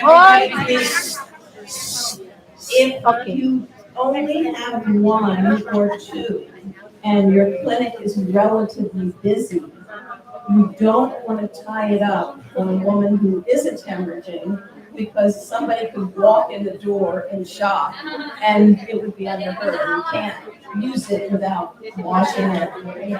Jika kalau kita di klinik hanya punya satu atau dua, lebih baik tidak digunakan di pasien atau di bawah pasien karena takutnya nanti ada yang datang dalam shock, kita harus keluarin ini dari pasiennya. Karena ini harus dicuci dulu, disteril sebelum pakai. Jadi lebih baik ditaruh di tempat lain, jangan di bawah ibu. Oke, aku mau bertanya.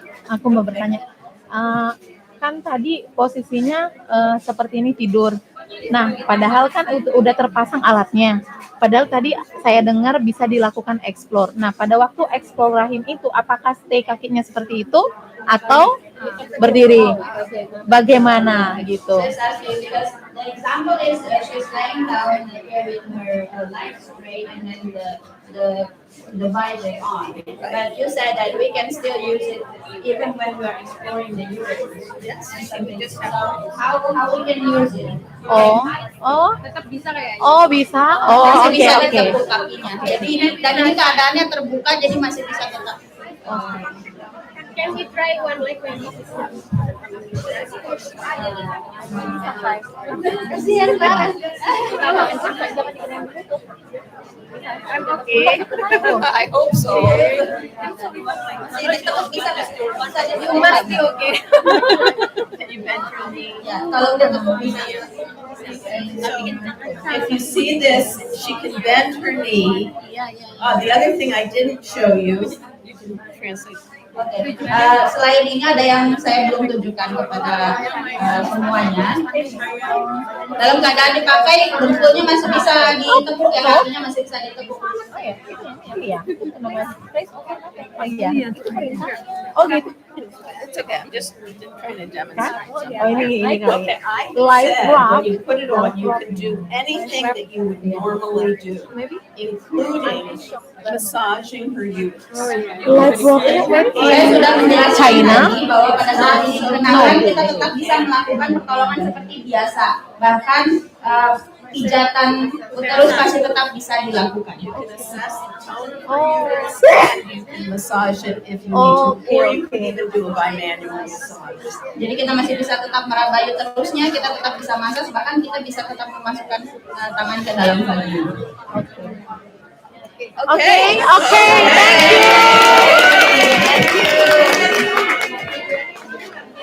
Thank you so much. Thank you. Oh my God, you are so amazing.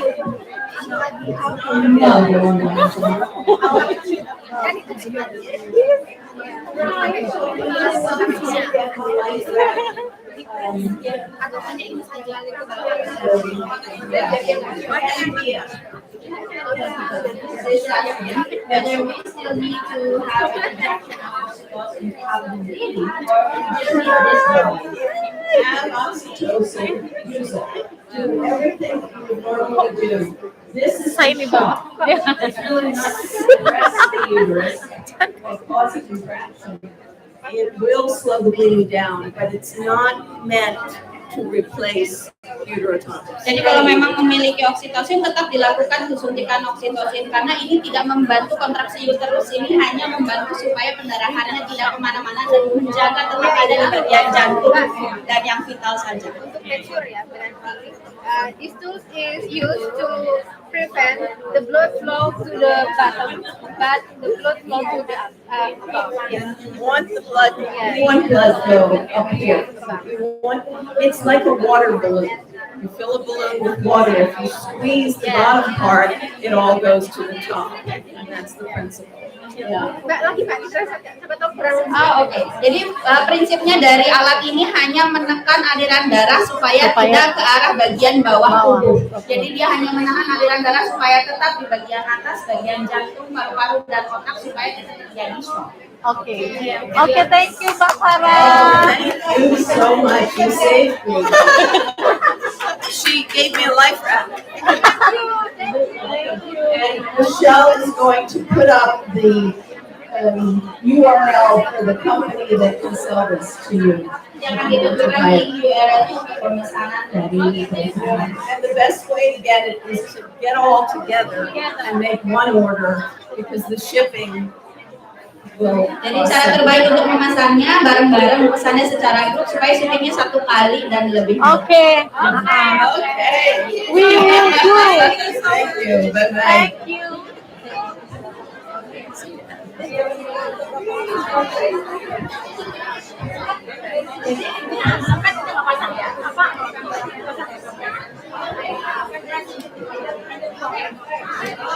It's just asking, so we don't need to use Pampers, the diaper, only underwear, right?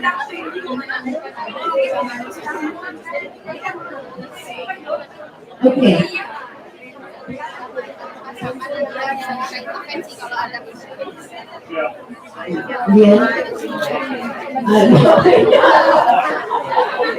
Okay, if anyone is looking for the contact information for ordering the NASP, there's two companies where we refer you to. One of them is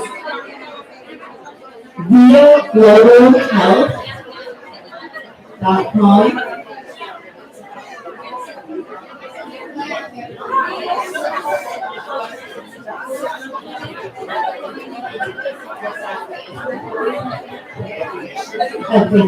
And the other one is Blue Fusion. Their contact is inquiries at bfgroup.asia. And I'll try to get this also onto the ICI website. So inquiries at bfgroup.asia or viaglobalhealth.com.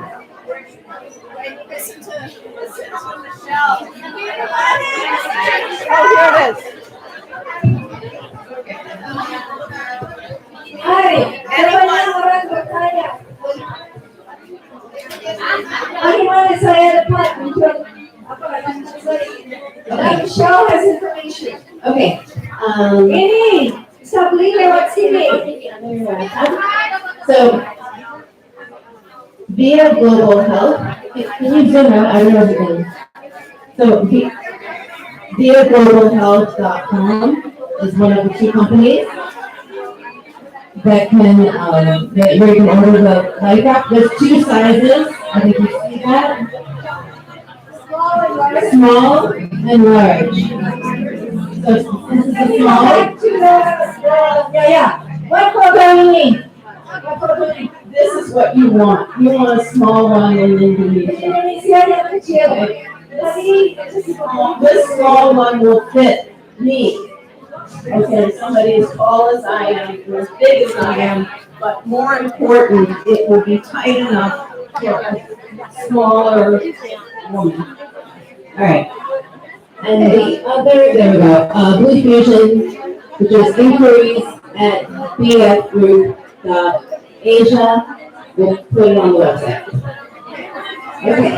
So, thank you so much. I want you to know that the life wraps that are selling, Midwives, the blue ones, the old style, the going on in the Philippines. Ted, where are you, Ted? Ted and her team in the Philippines distributed 80 life wraps to the far-flung areas.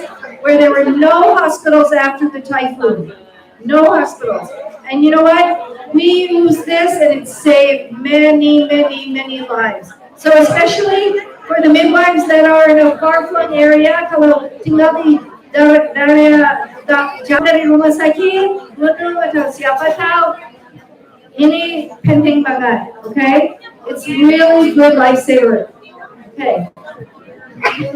So what's next? What's next, Michelle? What's next? I'm just going to take you through joining ICI. Oh, yeah. Real fast. And then we'll close Okay, out. bisa semua duduk. Jadi siap untuk dengar lewat Michelle bagaimana bisa jadi ICI partner site seperti Bumi Sehat. Karena saya tahu ada banyak bidan di sini, ada tempat persalin yang praktik persalin, praktik bidan, dan pasti sudah ikut visi dan misi ini. Okay, so ini Michelle. Do you want me to translate? Sure. Okay, so you talk, I'll try to translate. Okay. So ini step by step bagaimana bisa jadi ICI seperti Bumi Sehat, seperti Mongolia, seperti yang di Pilipinas dan yang di I do want to mention one thing because I know people are going to start to leave. I know we're running a bit late. If you didn't notice, there is the table downstairs where they're selling the Bumi Sehat t-shirts and merchandise. And you can also make a donation to Bumi Sehat down there. Oh, thank They're you. accepting donations if you want to know how to contribute. On your way out, at the bottom of the stairs on the right, they should be there. They can take credit cards. You can also go to the Bumi Sehat website. Thank you, no problem. This whole team is doing so much. They had minimal support to help cover this. They hosted us so beautifully, so anything that you can take in will be really wonderful. And okay, so we're going to go on quickly. Step by step bagaimana ikut ICI supaya kasih hormat sama semua ibu dan kasih gentle birth. Is there a slide before this? Is there a slide? Okay. So you've heard from a lot of different teams today. So I want to answer the question of what is the process of joining ICI? What do you do? And what is, I think everyone has gotten the key messages, what it's about. It's about providing equitable, accessible, collaborative, comprehensive, and there's an asterisk, because that doesn't mean you are providing full service. That means that you are able to refer to partners in your area. That you're promoting effective communication between patient and provider, and creating a supportive environment for the providers. So those are the things that you need. Anyone should be able to achieve that. We try to make it as accessible. So any health facility should be able to join in and participate at the level that's comfortable for them. Yeah. So we have a lot of countries involved. You can see that these steps apply in every setting, and they're meant to be adapted. So we don't, we talked a little bit about baby friendly. We try not to be really, really strict in the criteria for becoming an ICI site. When you come in, sorry, can I get everyone just for a minute? We're gonna go really quickly. And then we'll discuss you. Like 7 to 9 minutes. So ICI, everyone comes in at the same place. A lot of our sites come in, you see, they're already doing fantastic work. Everyone comes in as a phase 1 site, and we want to sort of help you through and progress to be a phase 3 ICI site. So we have sites that have come in from all these different countries, public and private. And it's about improving quality. It's intended for use at the facility level. It's not a guideline. It's locally led. And we want to have community involvement. So when I say community involvement, I'm going to just skip ahead. A key step to starting out with ICI is creating a committee within your facility. And that committee should be made up of a range of providers, whoever is available, administrators, and members of your community, someone who is representing at least one person. I know everyone's really excited. Don't worry, you're gonna have lots of time soon. We'll get you out of here. Or you can stick around and keep talking. So a key component is having this committee and bringing in a woman who represents your community. That can be someone from a local organization, someone who is not a healthcare provider, but they're going to have input. They're going to get these 12 steps, and they're going to be able to feed this back to the community and give input into possible changes that you might want to make. So you can include psychologists, social workers, administrators, doulas, community health workers if you have them on this committee.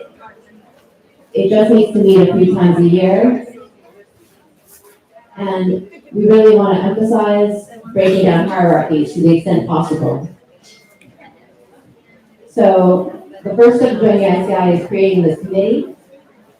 And the committee really emphasizes the importance of the team with the family at the center.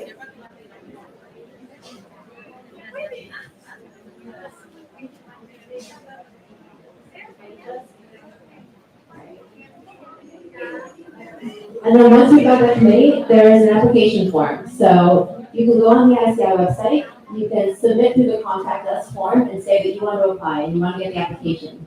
Or you can come up to me afterwards and I can send you the application. It's short, it's just some general information about your facility, and then also some information about the types of policies you have, along the lines of the 12 steps. So it's a bit of a guide, and it's really for you to take a look at what's going on at your facility and how your current practices fall into the 12 steps. And it's not meant as a screening tool. We don't turn anyone away based on this application. It's just really for one step for us to see where you're at and for you to, and your committee to look at where you are. Aplikasi untuk ini agak gampang ya, but it's in English. It is in Tapi di English. dalam bahasa English, but we can Google Translate it. Yeah, you can. Okay, bisa Google Translate ya, dan gampang. Dan tidak apa, jangan khawatir. Dia kalau buat aplikasi dia dah buang siapa? Semua kalau belum apa dapat cukup apa efek apa, I don't know how to say that. Cukup apapun kalau agak kurang apa ya, atau mungkin Anda belum ada ini di sana, tidak apa, dia yang bantu. Ada proses, tapi ICI pasti bantu. Jangan takut aplikasi. I'm trying to get them to apply, even if they're worried they don't qualify. Kalau belum kualifikasi, jangan takut. Apply aja. Setelah aplikasi, pasti Michelle bantu. Okay? Yeah. Qualification is really based on your willingness to have this conversation. You should. We'll talk about it. Oh, I never We're gonna did. get to it better. That's okay. I feel like we've had this conversation wrong. Okay, so you should come in as a phase 1 and get your certificate. Oh. Just as a little snapshot, so you can see, there's SWAT facilities at all different levels, so level 1, level 2, and level 3 facilities. We have, those facilities include 323 OBGYNs, 262 midwives, and I will mention the midwife number is lower because we do have some countries with big teams where they don't have any midwives, like Colombia. So we do have some sites that don't have midwives locally. But the nurses are functioning. But the nurses, so there's 544 nurses, and the teams also include pediatricians, doulas, psychologists, and administrators. So after that, you get to set an action plan, and you get to look at the 12 steps as a team and decide where you want to focus. And really choose 1 or 2 steps where you think you would like to spend some time and have some conversations, and have some conversations amongst your team, see if you need additional support. And the ICI team, as you see, we've got a wealth of resources through all of the different partners that we have, and we're happy to provide additional materials, additional resources, if there's things that you're looking for to support your work under one of the steps. And one of the things Operational funds. Is that, which step does that fall under? He was on the team. They're funny. They're Do you want to translate that? Oh, no. No, okay. It's a joke. And you don't have to go in sequence. The 12 steps, I think you see, that we don't expect you to go in order, really according to your needs. I'm going to just give you an example of what happened from one of the action plans, because I think this is the best way to understand it. So, Ronnie was on our live stream from Chile. So what the Eloisa Diaz La Florida Hospital did, they were struggling because they don't provide prenatal care. Ini dalam rumah sakit di Chile. Dia tidak bisa implementasi what step number? What step number? Karena rumah sakit itu dia bantu ibu-ibu bersalin, tapi dia tidak dikasih prenatal care atau cek hamil. So they couldn't provide any information to their families before they show up. Karena itu tidak bisa kasih bagi informasi sama keluarga sebelum ibu sudah datang mau melahirkan. And they really wanted to promote informed decision making. They wanted families to come in knowing what their options were at this public hospital, what the costs were, and that they could feel ready to respond and make decisions. So they needed to figure out how they could get information out to the community. Dan orang di atas rumah sakit ini dia bingung karena bagaimana dia bisa bagi informasi, education, bagaimana dia bisa kasih dia apa yang mau pilih sama keluarga yang mau melahirkan di sana atau harus melahirkan di sana karena tidak ada option lain. Karena itu dia bingung apa solusi dia cari. What is their solution? Yeah, so I'm going to, one more thing I'm just going to give you. So they have 9 clinics around them, 9 public clinics that were doing prenatal care. But they were doing that all. Ada 9 klinik kecil dekat di sana yang kasih prenatal care. Tapi rumah sakit tidak kasih prenatal care. Sama di sini ya rumah sakit. Yeah, that is true in Indonesia. Most hospitals are not providing any prenatal care. They have lots of midwives, but the mother comes and she doesn't know the midwives. Exactly, and they have a huge team of midwives. I think 60 midwives. And they go to the puskesmas atau di mana-mana untuk periksa hamil atau SPOD. They go to OBGYNs individually or government clinics, little ones, or midwifery practices for their prenatal care. Okay.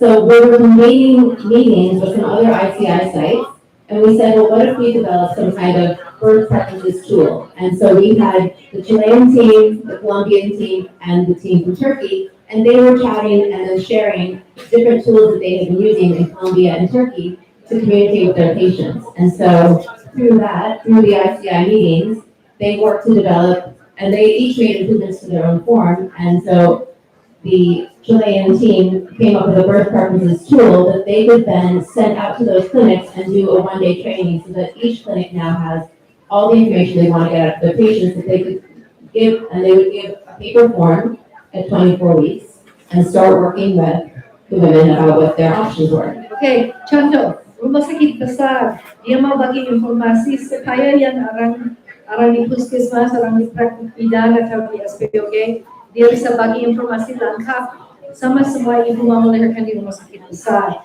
Karena itu dia kasih training 1 hari sama semua siapa mau ikut supaya semua ibu waktu datang mau melahirkan sudah ada informasi lewat yang tempat periksa hamil. Benar mengerti? Nanti is this going to be on our website? Yes. Okay, nanti ini ada di website dan kalau angka ini di website they can take it. Angka ini dan Google Translate supaya jelas ya, so they can clearly understand. Okay. Tapi tidak susah. Tidak susah. Mungkin yang mulai dulu, tempat bidan dulu jadi ICI site sebelum rumah sakit, nanti rumah sakit. Yes. Okay, so what I suggested is that these women are doing the prenatal checking. Sometimes they're doing the births, but a lot of women are going to hospital. They don't even know anybody in the hospital. Yeah. So I'm saying, so why don't you women in your small individual sites go ahead and become ICI sites, and then the hospital will come. Yes. Yes. Exactly. Genau. So now. Okay, go ahead. Can we bring? Ada pertanyaan? It's better. Well, this is a circus. It's good. You're good. I want to say thank you very much to being us here.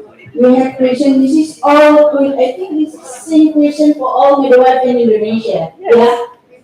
Yeah. Because day by day we service this free. Yeah. Not big free. To midwife you can service all people we need. That's correct. Okay. Okay. Is there any solution from ICI to help us to advocate for the government regarding midwifery service which are being restricts and suppresses to so that the midwifery profession will be disappears. The exploration problem today.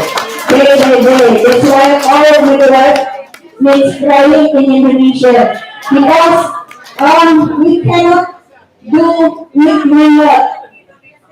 full push from the government. It's a bit correct. Yeah, that's right. Maybe the progress us why ICM coming to Bali because we want to know how about midwives in Indonesia. Thank you. So this is good because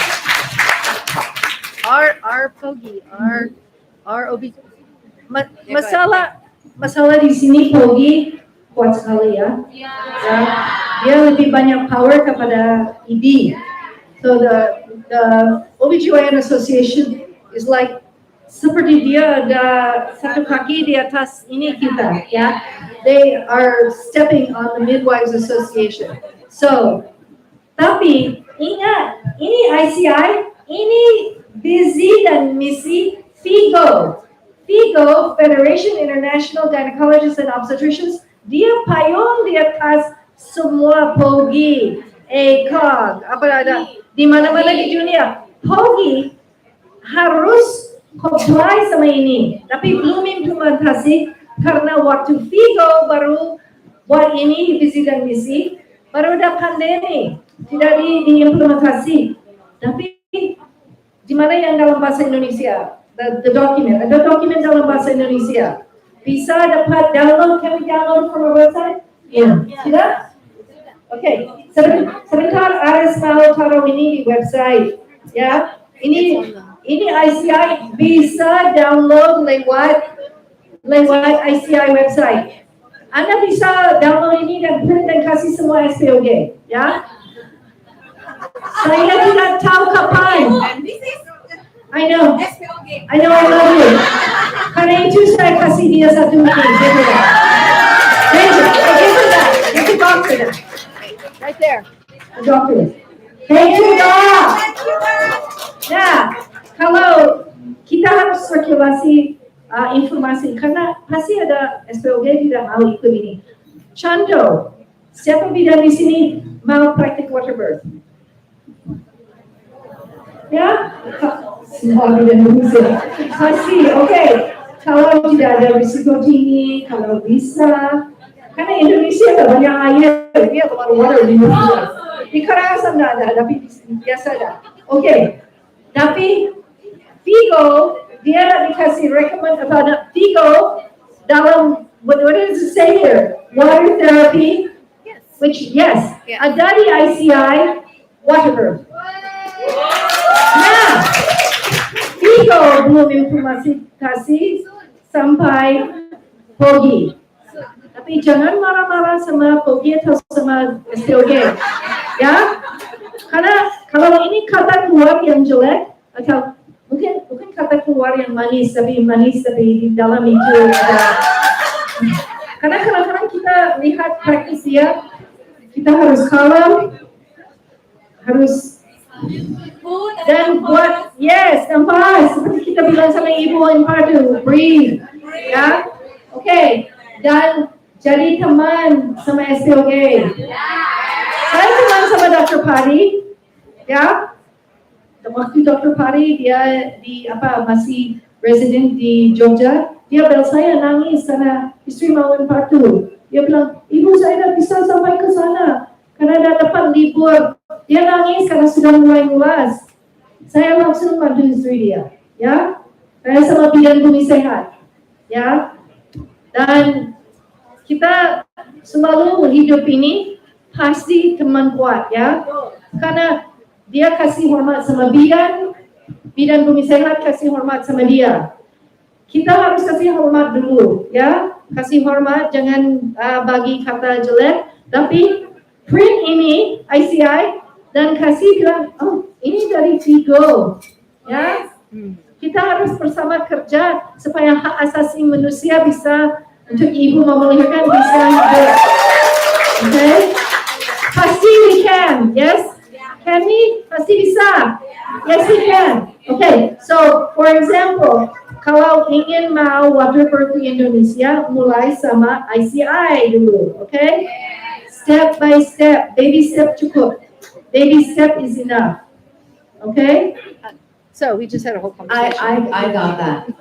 But actually, we've done this in other countries. You're not the only ones that have had this country, that have had this issue where the obstetricians have been trying to restrict what the midwives are doing. Yes. And they have come to ICI and we have gone to Figo. So we are willing to go to Will we Figo still to report? say. We can report them to Vigo? No, not report them, but start a conversation and have that, Isang bro, sama Vigo, have a discussion. Find the Figo policies that support shifting tasks, midwives are doing certain things, whatever it is that's being restricted locally, and open up that conversation. And we're happy to do that. We are there for that, for that policy piece. So that's definitely something. So we've had it happen in other countries. We've had lawsuits affecting some hospitals where they were letting midwives do things that other people thought the midwives shouldn't be doing. And we've gone to Figo about it. We've said this is a problem and we need to have this conversation. We need to get everybody around the table. We need to get the national associations around the table and we need to talk about why this is happening. So yes. Yes, so absolutely, we are happy to support you. We are happy to do whatever we possibly can to push. And more of us pushing, the better. Yes, yes. Kalau semua ikut dorong gentle birth, ini gentle birth, jangan, ya. Bukan Indonesia aja. Coba lihat Amerika Serikat, banyak ibu-ibu masih meninggal. Apa? Ibu meninggal agak naik. Oh, thank you, suami. So, Amerika Serikat juga sama. Apa? ACOG seperti Pogi, dia payung sama Vigo, tapi Vigo harus paksa gentle birth. Thank you. Thanks, love. So kita bersama ya, Indonesia harus ikut. Okay. I told them it's not just your country. Don't be embarrassed. No, not at all. It's everywhere. It's everywhere. So no, that's definitely something that we're trying to do and raise everyone's voices. So I'm just wrapping up the story. So they came out with their birth plan. So now women are coming in equipped knowing that they thought that there were higher costs for things at the hospital that were actually free. They now know they can come in expecting to have access to food and drink. They can bring their aromatherapy oils. They can bring their music. So they're coming in with something that they can come, and even though they haven't met the midwife before, they sit down with the midwife and they say, well, this is what I'm hoping for my birth. And these are the things that I would prefer. And they have those conversations. So it's something that you can also do. You can have a tool, even if they're going to the hospital, you could start sending them into something where they can come in and say, this is what I would like. Well, we can talk about it. That's not going to be. We can talk about it. But Plan, slowly, step by step. Slowly, you can think about it. Step but by anyway, step. But this came out of just sitting together as a group, and it's something that the Chileans had wanted to do, and they just didn't have the space, and they said this is something we've been meaning to do, and through the ICI meetings, they said, oh, well, we're going to go ahead and do this next month. And it created space and time and additional support for them. So that's something that we really like to do, and I think it's a really concrete example of what we're hoping for in bringing people together. Okay. Kita mulai di Indonesia. Di mana Widi? Bidang Widi ada masih? Oh, she had to go. Okay. Kita mulai sama family usada. Buat family usada ICI side. Okay. Mungkin tidak bisa comply semua, tapi step by step pasti.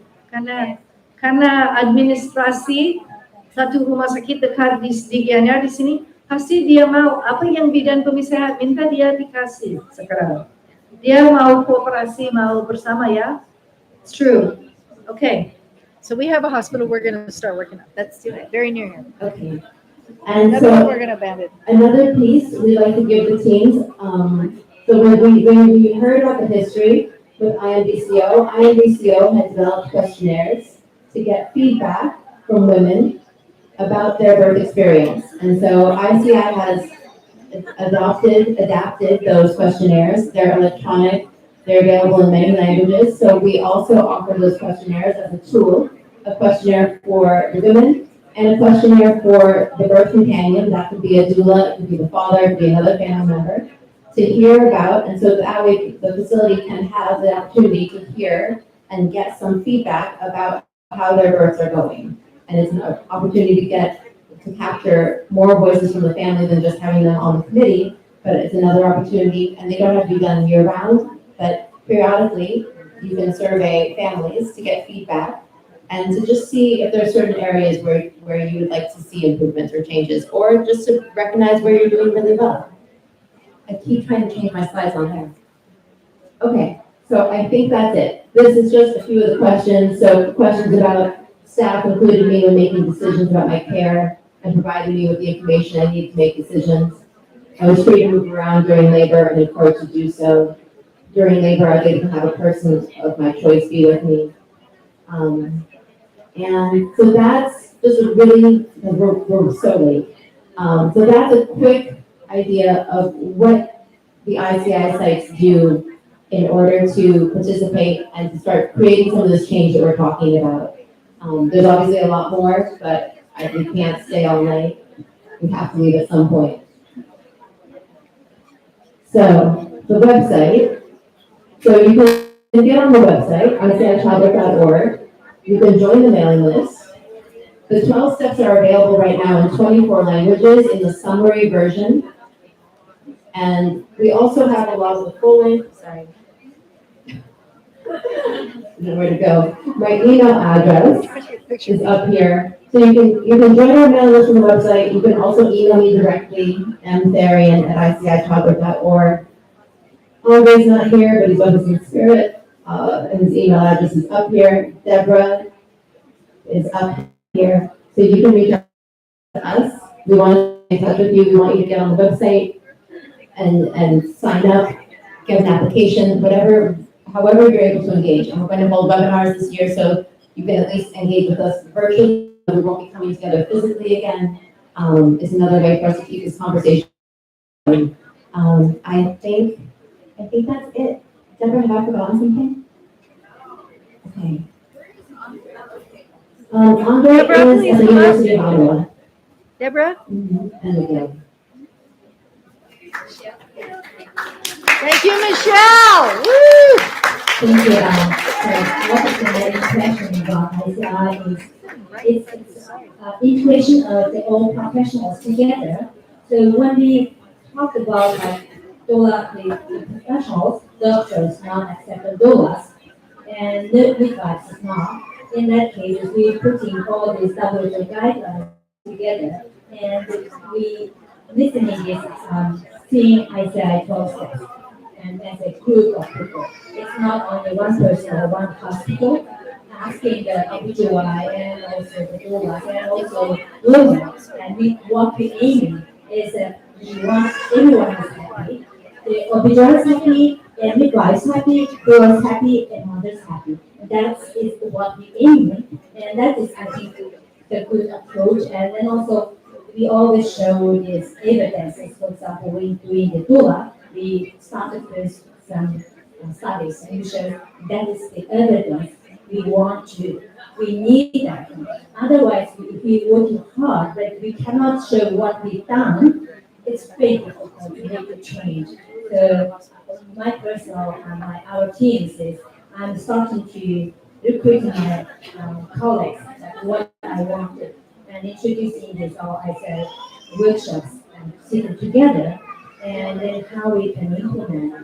So it seems small step, but it's a lot of work and a lot of collaboration and respecting each other and respecting each professional value is really important. I think is that. No, I think you're exactly right. That's wonderful. That's a wonderful way to put it. You reminded me, I think, of two things. Well, one is that you're right that the evidence is very important, and that is another thing that ICI can provide. So if you're trying to achieve something and you don't know and you need the evidence, we do try to provide those resources, especially when new research comes out. We do try to share that out so that we make it available. And you see that we have amazing researchers on our team. So it's a huge benefit. So we also know, what's happening as soon as it's coming out, and we try to get that out to you. Like the WHO Labor Care Guide is an amazing resource. It hasn't been promoted a lot, but it's a great tool for advocacy because it asks you to make sure that women are changing positions and to chart that. And so if you're at a site where everyone's on their back, say, well, this is in the WHO Labor Care Guide.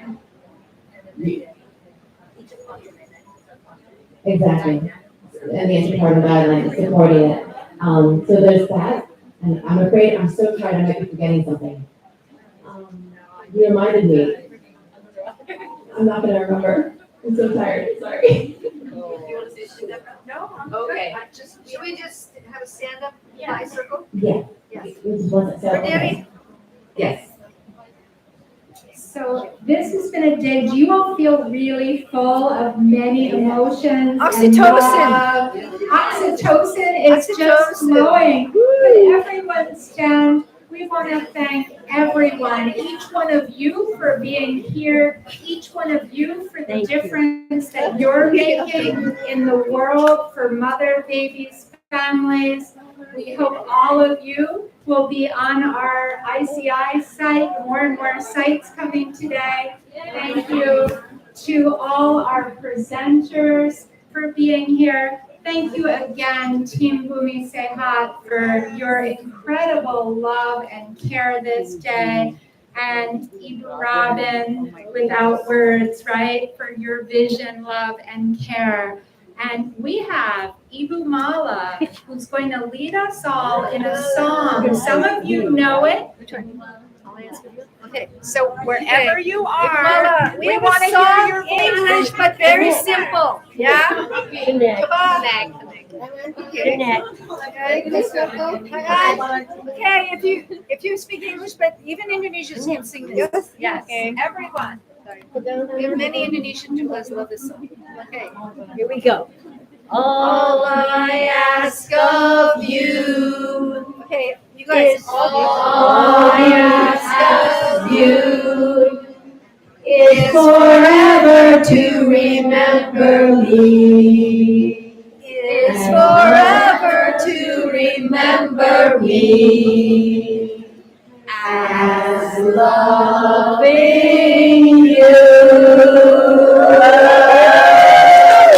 Okay, let's one more time. Okay. Stay in line and then they'll say. Okay. One, 2, 3. All I ask of you. All I ask of you is forever to remember me. Is forever to remember me as loving you.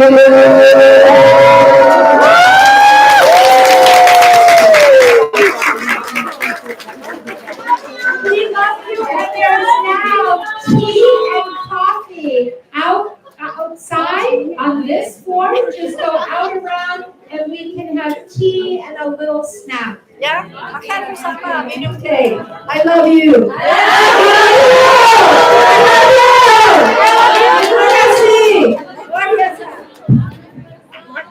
Love you. Can we take a picture together? Yes. Bisa balikan pakai apa? Okay. Okay. Yes. Look, get up here.